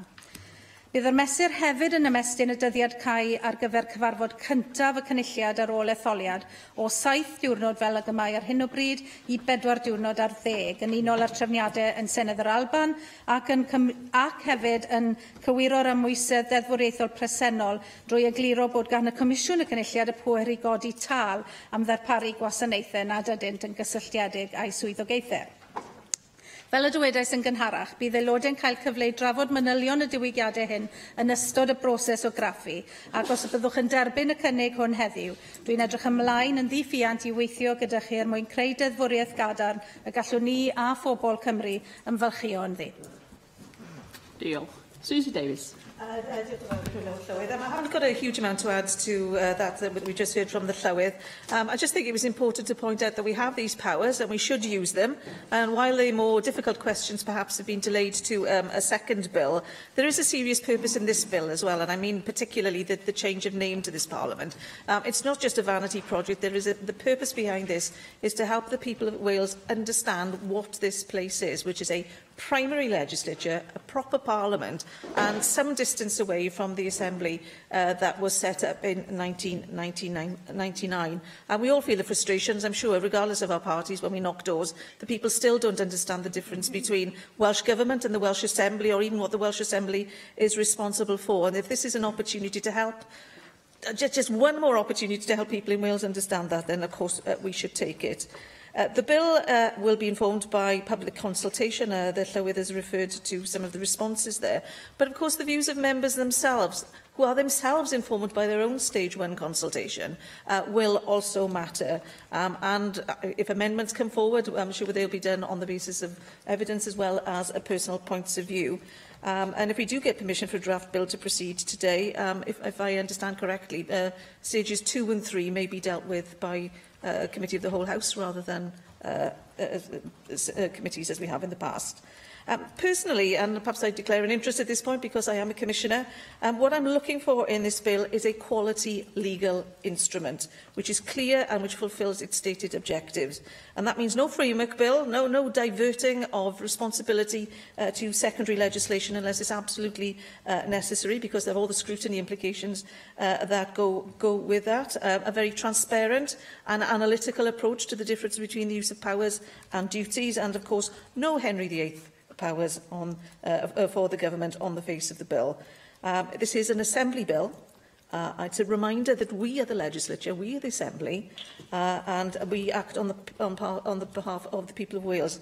It's not governments that make law, and while it may not happen, I think we must be vigilant for any amendments which may even inadvertently undermine the fact that it's we who make the law here, and that while governments may introduce them occasionally, and more frequently, it's not for government to undermine the purpose of this law, as I say, even inadvertently, by introducing amendments that give them too many powers, as opposed to ourselves. Thank you. Jane Hutt. Thank you, Deputy Presiding Officer. I do broadly welcome this debate on the Commission proposed bill, the Welsh Parliament and Elections Wales Bill. However, I am disappointed we're not progressing with some of the recommendations the Commission consulted on. Recently, the Women's Equality Network wrote to the Llywydd urging the Commission to progress with the proposals in Laura McAllister's report promoting job sharing opportunities for Assembly members. Women's Equality Network Wales, WEN Wales, believes that the Assembly should lead the way on this and blaze a trail. As they said, if you start job sharing in the institution that runs Wales, you're setting a precedent for business and the third sector, contributing to the more equal Wales that we all want to see, which is set out in the Future Generations Act. So I am disappointed that the Commission hasn't included these proposals in this bill, especially as the Welsh Government has responded positively to the Assembly's Quality Local Government and Communities Committee's recent report, Work It Out, which recommends that the Welsh Government consider the case for changing legislation so roles such as ministers, public appointees and councillors may be job shared. And in its response to the report, Welsh Government does say it will consider the case for changing legislation in relation to Welsh Government ministers, alongside any consideration which the National Assembly may give to the introduction of job sharing for Assembly members. And I welcome that. The more flexibility we offer our politicians, the more female candidates we attract, but this should also be attractive to male candidates as well. We will be radical and far-sighted when we enfranchise 16 and 17-year-olds via this bill. Their voices will be strong and clear in the direction we take in promoting equality and diversity in the Assembly, and this will be strengthened by the new Welsh Youth Parliament. In support of this bill, I hope we can also be radical and far-sighted in our considerations of the wider features and recommendations of the McAllister report, the report that you commissioned, the Llywydd commissioned, by making this a Parliament that is fit for purpose and works for Wales. We're not there yet, but we are taking the first important steps today, and I support this bill. Thank you. Siôn Gwenllian. Diolch yn fawr, a dwi'n croesawu'r cyfle I gael y ddadl yma ar lawr y Senedd heddiw ar eich cynigion chi a'r Comisiwn I gyflwyno rhaglen o ddiwygiadau I gryfhau ein prif gorff democrataidd yma yng Nghymru. Mae yna 20 mlynedd wedi mynd heibio ers i'r ddeddfwriaeth oedd yn sefydlu'r Cynulliad Cenedlaethol gael I basio, a bryd hynny roedd y corff o natur tebygach I gyngor sir na Senedd Genedlaethol. Da ni wedi dod yn bell iawn ers hynny, ac mae Plaid Cymru wedi bod yn gyson. Mae megis dechrau ar y gwaith o godi cenedl ydy seilwaith llywodraethiant presennol ein sefydliadau democrataidd cenedlaethol. Felly mae Plaid Cymru wrth reswm yn cefnogi byrdwn unrhyw gynigion I gryfhau'r corff yma. Yng Ngwyneb, cilni'r sefydliad gwleidyddol Prydeinig a rheini sy'n am ein gweld yn cael drws ar ein cydweithio a chyfeillion Ewropeaidd, mae'n rheidrwydd arnom ni I sicrhau fod y sefydliad yma yn llwyfan I ddeheuadau pobl Cymru ac yn gerbyd I greu'r Cymru newydd rydyn ni am ei chreu efo'n gilydd. Da ni yn falch iawn o groesawu'r bwriad o gyflwyno pleidleisio yn 16 oed, a braf gweld ein Senedd ni yma ar flaen y gad yn agor drysa ac yn tynnu pobl ifanc I mewn i'r gwaith o greu democratiaeth Gymreig newydd gynhwysol, lle mae pobl ifanc yn benseiri ei dyfodol eu hunain mewn gwrthgyferbyniad llwyr wrth gwrs ar hyn sydd yn digwydd yn San Steffan.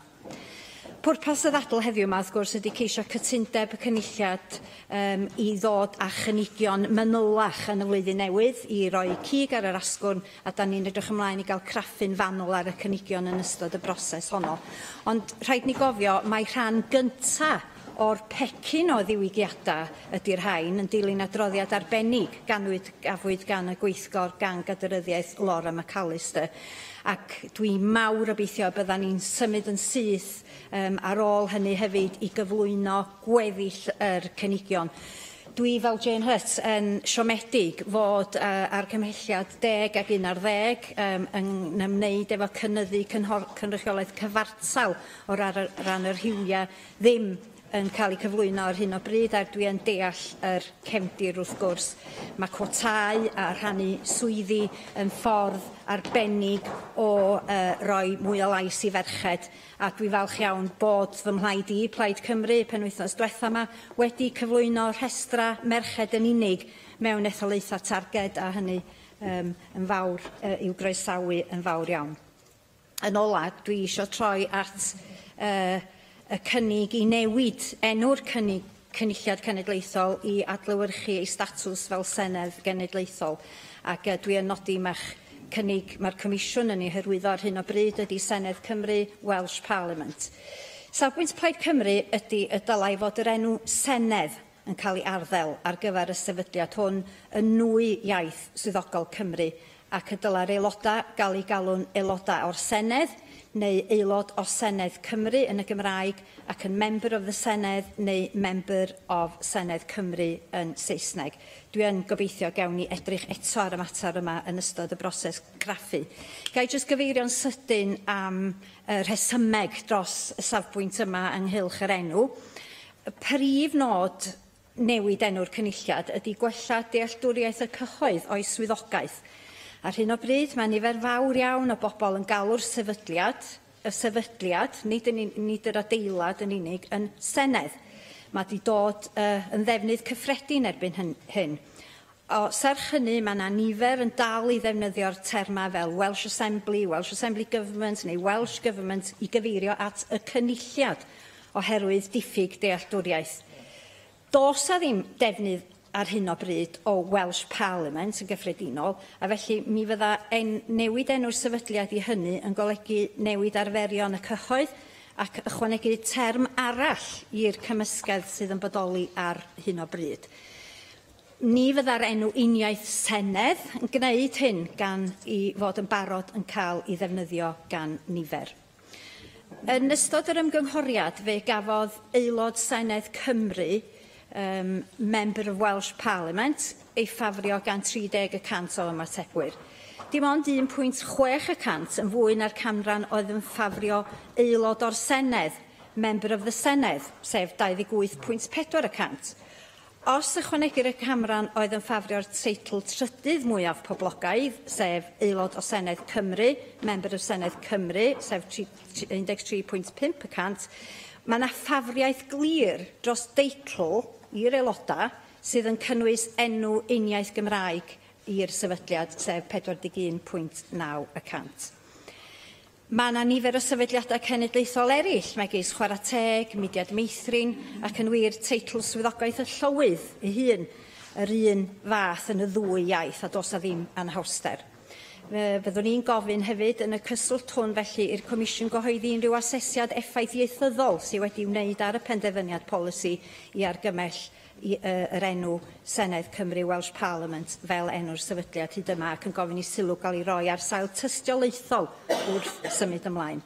Ac yn ola, mi fyddai'n braf gweld enw'n prif corff cenedlaethol ni yn adlewyrchu natur ein hechelgais ar gyfer Cymru wirioneddol ddwyieithog, lle mae'r Gymraeg yn eiddo i'w holl ddinasyddion. Lee Waters. Thank you, Deputy Presiding Officer. I just want to speak briefly to welcome the bill being introduced. It's been now 7 years since we overwhelmingly agreed in a referendum that this place should have the powers of the Parliament, and it's only right that we change the name to reflect that reality. I'm pleased that also that the McAllister report is being decoupled so we can focus on the elements that we can all agree on while we still work on developing a consensus for the other elements. And I hope very much that we can proceed before too long in developing the other parts of that report too. I think it's excellent we're introducing votes for 16-year-olds, and many of us will have had a conversation with first-time voters who tell us that they often are reluctant to vote the first time because they don't always feel equipped to be able to make an informed decision. They don't always feel they know enough. And I think it's essential that there is a thorough political education campaign that goes forward in parallel with this change in the law. And I was pleased to hear the Llywydd say that that will be the case. Although, of course, it needs to go beyond just what the Commission can provide. This needs to be embraced by schools and colleges and organisations right across Wales and families too. On the issue of the name of the Assembly, I was noted what the presiding officer said about this will be debated in detail during the next stages, and that, of course, is correct. But I agree with Sian Gwenllian that the simple Welsh-only name of Senedd would be preferable. I, along with many others, campaigned in 1997 and the years before to create this place. I did not want to recreate in Wales Parliament. I wanted created something different, a different culture, a different way of doing things, a different sense of purpose. And I think there's a temptation to cleave onto these old French terms to give us some sense of authority. And actually, that's not what we should be trying to do. We should be trying to do something different. And I think using the Welsh term Senedd, which I already use to describe this institution. Clearly, it's only the name of the building, but I always refer to my work in the Senedd, and certainly the people of Llanelli I've spoken to are very clear about what that means. And I think that would be a much more appropriate way of proceeding, sending a signal of what we want to achieve here, and also a signal of the place of language in our national life. And I hope there's a chance for us to reflect on that as we go through. I think it's a slight contradiction for saying we want powers to decide things for ourselves and then say we're going to delegate this decision out to a result of a public consultation, which, as Sian Gwenllian has said, was far from clear-cut. So I hope that's considered further as we go through. I will give way. My concern would be, I agree with Sian Gwenllian that people are often, my constituents, get confused between the different phrases, Welsh Assembly, Government, Welsh Government, and this is the issue. So for me, I would very much like to see this place called a Welsh Parliament in English and Welsh, because I believe what the issue would be for non-Welsh speakers, it would be more confusing perhaps again. But I take your point in regards to creating something different, but I do think it would make it much easier to have UK Parliament, Welsh Parliament, UK Government, Welsh Government. Well, there's nothing wrong to people informally saying that the Senedd is our Welsh Parliament, but I think the official name should be Senedd. And in terms of general public understanding, we're still not quite 20 years in to the being of this place. And I think understandings will develop as time goes on. And I said I think there are other reasons for choosing the term Senedd, not least the final point I want to turn to is what we refer to ourselves as. And I think by creating the problem for ourselves of calling it a Welsh Parliament, we then come up with this ridiculous acronym of Member of Welsh Parliament, or MWP. Now, I think we're inviting ridicule for ourselves by describing ourselves as MWP. My infantile mind immediately thinks of what it rhymes with, tup and pup. And this may well reflect what some of our constituents think of us, but I don't think we should give them any encouragement. I think it's a slightly absurd set of initials, which, if we weren't calling ourselves Welsh Parliament, we wouldn't create the problem of in the first place. I think AS, Aelod Seneddol, would be perfectly straightforward. There may be an issue for Welsh language broadcasters then to distinguish between MPs, who they refer to in Welsh as ASs, and us, but frankly, that's not beyond the wit of man to come up with a solution to that, or woman indeed. I was using it in the original sense. But frankly, that's their problem, not our problem. But I believe sending the signal that we are members of our Senedd would be the right signal to send. Diolch. Gareth Bennett. Thank you, Deputy Presiding Officer. Diolch Llywydd am gyflwyno'r ddadl heddiw. We in UKIP note the proposed changes in the Commission report and in your recent statement. if I can go through some of the proposals individually. As the Welsh Assembly now has tax-raising powers, we have no objection to the name changing to Welsh Parliament. Regarding the Plaid Cymru suggestion of Senedd, of course, Senedd is an excellent phrase as far as it goes for the Welsh version of what will be the Welsh Parliament. But I do tend to agree with what Russ George said, that there is not enough public awareness of the phrase for it to be the only description. So I would tend to go for Welsh. Yes, of course. Do you know what the Dáil is? Do you know what a Taoiseach is? I do actually, Clea, but I think if you ask many members of the general public, they wouldn't know what the Dáil was or the Taoiseach. I mean, in Ireland, yes, okay, we have to relate it to Ireland. Well, that's an interesting point. Let me have a think about that. You've raised a good point. We do agree with the proposed changes relating to disqualification. We did have an issue within UKIP not so long ago over the position of Nathan Gill, who combined being a member of the Assembly with being a member of the European Parliament. This didn't really prove to be a very happy combination of roles. As members may recall, Nathan was notable in Cardiff largely for his absence, although I'm sure he's been very diligent in his attendance at Strasbourg. I think that case does illustrate the dangers of allowing politicians to double job, as this practice is now termed. Now, I know that we have two members here in the Assembly who are also members of the Lords, and I'm not implying in any way that they've done anything out of turn. Their cases are quite different, and I know that David Ellis-Thomas and Eluned Morgan have done useful things in the Lords after they were elected here. So you can make useful contributions in two different legislatures in some cases. But I think that, on the whole, the general public will find the practice rather fishy-looking, and I think it's best that the door is closed on this practice, regardless of the individual contributions that some members may have made in two different chambers. So we agree with this element of the Llywydd's proposals, that in future members of the Lords should not be eligible for the Assembly unless they have signed a leave of absence from the Lords. We also agree with the material relating to High Sheriffs and Lord Lieutenants, and to the 14-day period, can I call it a cooling-off period, after Assembly polling day. The only point we do take issue with is over your wish to extend the franchise to 16 and 17-year-olds. We feel that this is a young age at which to ask people to make political decisions. There are enough things for 16 and 17-year-olds to think about as it is, without adding the difficulty of political allegiances. There is no great public support for this increase in the franchise, as far as opinion polls have shown, although, as usual, the Assembly's consultation has provided a different figure. So we don't feel that this urge to give the vote to 16 and 17-year-olds is a great idea, and we don't agree with this part of the proposals. But the rest of them, as I say, we do support. Diolch yn fawr. Thank you. Mandy Jones. Diolch, Deputy Llywydd, and diolch Llywydd. I stand today, like last week, to express my frustration and disappointment. Once again, I feel the need to point out that our time, in fact, the people of Wales's time, could be much better spent. I have no doubt that these feelings will be echoed across my region. Let's take a little reality check. Winter is coming. Some people in Wales will be facing a hard winter living on the streets. NHS staff are contemplating the chaos winter inevitably brings. The elderly and the poor will be choosing between heating and eating. And as the United Kingdom comes ever closer to leaving the European Union, we have potentially transformational additional powers set to arrive at this Assembly.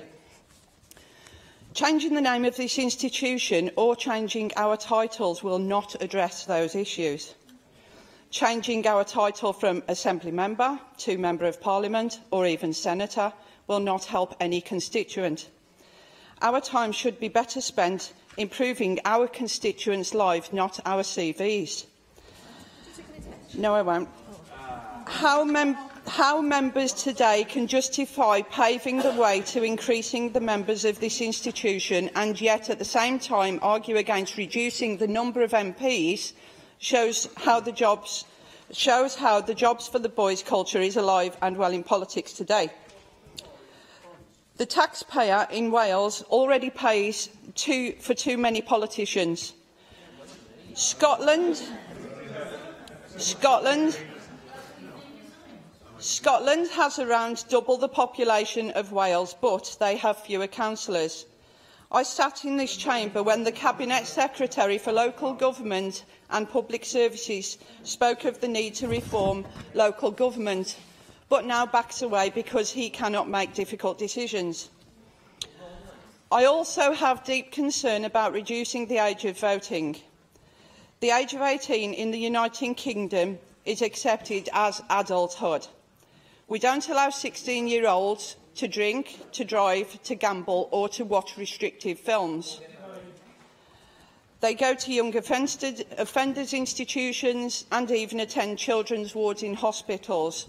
As for the army, what you pointed out earlier, they can only join the army with parental consent under the age of 18, because I had to sign for my son.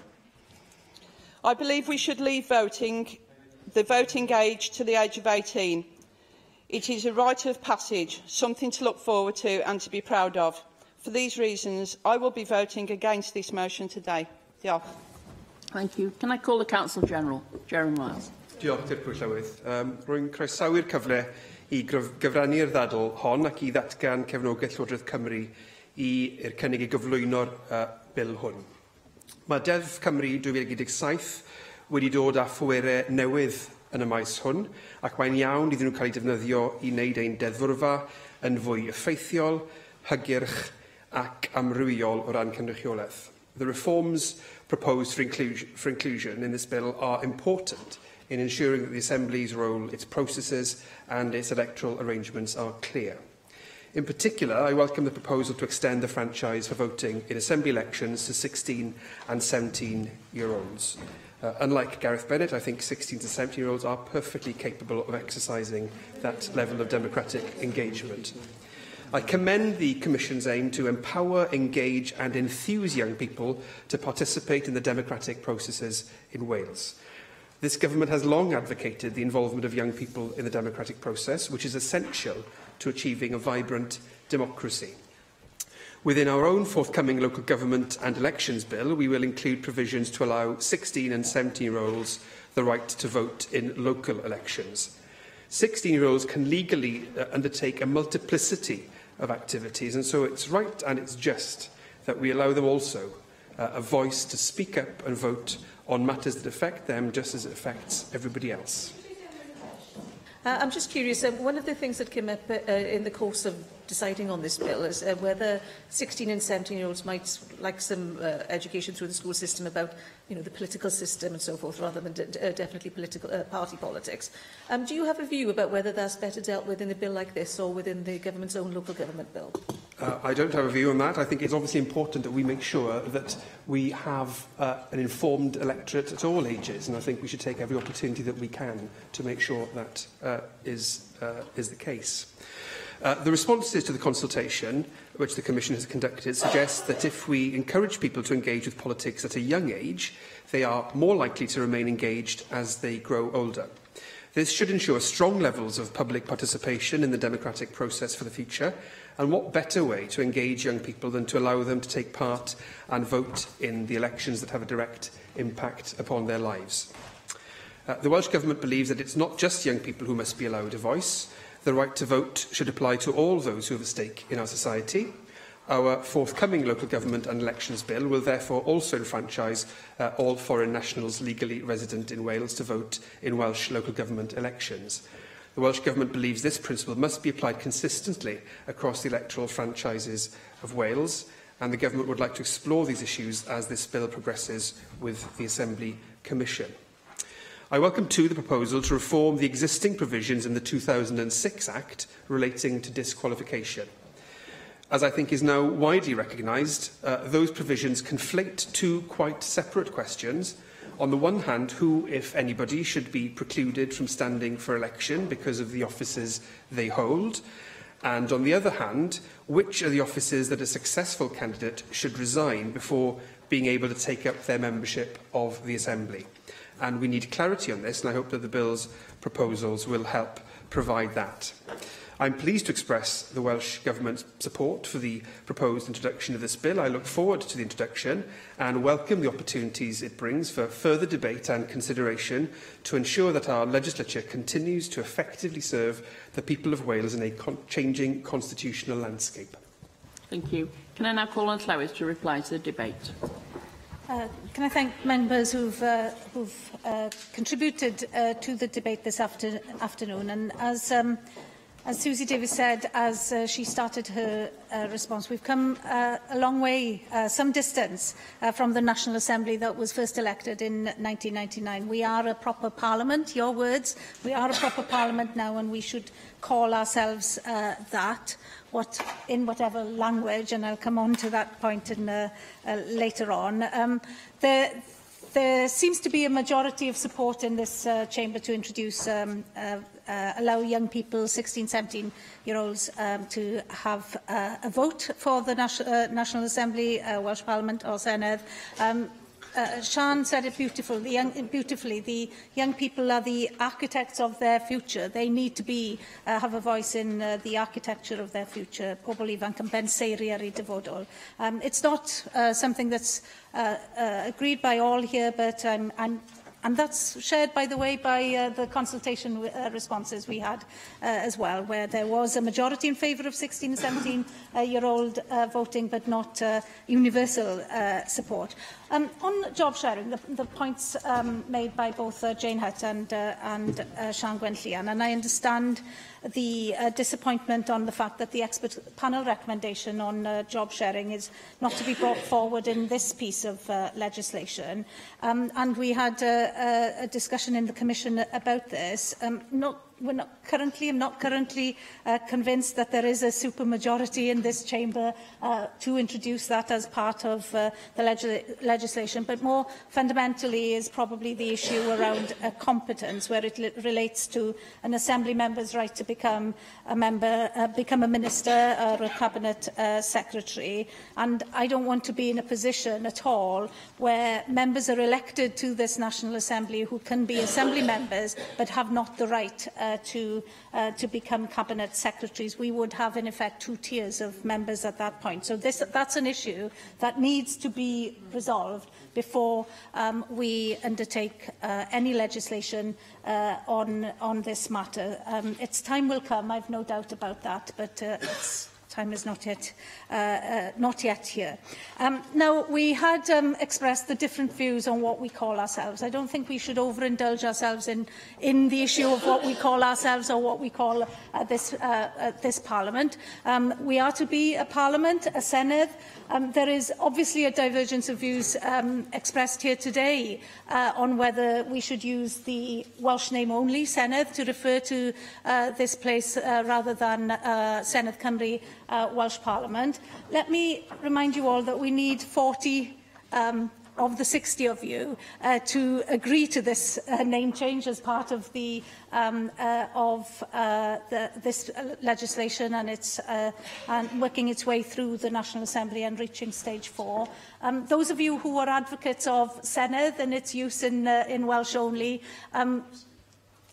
find out if there are 40 of you who would back that, and then that's the way to make that change. And as Lee Waters said, that what we call ourselves as Assembly members now currently from the National Assembly derives from what we call the Senedd, the Welsh Parliament, and infantile minds, as you called yourself, I think, there, Lee, will make mischief on some iterations of what we call ourselves. But again, I would ask you, we need to agree on this. We need to have 40 of 60 of you, of us. I have a vote on this, by the way, in this particular case, as does Anne Jones. So 40 of the 60 of us need to agree on this, and we should not dwell and spend too much time on it. Some have said we need to spend more time on what the Parliament actually does, and I agree with that, but we are a Parliament, we are a Senedd, we call ourselves that, and we do our work on behalf of the people of Wales. And for us to do that, let's hopefully today start the process of legislating on these matters. Scrutiny will follow, and all of the detail can be examined at that point, but hopefully you'll allow the Commission to introduce this bill for the scrutiny by this National Assembly. Diolch. Deal. The proposal is to agree the motion. Does any member object? Okay, we defer voting under this item until voting time. We move on to item 10, which is a debate on the no-name day motion 6813, disposal of dredged materials from the Bristol Channel. And I call on Rhyn ap Iorwerth to move the motion. Rhyn. Diolch Dir Pwy, Lywydd. This is a pretty straightforward motion today, I think, with a pretty clear purpose. It's about saying to Welsh Government and Natural Resources Wales, stop. Stop the current dredging going on in relation to the construction of the new Hinkley Power Station, stop the depositing of that dredged material on the Cardiff grounds, and stop ignoring the concerns raised by an increasing number of citizens and indeed elected members at all levels about what's going on. I'm speaking as a member of the Assembly's Petitions Committee because it was to that committee that a petition was presented on the 7th of November last year, a petition to, and I quote, suspend Marine Licence 1245 ML to dump radioactive marine sediments from the Hinkley Point nuclear site into Wales's coastal waters off Cardiff. Now, it's worth noting the language used in that petition, and in doing so reminding that we should try to be objective here, just as the government needs to be sensitive to others' opinions. Whilst petitioners refer to radioactive marine sediments, central to the opposing argument, of course, is the claim that there is no evidence of any potentially dangerous material in this sediment. So that's the context. We held a brief inquiry as a committee and learnt about some of the concerns of the campaigners, that material being dredged was from near Hinkley discharge pipes, that data indicated that dredged sediments may hold significant aggregated radioactivity, that analysis had only investigated 3 particular nuclides rather than include many others that may be present. There was concern that testing of sediment hadn't been done at sufficient depth. Worries were voiced about the consequences of moving the sediment on marine life and worries about potential sea-to-land transfer, and so on. We listened carefully as a committee and listened to the other side of the debate too. Scientists gave evidence from CFAS, the Centre for Environment, Fisheries and Aquaculture Science, that were responsible for the testing. We heard from Natural Resources Wales also, and we've had evidence from the power station's developer, EDF. All claim that the science is solid, that there's no evidence of any danger to the public, that we're talking about very, very low levels of natural and man-made radiation, that levels of radioactivity found in the sediment in 2009, 2013, 2017 were found to be so low they equate to non-radioactive in law, and that all internationally accepted procedures have been followed, leading to the issuing of this dredging licence. So why are we here today? Well, this testing took place. This procedure was followed without the vast majority of people knowing about it. When concerns were then raised, and as I say, the first I knew was when the Petitions Committee were handed a petition. That's when I became involved for the first time. There was then, understandably, a great deal of public interest. So what could and should have been done at that point? Let me take you to that inquiry meeting of the Petitions Committee with CFAS and NRW back on the 9th of January this year. This was an exchange between myself and Dr. Kins-Leonard, their head of radiological protection. I suggested that they could, in consultation with opponents of the granting of the licence, take some more samples, stating where they were taking them from, and then transparently say what the data is from those new areas. Dr. Leonard replied, well, I have no objection to that suggestion. I think it's a very good suggestion. I would just add that in order to do that, we would follow exactly the same procedure. Except you'd go deeper, perhaps, I suggested, a reference to the specific concern about sampling not having been done at sufficient depth. He replied, well, if that is a requirement to allay public perception, we would be very happy to do that.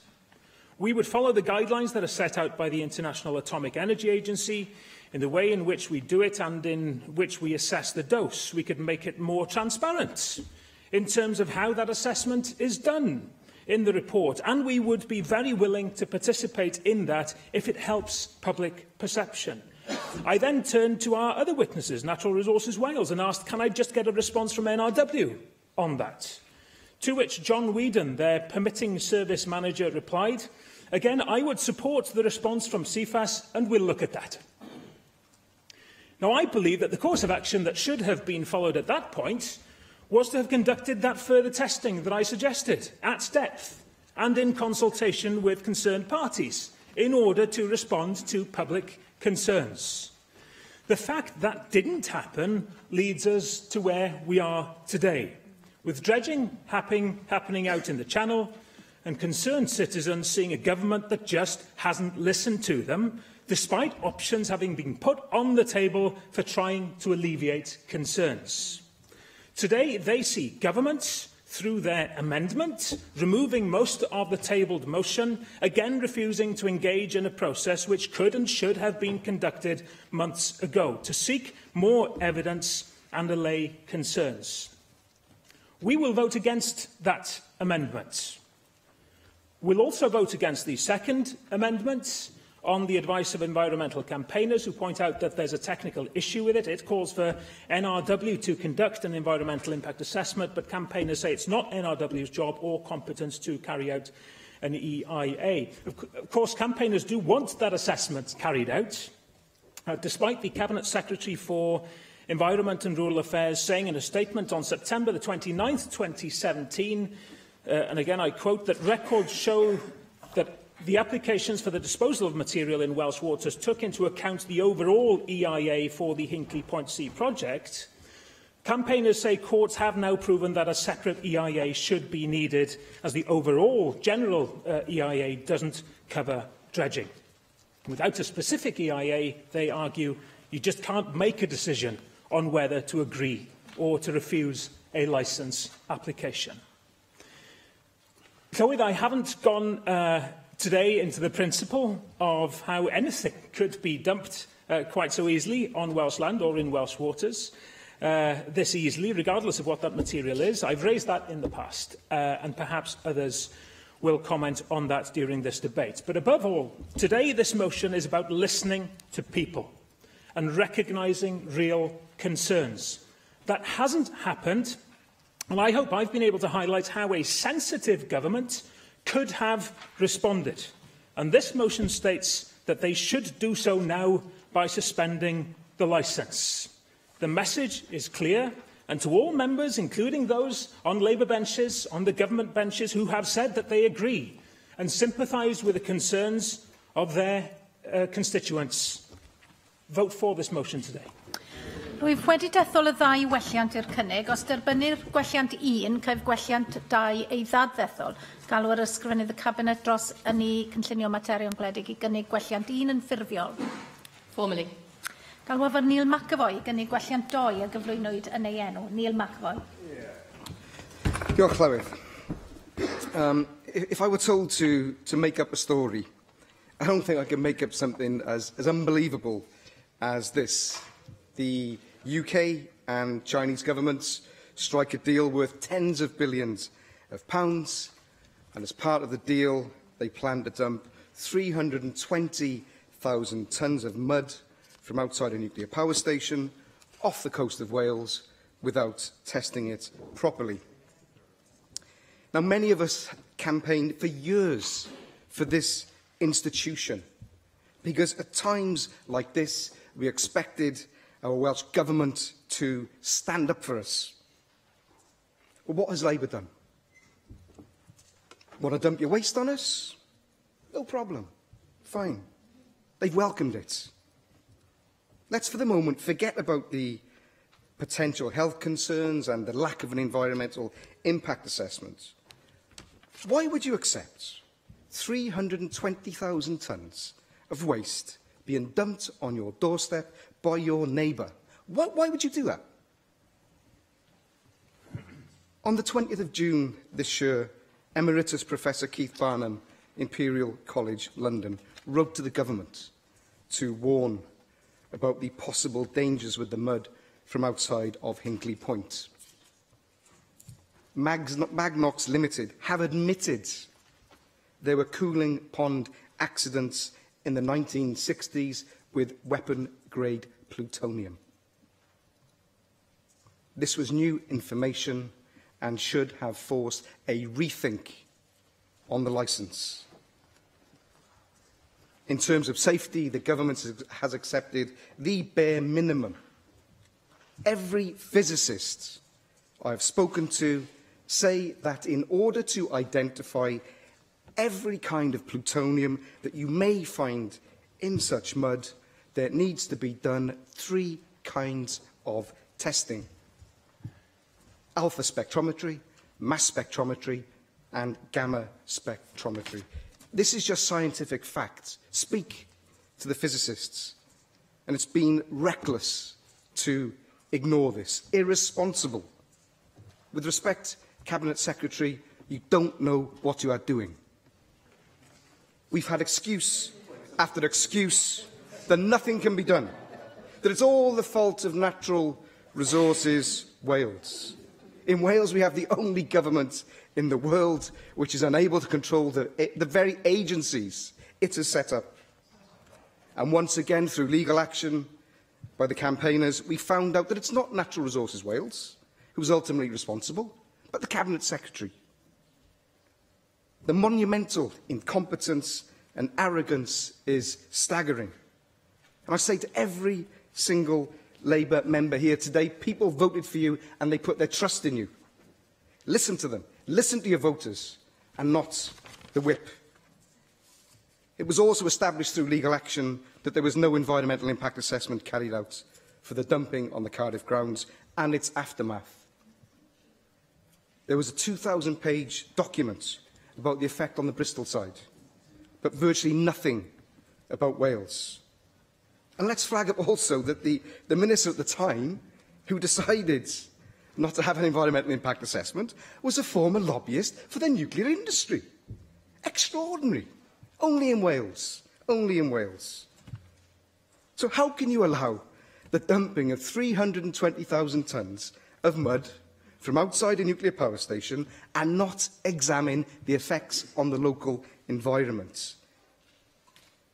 The eyes of the world are on Cardiff today. This is an international campaign. And my amendment asks you to support an environmental impact assessment. Why would you vote against that? Forget the technicalities. Let's get the assessment done. I'm going to quote Professor Keith Barnum, Imperial College, London now, a former particle physicist.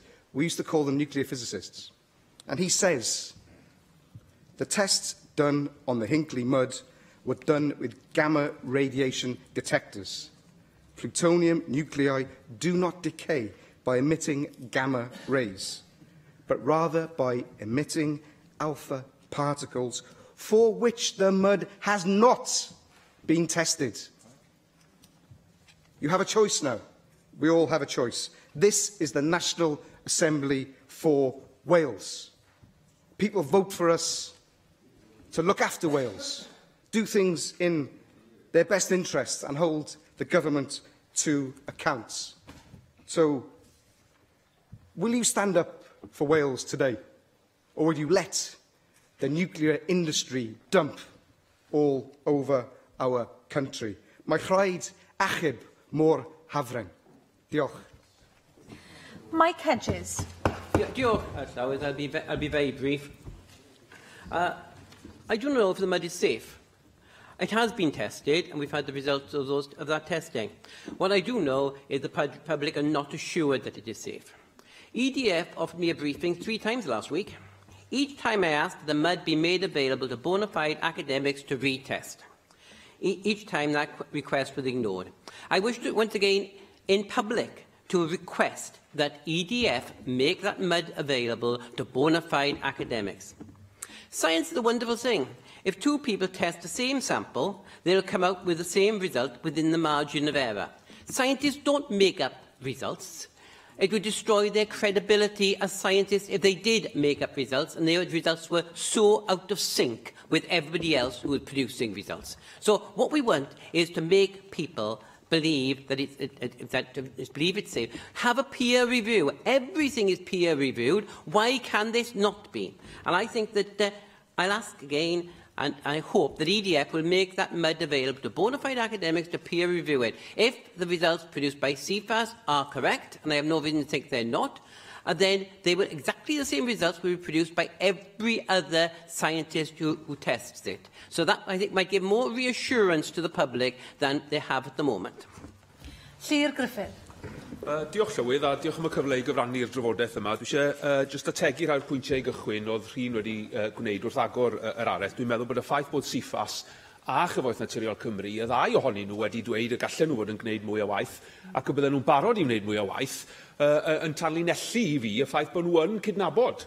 Chymo, bod yna'r agor o waith y gellir i wneud, a mae'r ffaith bod y Llywodraeth yn troi gwyneb ac yn cadw i pennau lawr ac yn palu mlaen i fi yn codi cwestiynau gwirioneddol ynglyn â pharodrwydd y Llywodraeth i wynebu lan i reality bod yna mwy y gellir i wneud, a mae'r adwaith cyhoeddus yn dweud y stori, mae'n dangos bod yna concern ymhlith pobl, bod yna amheuon a bod yna gwestiynau. A tra bod y cwestiynau yna ddim yn cael eu hateb yn ddigonol, yna fydden ni'n tybio bod yna ddyletswydd yn rhywle i sicrhau bod y materion yna yn cael eu gwyntyllu yn fwy effeithiol. Ac wrth gwrs, tra bod yna gwestiynau yn aros, yna ddyle y broses ddim fynd yn ei blaen. Nawr, dwi eisiau cyfeirio at ddau egwyddor penodol, yr egwyddor ragofalus, y precautionary principle, a hefyd egwyddor arall lle mae'r llygrydd yn talu, polluter pays. Jill Evans, the Plaid Cymru MEP, has spoken extensively about the precautionary principle, particularly in this context, actually, and I went digging to some of the European Commission's communications, and we know that the precautionary principle aims at ensuring a higher level of environmental protection through preventative decision-taking. Where there is an element of risk. Now, preventative decision-taking, surely that chimes with the underpinning principles, for example, of the Wellbeing of Future Generations Act.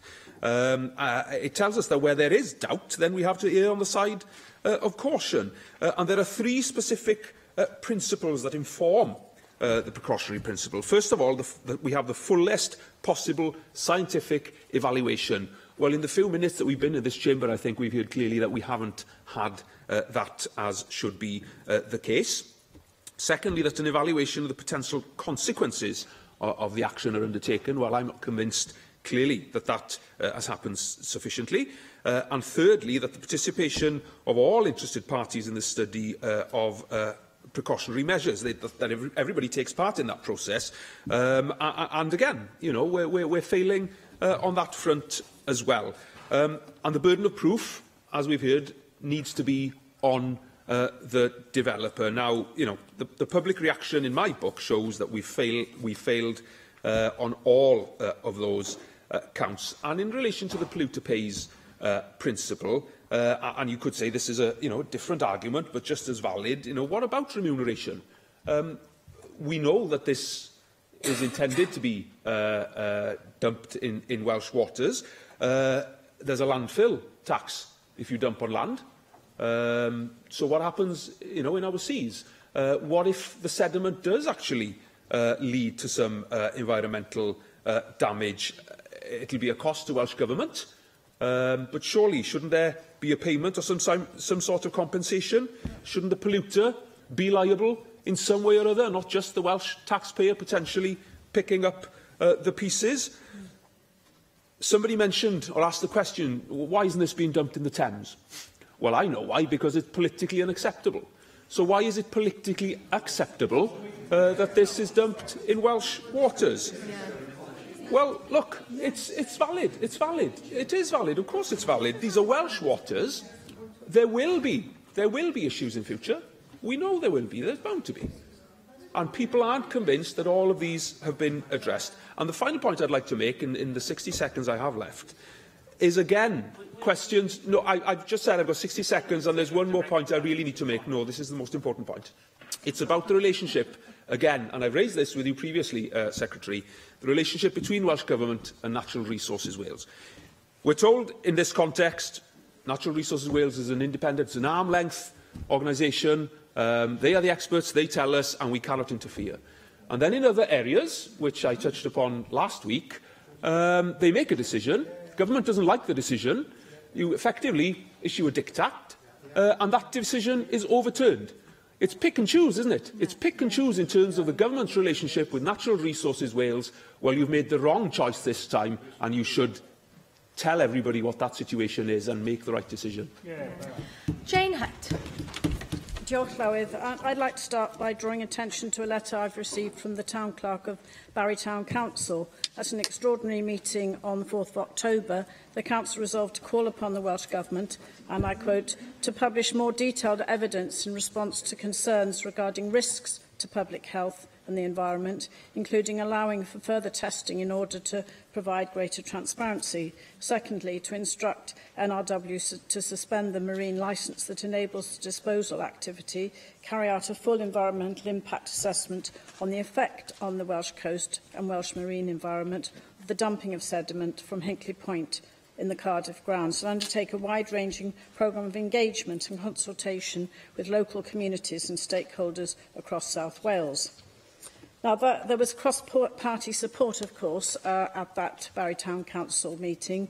They were reflecting deep concerns about health, safety and monitoring of the dumping of mud from Hinkley Point, and I'm pleased to fulfil their request to raise the Council's strong objections to the proposed dumping of mud near the Vale coastline. And I've raised my concerns about Hinkley Point on a number of occasions in this chamber, and I want to refer to the points I made most recently. I asked a question on the business statement regarding the nature of the environmental impact assessment on the Hinkley Point in terms of mud concerns. And I understand that the main environmental impact assessment, of course, was undertaken by the UK government to build the plant. But I did follow this up with a request for clarification on the Welsh Government's involvement in subsequent consideration of the EIA process, and the Cabinet Secretary responded to those points. I also raised in the Petitions Committee's debate concerns about what is considered to be inadequate sampling of deeper layers of mud. So clearly there is a great deal of public concern, and I'm aware that Richard Bramhall of the Low Level Radiation Campaign, a former member of the UK Government's committee examining radiation risks for internal emitters, voiced worries about the test. So this is an opportunity today to put those questions again on the record for the Government's response. So I do hold to these points that I've made and many have made in this chamber, and I welcome this debate today. I'm concerned on behalf of the large numbers of constituents who've raised issues with me, and I know with colleagues, which have intensified over the past week. I think the point is people aren't convinced by the statements made by NRW. They're not reassured by the evidence so far, and I do believe that a call for more than one source of evidence and further testing is understandable. I believe that the government amendment would only be meaningful in terms of recognition of this widespread public concerns if we can have clarity about what would actually happen as a result of instruction by the Welsh Government to NRW for further public engagement to explain the process. So I would ask the Cabinet Secretary to agree to make a statement on the commitment that she would make instructing NRW to carry out further public engagement on the evidence that's been provided thus far. And this should include NRW committing to meet the public and to present scientific evidence. And will she confirm that she would report back to the Assembly on the actions taken by NRW as a result of this instruction by the Welsh Government and the outcome of the public engagement? I recall the engagement I had as a local councillor in the building of the Cardiff Bay Barrage.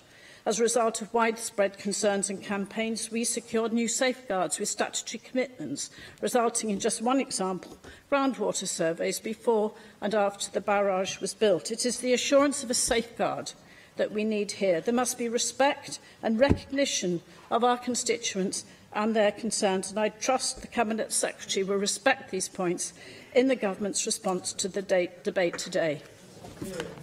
Gareth Bennett. Diolch, Llywydd, and thanks to the two members for bringing today's debate, also to Neil McAvoy, who's been very active in campaigning on this issue. Now, there has been an awful lot of public anxiety about this issue of materials being dumped in the Bristol Channel, as we've heard today, yet again. We've had a petition which gained more than 7,000 signatures. We've had members from all four parties in the Assembly raising concern over this. We now also have Friends of the Earth and Barry Town Council, who, as Jane Hutt said, had an extraordinary meeting to discuss this issue. They're now adding their voices to the controversy, among many others.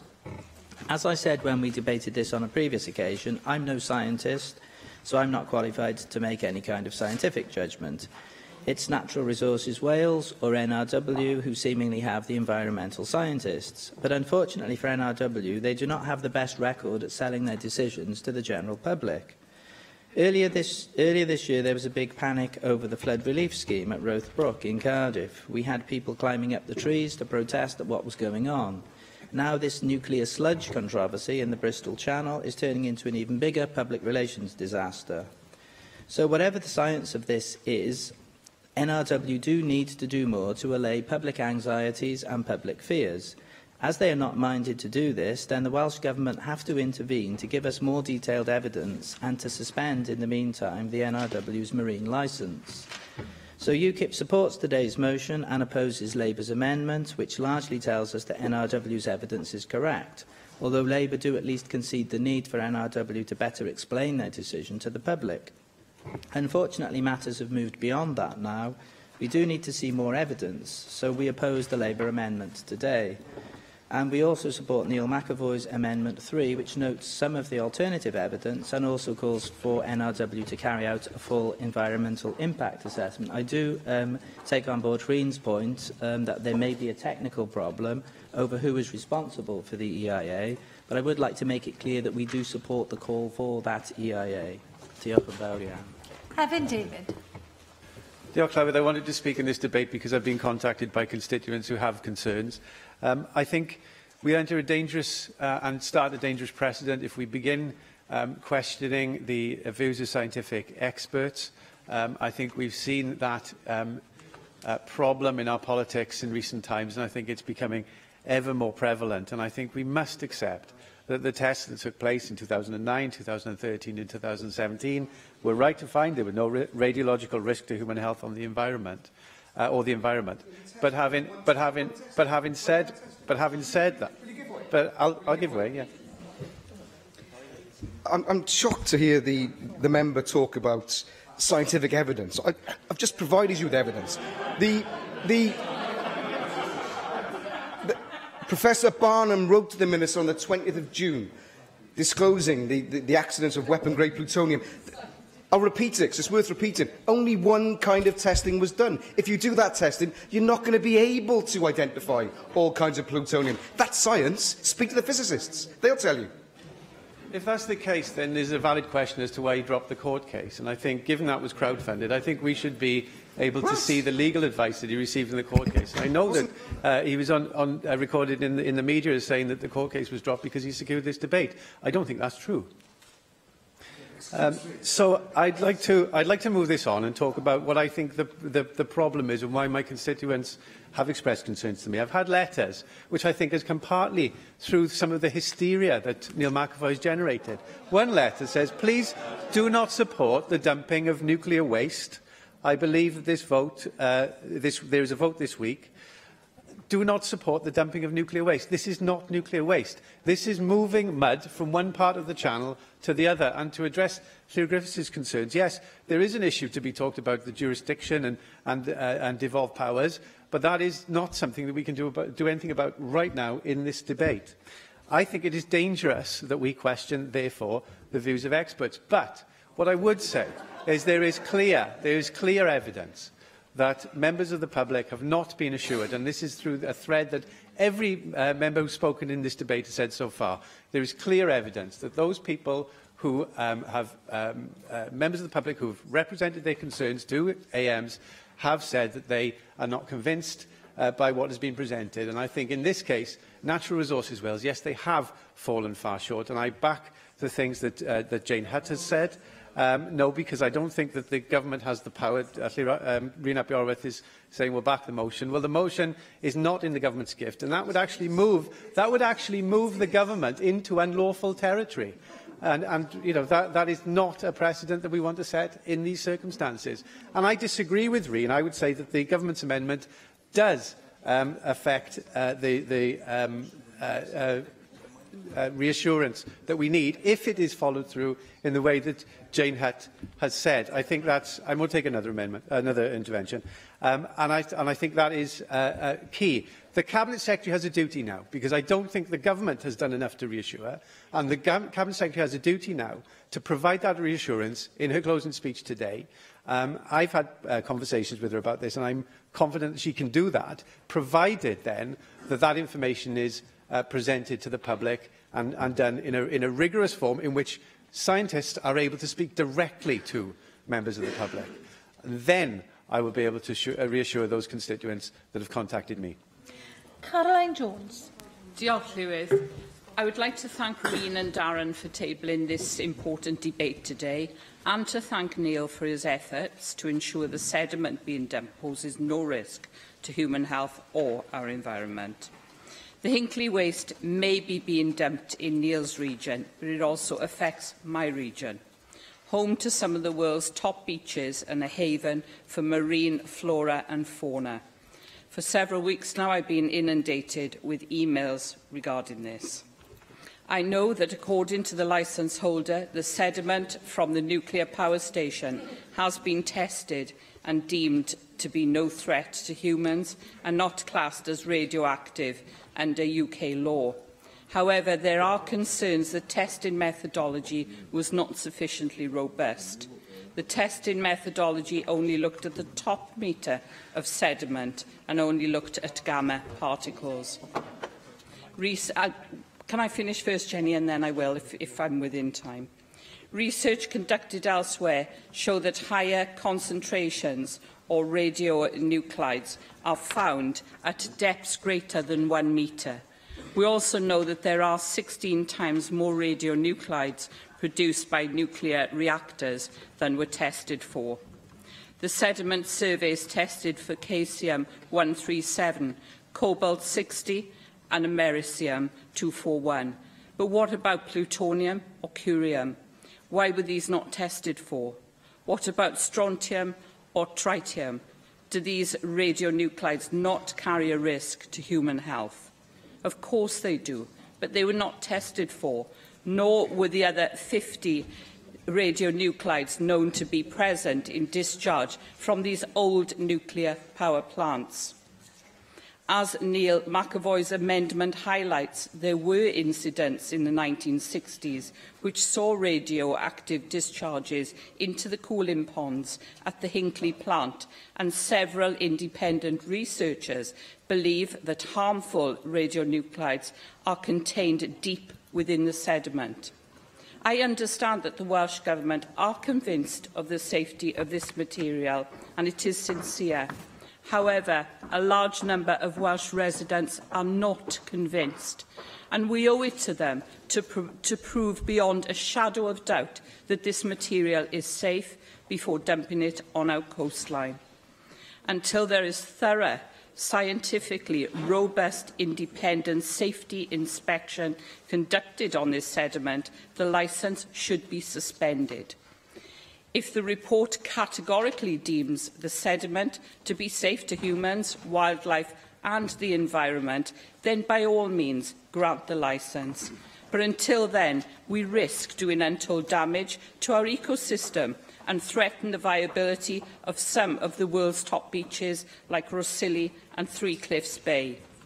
The Welsh Government has to put Wales first and insist that more robust testing is carried out, and I urge members to support the motion and support amendments and for the people of Wales. Thank you.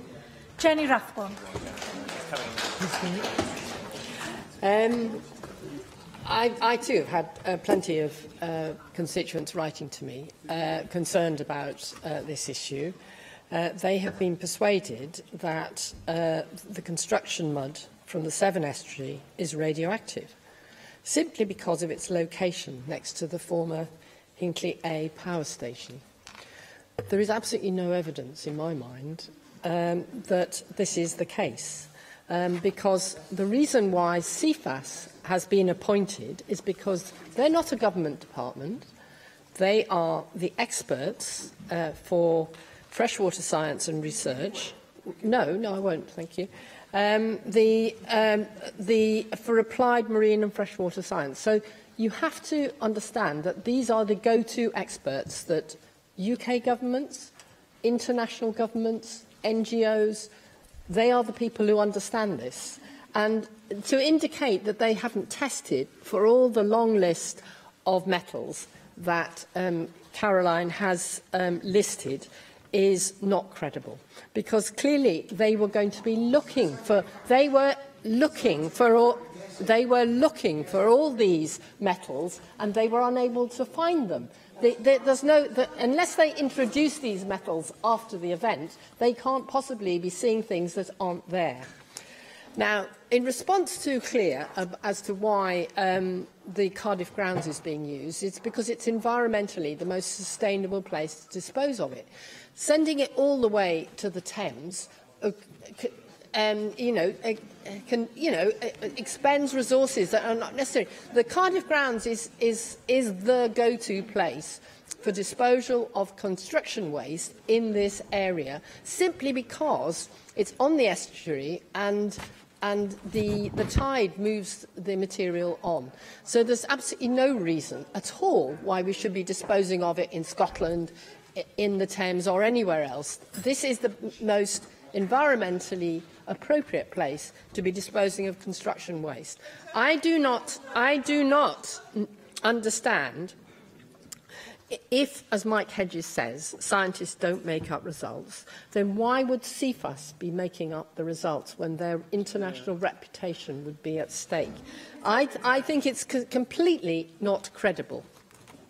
I don't think anybody's suggesting that results have been made up. What the campaigners say all along is that, absence of evidence is not evidence of absence. And what I suggested in that the Petitions Committee, as I said, was that in consultation with campaigners, let's decide on a set of parameters that can be followed, including different testing perhaps at depth, in order to reach a conclusion that people agree on at the outset. There is clear lack of confidence rather than a lack of trust in individual scientists. It's building that confidence that we need to do. Okay, I understand that there's certainly a public relations problem in that so many people have been convinced that this is what is being disposed of in the Cardiff grounds has some sort of radioactivity beyond what is present outside this building or anywhere else where we reside.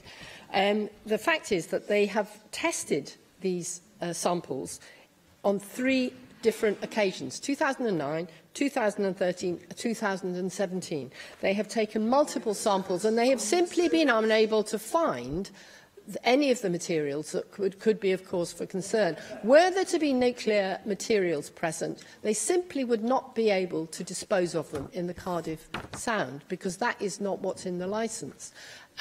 We simply have to accept that the CFAS have done their jobs on 3 separate occasions, and it is most distressing that some people who are anti-nuclear campaigners, as indeed am I, have whipped up have whipped up concerns about something that isn't present, and therefore we should be supporting scientifically based results and doing much better at communicating to the public that this should not be cause of any concern. Galwaf ar ysgrifennydd y Cabinet dros ynni cynllunio materion gwledig, Lesley Griffiths. Diolch Llywydd. I welcome the opportunity to respond to this debate. I of course recognise and acknowledge the level of concern around this matter, which remains since the debate last May. This is despite the Petitions Committee report setting out the evidence and scientific advice on this matter. I have listened to the points raised today and thank members for their contributions. Firstly, I would like to respond to the assertion made in this chamber suggesting my actions are unlawful. Welsh Ministers and Natural Resources Wales have acted lawfully. Decisions were properly taken and have never been the subject of any legal challenge. I want to make it very clear the decisions taken by the Welsh Ministers and NRW throughout the determination process are lawful decisions and remain entirely valid. The UK is a signatory to the Convention on the Prevention of Marine Pollution by Dumping of Waste and Other Matters. The London Convention, as it's called, states only materials with de minimis or very low levels of radioactivity may be considered for disposal to sea. All marine licence applications are considered against Part 4 of the Marine and Coastal Access Act 2009, the Marine Works Environmental Impact Assessment Regulations 2007 and the Habitats Regulations, which all provide robust regimes for considering whether an activity should proceed by virtue of its potential impact on the environment, human health and other uses of the sea.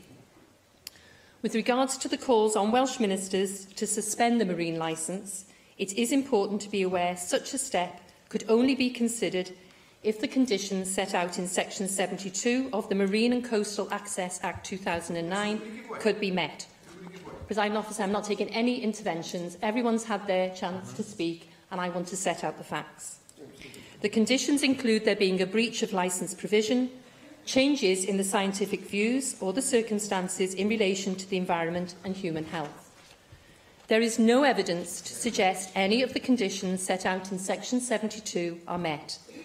To suspend the licence in such circumstances would be against the law. We can and must only act on evidence. We are at risk of setting dangerous precedents if we stop listening to our experts. Secondly, I would like to respond to the concerns around testing, assessment and licensing procedures. Independent expert advice was received from the Centre for Environment, Fisheries and Aquaculture Science. CFAS are internationally recognised experts in marine chemical and radiological analysis. Sampling of the material to be disposed of and associated testing of it was carried out in 2009, 2013 and 2017. At-depth samples were taken in 2009. Additional depth samples were not required in 2013 or 2017, as based on expert advice, the material at depth would not have changed. I note for this particular disposal application, given its location to Hinkley Point, CFAS carried out a conservative, generic radiological assessment developed by the International Atomic Energy Agency. This is the internationally agreed method for testing 4 levels of radioactivity, which determine whether the London Convention requirements are met. Points have also been raised about historic issues with cooling ponds and the production of weapons-grade plutonium at the Hinkley site. This has understandably prompted further concern, but I will say again, the test results on this marine licence show the dredged material is within safe limits and poses no radiological risk to human health or the environment and is safe and suitable to be disposed of at sea. Only certain types of projects required an environmental impact assessment. Nuclear power stations are an example of a type of project that does require an EIA, and as such, EDF produced an EIA for the Hinkley C project. Other types of projects don't require EIA, or the need for an EIA is determined by the appropriate authority on a case-by-case basis. The decision was taken in 2012 to screen the disposal activity out of the requirement for an EIA. Disagreeing with the decision does not make it wrong. It was a lawful decision. A key point to note is that this non-EIA approach does not mean a full and thorough environment assessment was not undertaken. A public consultation on the marine licence application was carried out in September 2012 for 28 days, in line with the standard procedure for most marine licence applications. Post-licence monitoring and any actions to be taken as a consequence of the survey findings is required, in line with Condition 9.1, the need for public reassurance, and the campaign to suspend the marine licence.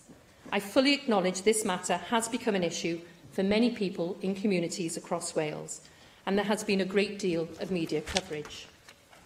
Whilst I, of course, respect the right to protest, I am very concerned by the ongoing scaremongering and lies being circulated as part of the campaign against this marine licence, which has resulted in unnecessary public concern for the people of Wales. Furthermore, I was alarmed by the call to blockade these works as part of the campaign. This is dangerous and risks public safety. Against the tide of misinformation and to reassure the public, I asked Natural Resources Wales to write to AMs and local authorities to set out the facts in order to dispel myths and untruths and ensure all information was available on their website. However, this week I have again met with NRW and written to them, using my powers under Section 100 of the Marine and Coastal Access Act 2009, setting out my expectations on further engagement and communication with the public. I hope this additional information will help Assembly members again reassure their constituent and also members of the public. And in answer to Jane Hutt's specific question, I'll be very happy to update members when I receive further information. The reason I cannot support the original motion today is because this licence has been granted lawfully, assessments have been carried out robustly, and the evidence has been assessed by experts and in line with international standards. The evidence and decision-making process has been made available, and there are no grounds for further testing or suspension of the licence. NRW will undertake wider engagement and targeted communications. I also believe it is deeply disappointing there are some who are deliberately seeking to mislead the public for their own political gain and misrepresenting the facts. I am not giving way. You've all had the opportunity. I am putting forward the facts. You can't walk in during a debate and start shouting. Can you allow the Minister to complete a contribution? She has said that she is not taking interventions. The Minister to complete a The Leader of Plaid Cymru hasn't even been in the chamber for most of this debate. I have you listened. Are correct. I made it very clear at the beginning of my speech. I have listened to.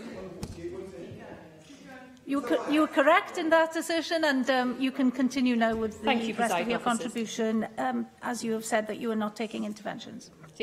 I urge members here today to support science, not scaremongering, and the need to get the message out to our constituents, the people of Wales. This disposal activity is safe, and there is no need for concern. Galwafar Andrew R.T. Davies, I ymateb i'r ddau. Thank you, Presiding Officer, and can I thank everyone who's contributed to this debate this afternoon.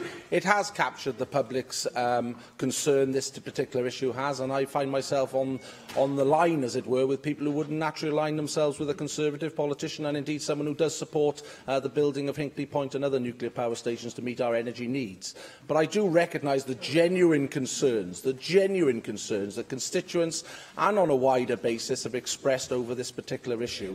And I do regret that it is the opposition parties that have to come together to put this motion down today, rather than the government leading on that. We have been back for nearly 4 weeks now, and the government could have led on this issue and actually put some of those assurances that were required by the public and those members of the public in the gallery and have come here today. But they have not done that, and we have had to take the lead on this particular issue.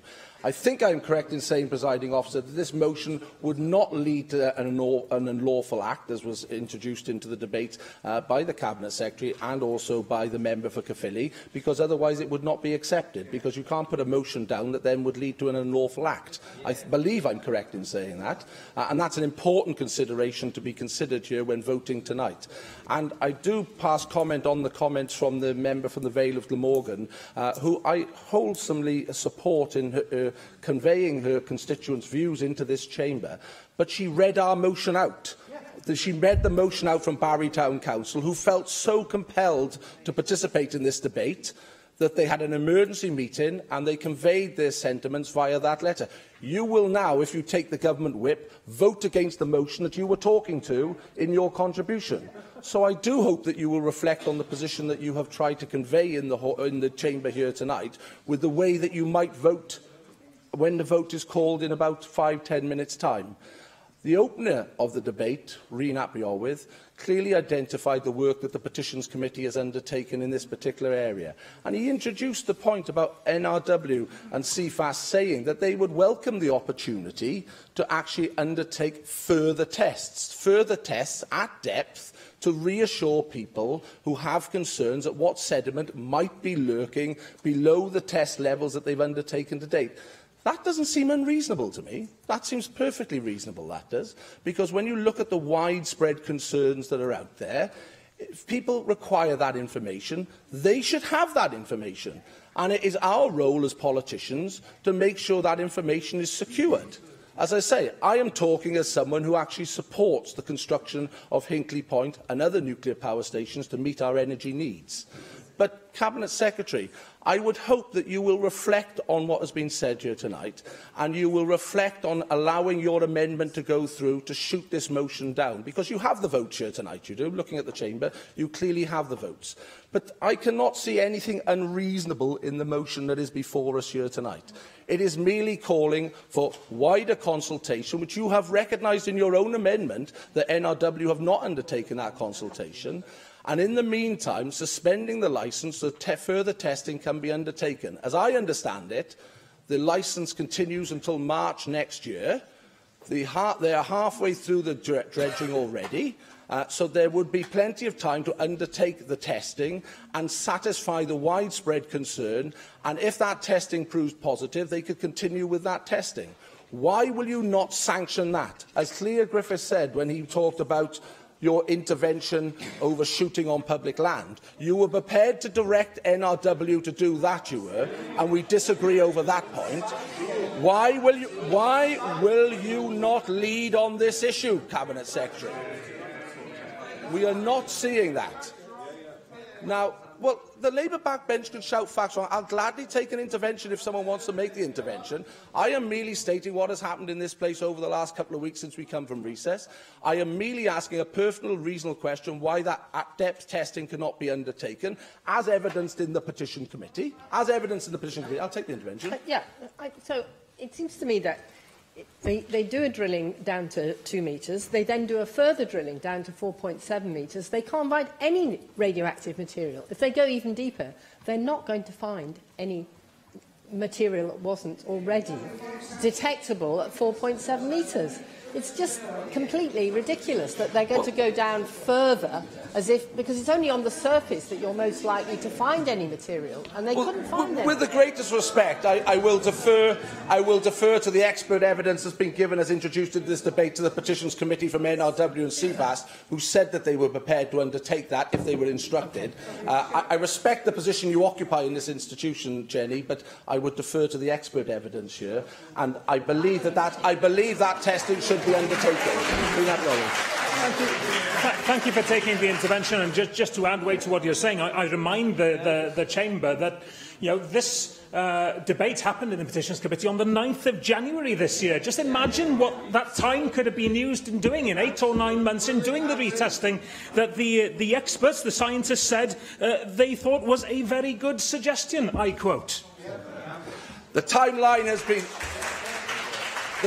has been there, Cabinet Secretary. It is for you on those benches to decide whether you want to lead on this issue or you just want to shut the door on the powers that you have available to you and address the wider concerns of the public in the gallery and the public around the South Wales coast. They can have answers, they should have answers, and you should deliver that, Cabinet Secretary. Vote for this motion tonight, withdraw your amendment so that we can make progress on this issue. People deserve that. Let's make progress.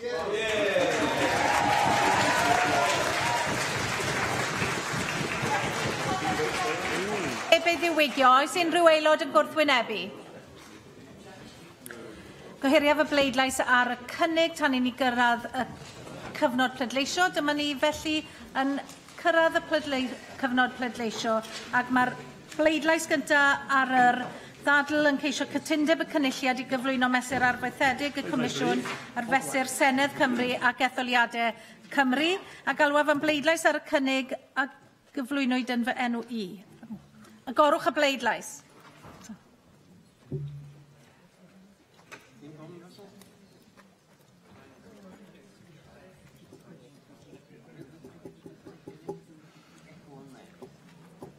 Cau'r bleidlais.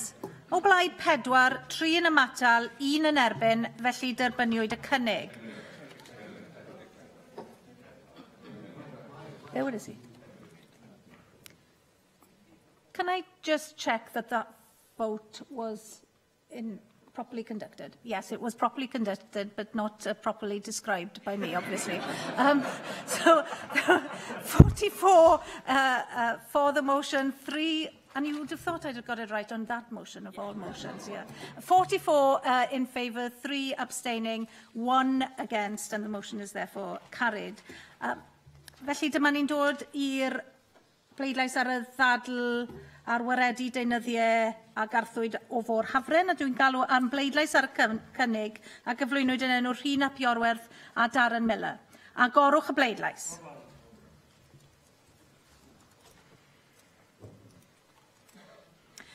O blaid 22, neb yn ymatal, 26 yn erbyn, ac felly mae'r cynnig wedi ei wrthod. Gwelliant 1. Os derbynir gwelliant 1, caiff gwelliant 2 ei ddadfethol. Dwi'n galw am bleidlais ar gwelliant 1 a gyflwynwyd yn enw Julie James.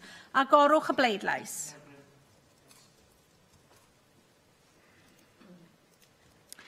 Caer bleidlais. O blaid 26, neb yn ymatal, 22 yn erbyn, derbyniwyd gwelliant 1. Y bleidlais nesaf felly ar y cynnig wedi ei ddiwygio. Agorwch y bleidlais.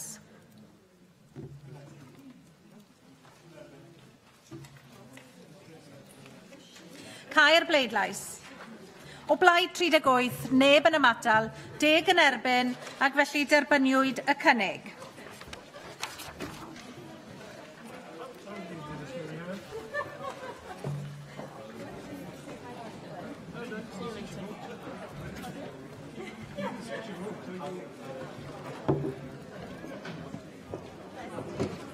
We now move to the short debate. If members are leaving the chamber, can you do so quickly and quietly, please?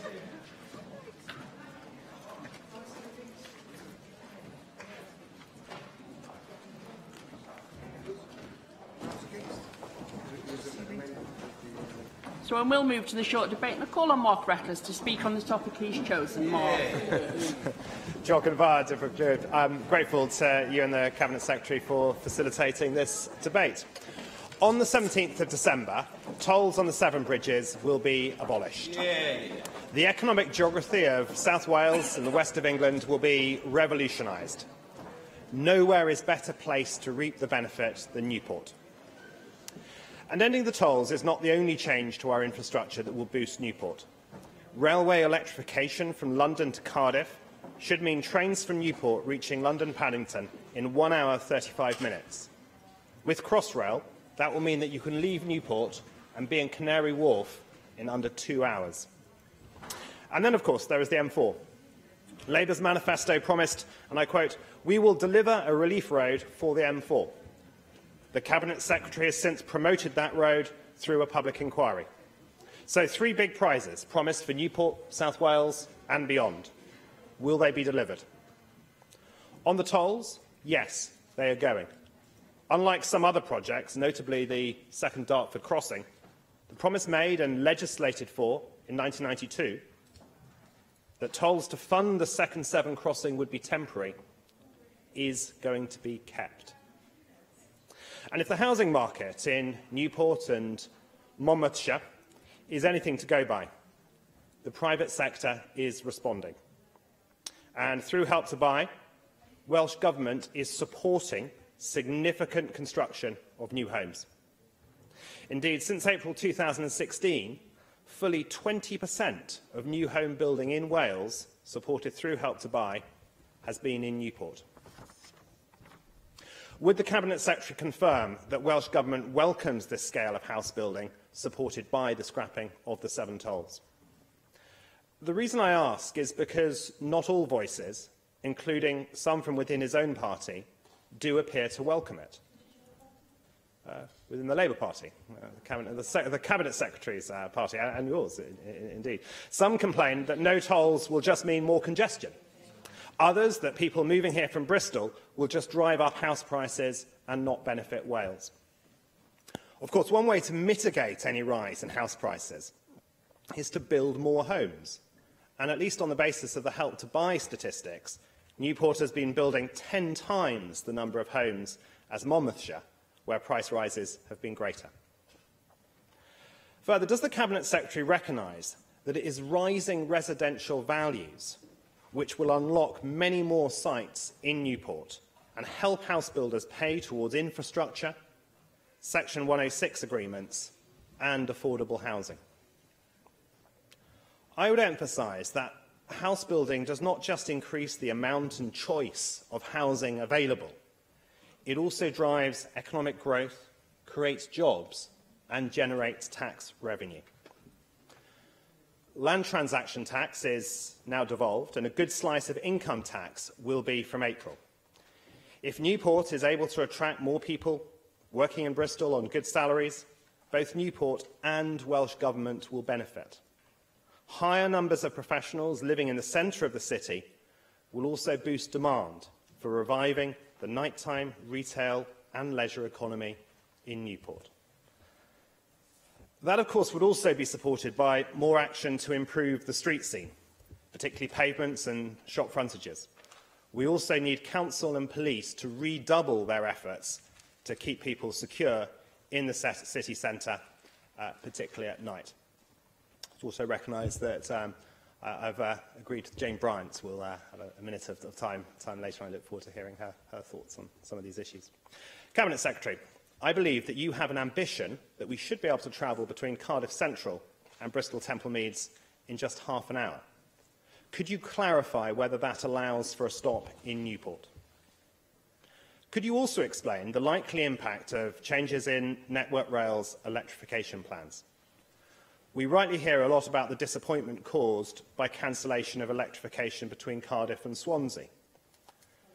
Could you also tell us what impact changed plans for electrification, following the very sharp increase in costs compared to what had been expected when the electrification was agreed initially?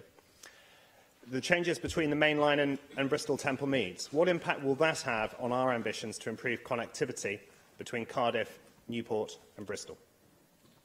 Also, what can the Cabinet Secretary tell us about the delay to the major timetable changes that are needed before we can benefit from faster travel times to London from South Wales? Do we not also need a completely new approach for stopping services along the South Wales main line? Usage of Severn Tunnel Station has quadrupled. We have a very welcome £50 million investment for a new station at Llanwern.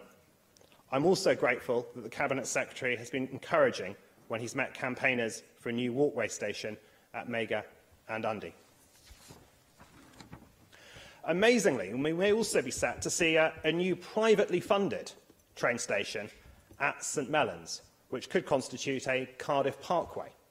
It would keep many thousands of cars out of Cardiff, but it would also surely require, along with what is happening in Newport, a totally new pattern of service along the South Wales main line. Does the Welsh Government's ambition match the opportunity available? Cabinet Secretary, you have responsibility for economic development in Wales, but Newport also needs you to navigate changing responsibilities and accountability on the other side of the Severn to support cross-border economic development. As well as Marvin Rees, elected Mayor of Bristol, we now have Tim Bowles, elected as Mayor for a combined West of England authority, with substantial powers relevant to your portfolio here. Mayor Bowles has put an awful lot of emphasis on links with South Wales, and he says his region looks towards London and that the South East of England is the strongest economic area in the UK, but the West of England also generates positive GVA.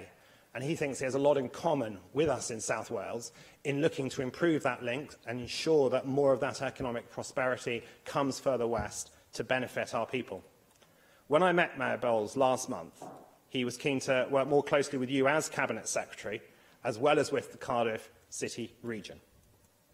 Beyond residential development, he sees great opportunities for us in Newport and beyond to take up manufacturing and commercial projects too from the West of England, where site availability is more constrained. These Islands recently published a piece by Nick Webb on the opportunities and challenges for the Severn region. He says, to plan for the economic future of South East Wales without paying attention to the economic success of Bristol would be akin to Connecticut ignoring the presence of New York City, and that it is absurd to see commuting from Newport to Bristol as a threat to the local economy. Does the Cabinet Secretary agree? Employment in Cardiff is becoming increasingly concentrated in the centre, well served by public transport.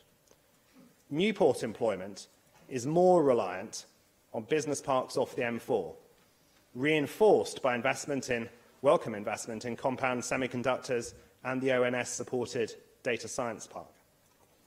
we need traffic to flow on that M4. While the M4 Relief Road will benefit Newport directly through its junctions near Llanwern and the docks, and by offering a faster route, the biggest benefit for Newport will be cutting congestion on the current M4. That would mean easier access to employment. It would also mean improved air quality. Cabinet Secretary, are you going to keep your manifesto promise, we will deliver a relief road for the M4? I understand planning law requires the First Minister to take a planning decision on the basis of the report from the public inquiry. However, is this now to be followed by and subject to a further and separate decision by Welsh Government on whether actually to deliver the project, despite it being a manifesto commitment?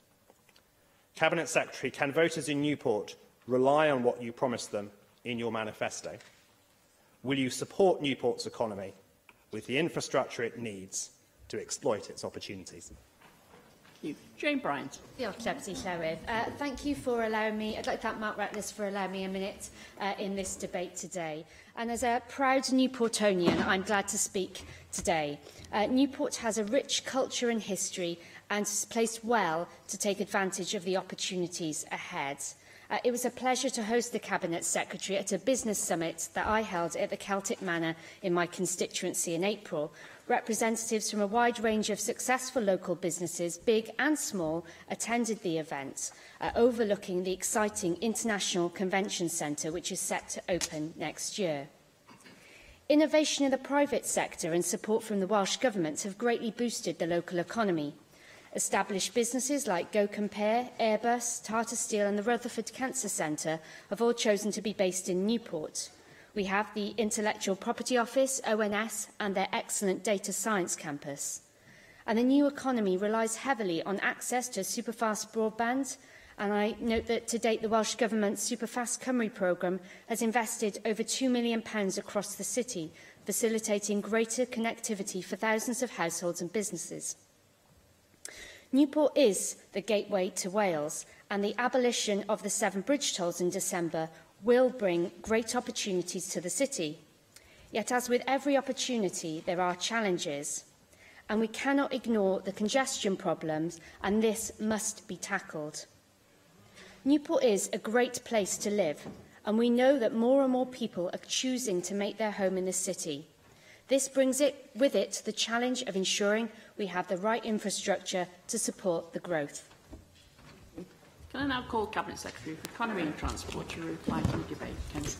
Diolch, Deputy Llywydd, and I'd like to thank Mark Ratcliffe for bringing forward this debate today, and I'd also like to thank my colleague Jane Bryant for making very important points as well. And I am incredibly proud of what the Welsh Labour Government is doing to support economic growth, to improve infrastructure and to prepare for future opportunities in South East Wales and particularly in Newport. For example, over its 20-year lifetime, the £1.2 billion Cardiff Capital City region deal is expected to deliver up to 25,000 new jobs and leverage an additional £4 billion of private sector investment.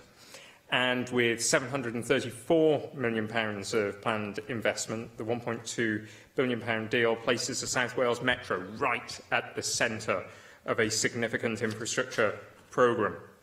In addition, the Tech Valleys programme is also incredibly exciting. I recently announced £100 million of Welsh Government funding over 10 years that will support the creation of more than 1,500 high-quality jobs.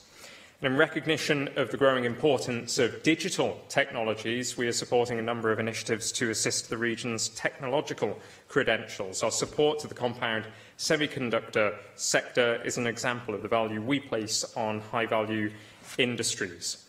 And the strengths in this sector in the South East region have led to the establishment, of course, to the world's first compound semiconductor cluster. Remaining with the theme of technology, Wales has also emerged as a centre of excellence in cyber security, with the South Wales region recognised as a prime location for both R&D and the commercialisation of defence and security products and services. Recognising the importance of a strong skills base for the continued growth of the economy, we are supporting the UK's first National Software Academy. Data is fast becoming a key part of the modern economy and will continue to drive innovation and economic growth for as far as we can see. And it's encouraging, therefore, to see a significant number of data-driven businesses innovating in this field in South East Wales, and especially in the Newport area. And of course, Newport is also home to a significant number of major employers in the field of data and data management. For example, ONS and also the Intellectual Property Office. And the new Data Science Campus acts as a hub for the whole of the UK public and private sectors and will certainly help to build Wales's growing reputation as an international leader in this field. Then, of course, we also have the £84 million International Convention Centre Wales to look forward to, and construction, as I'm sure all members will have now seen, is well underway. And this will be a huge asset for Newport and the entire region of South East Wales, enabling us to compete with any venue in the UK and Europe. There are around about 350 construction workers on site now, and they'll be there for the next 2 or so years, and it will bring an estimated £50 million to the local economy. It would also, crucially, I think, for the region and for Wales as a whole, help drive up the offer to the visitor economy, and especially with regard to hospitality, help to drive up the quality of hotels and bed and breakfasts in the region.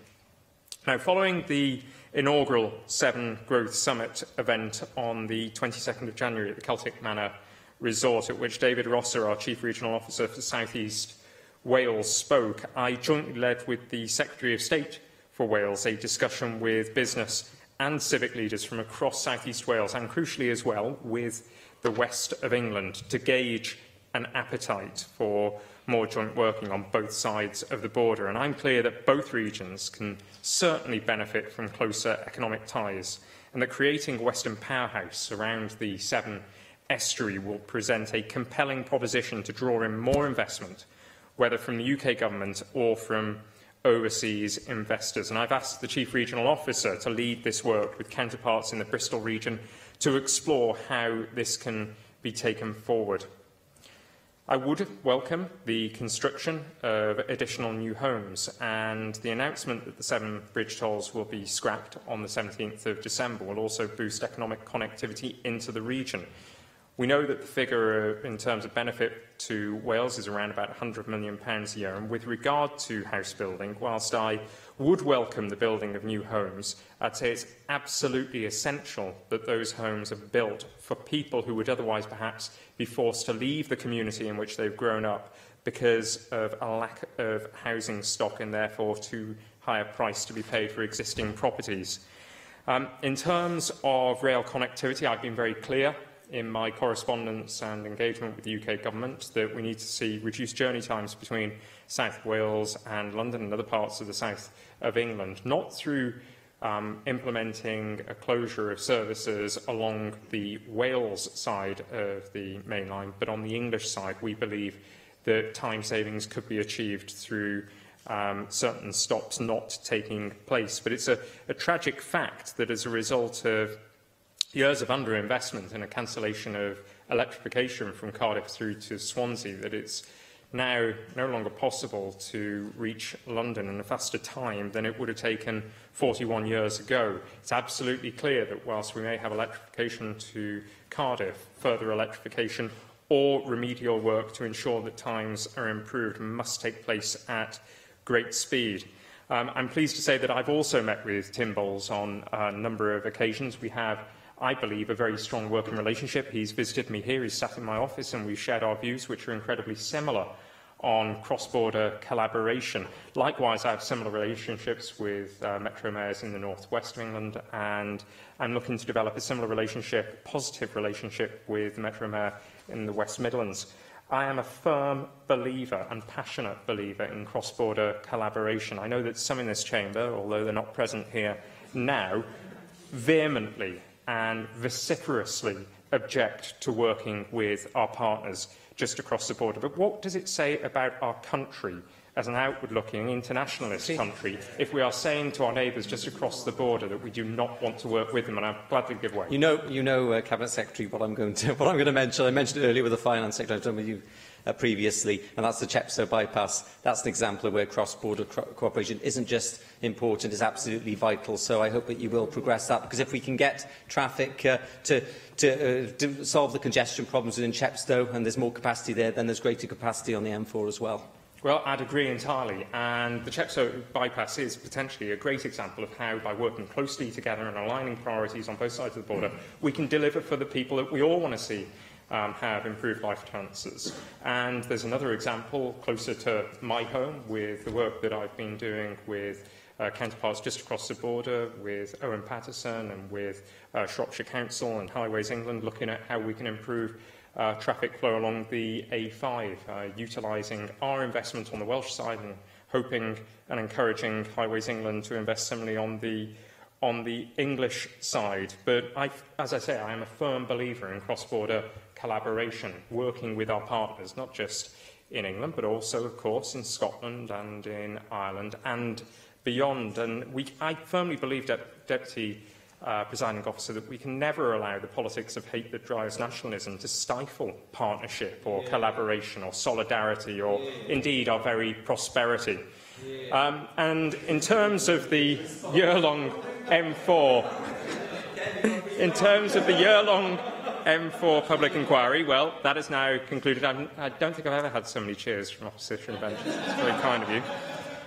The public inquiry has now concluded, and the inspector's report has, of course, been received by officials carrying out now the necessary due diligence. I have not yet seen the report.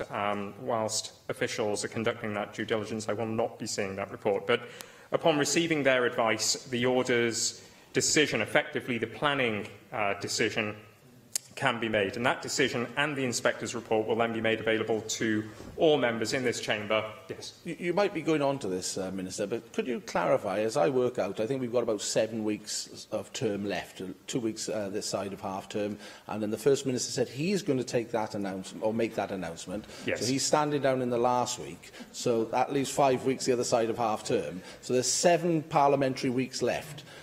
What is the government's thinking when they will be bringing that decision to this chamber for that? Because I hope it will be via this chamber that announcement will be made, not some sort of announcement in the press.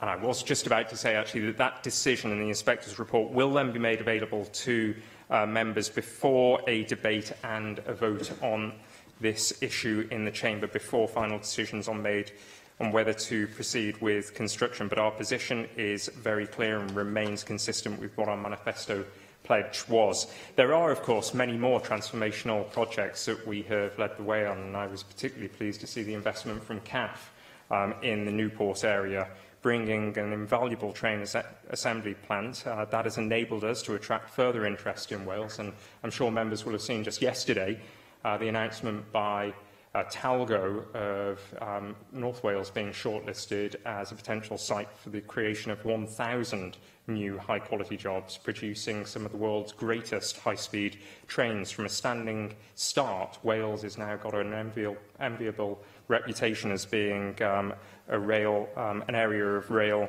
manufacturing expertise. But, of course, lastly, we face the challenge of Brexit, and what bigger challenge can any of us face than our exit from the EU? And in Newport, a city that has such a strong manufacturing economy and where many businesses are part of very complex supply chains and networks which reach right across Europe, I think that that reality is very well known. And so, despite a strong conviction that a deal must be struck, I think it's also equally important to say that we have a responsibility to prepare for our exit from the EU, and the Economic Action Plan is fundamentally about future-proofing our economy. It's taken into consideration eventualities in the Brexit negotiations, and it's designed to meet the challenges of today, but equally to harness the opportunities of tomorrow. Now, I trust that this debate has shown that with all that we are doing as a government in Newport, as well as across the whole of Wales, there is cause for optimism and confidence